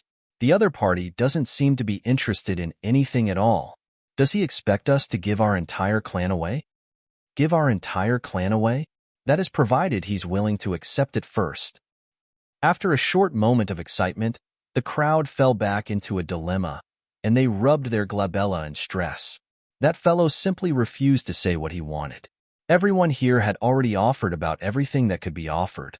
Was it because the artifacts they offered weren't valuable enough, and he wanted to go for something better? I have the seedling of a 1,000-leaf tree here. Would you be interested in making a trade for this? Just as the crowd was in a dilemma, an impassive voice sounded from one of the suites. 1,000-leaf tree? That legendary spirit tree that can fight and guard over a clan? On the single trunk on a 1,000-leaf tree, there are 1,000 branches, and on each of those branches, there are 1,000 leaves. After it reaches maturity, just like any spirit tool, it'll instinctively protect its owner. On top of that, the 1,000-leaf tree possesses an astonishing cultivation that is on par with even a transcendent mortal 4-Dan clarifying turbidity realm expert. If one were to plant the seedling in one's clan, 100 years later, the clan will be blessed with a transcendent mortal 4-Dan guardian which would devote its life to protecting the clan. This is an ultimate treasure that all big clans are vying over. This is way better than those spirit weapons, pills, and cultivation technique manuals. Who was in that suite? To think that he would be willing to bring out such a valuable treasure. There was a limit to a person's longevity. No matter how powerful one was, there would eventually come a day which one would have to die. As such, it was impossible for an expert to watch over his clan forever. But the 1,000-leaf tree was different. In 100 years, one would gain a powerful guardian that could ensure the prosperity of the clan for the next 100 years. It was no different from having a powerful expert looking after one's clan at all times. Given such, how could the crowd remain calm before such a treasure? To trade it for a soulless metal humanoid, this was truly a losing deal. He can't possibly reject this as well, can he? The crowd turned to the old man on the stage, curious to see how he would react. The soulless metal humanoid was valuable, but it wasn't anything much compared to the 1,000-leaf tree. Given the vast difference in the value of the two artifacts, even a fool would know what to choose. I apologize, but I'm not interested in the 1,000-leaf tree. Just when everyone thought that a new owner of the soulless metal humanoid had been determined, the old man shook his head once more. He's not interested? He rejected it outright? If it was me, I would have definitely made the trade immediately. Such a waste. Clearly, the crowd didn't expect that even a 1,000-leaf tree seedling would be insufficient to move the old man. At this moment, they felt a little frenzied. What in the world did he want? I'll repeat my words once more. As long as anyone can bring out an object that interests me, I'll trade for it immediately. This is a competition over the value of the objects. The old man shook his hands. Interests? Hearing those words, everyone fell silent.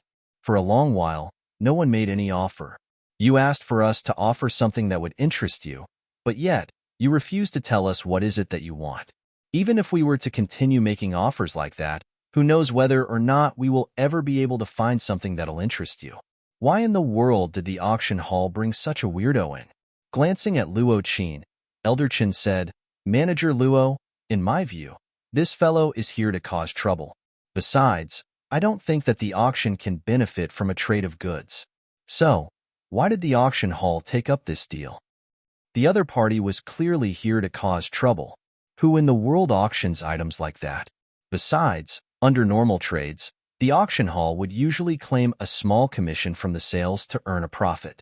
However, given that the other party was trading the soulless metal humanoid for another artifact, how was the auction hall supposed to claim a commission off the price? He isn't causing trouble. He has already paid an advance of 5,000 spirit stones. Luo Qin shook his head. He has already paid even though his item hasn't been successfully auctioned yet? Elder Chun was taken aback. Even he was unable to take out so many spirit stones in a single go. To pay this sum in advance, wasn't he worried that the soulless metal humanoid might not be sold? Indeed. So no matter how he auctions his item, the auction hall won't make a loss at all. Luo Qin said. Then, what does he really want? Elder Chun was perplexed. Since the other party was able to produce 5,000 spirit stones in a single go, it was highly likely that he didn't lack money at all.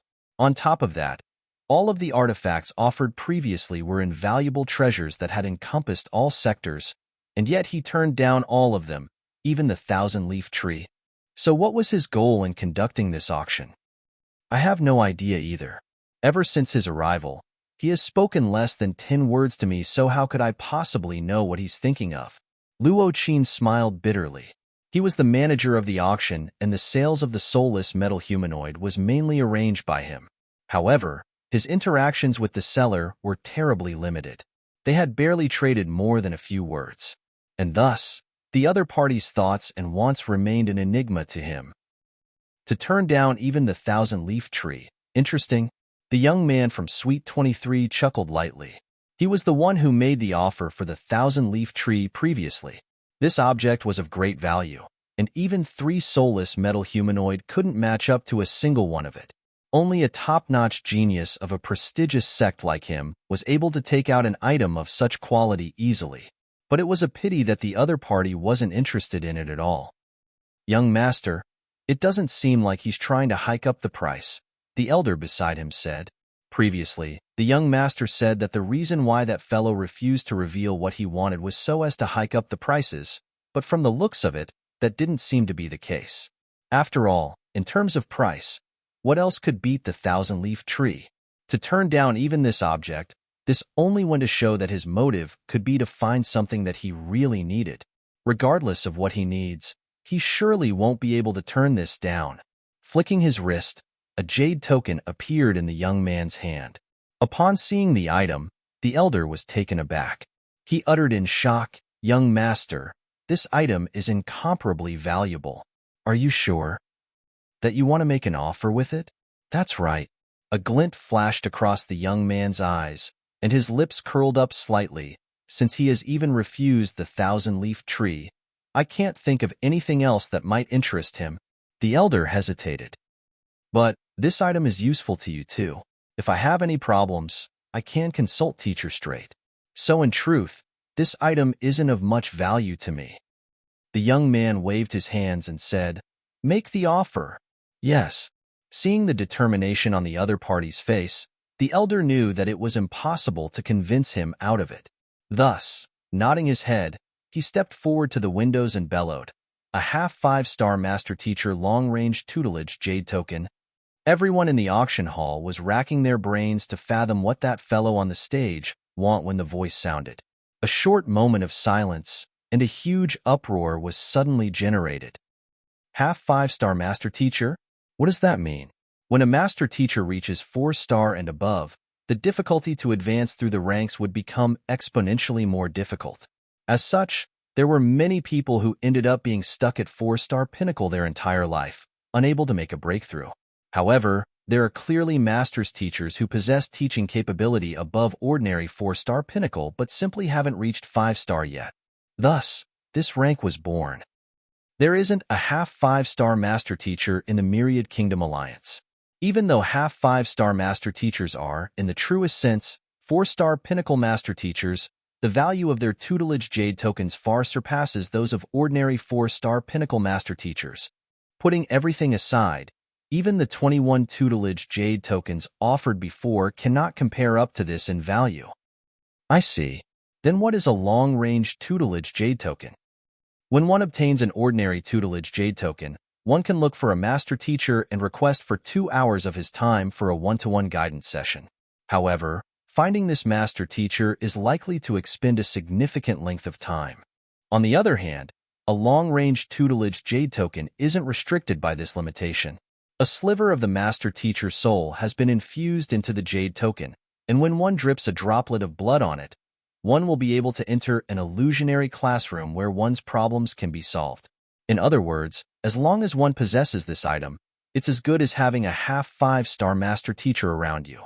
No matter what cultivation problem one has, one can inquire about it at any moment. Even though it's just a one-time use object, its value is unimaginable. Being able to undergo the guidance of a half 5-star master teacher on the spot and running around the world with the jade token in hand to look for the specific half 5-star master teacher were two vastly different concepts. The value of this jade token definitely far surpassed that of the previous 21 jade tokens. Having understood this, everyone turned to the old man on the stage to see how he would choose.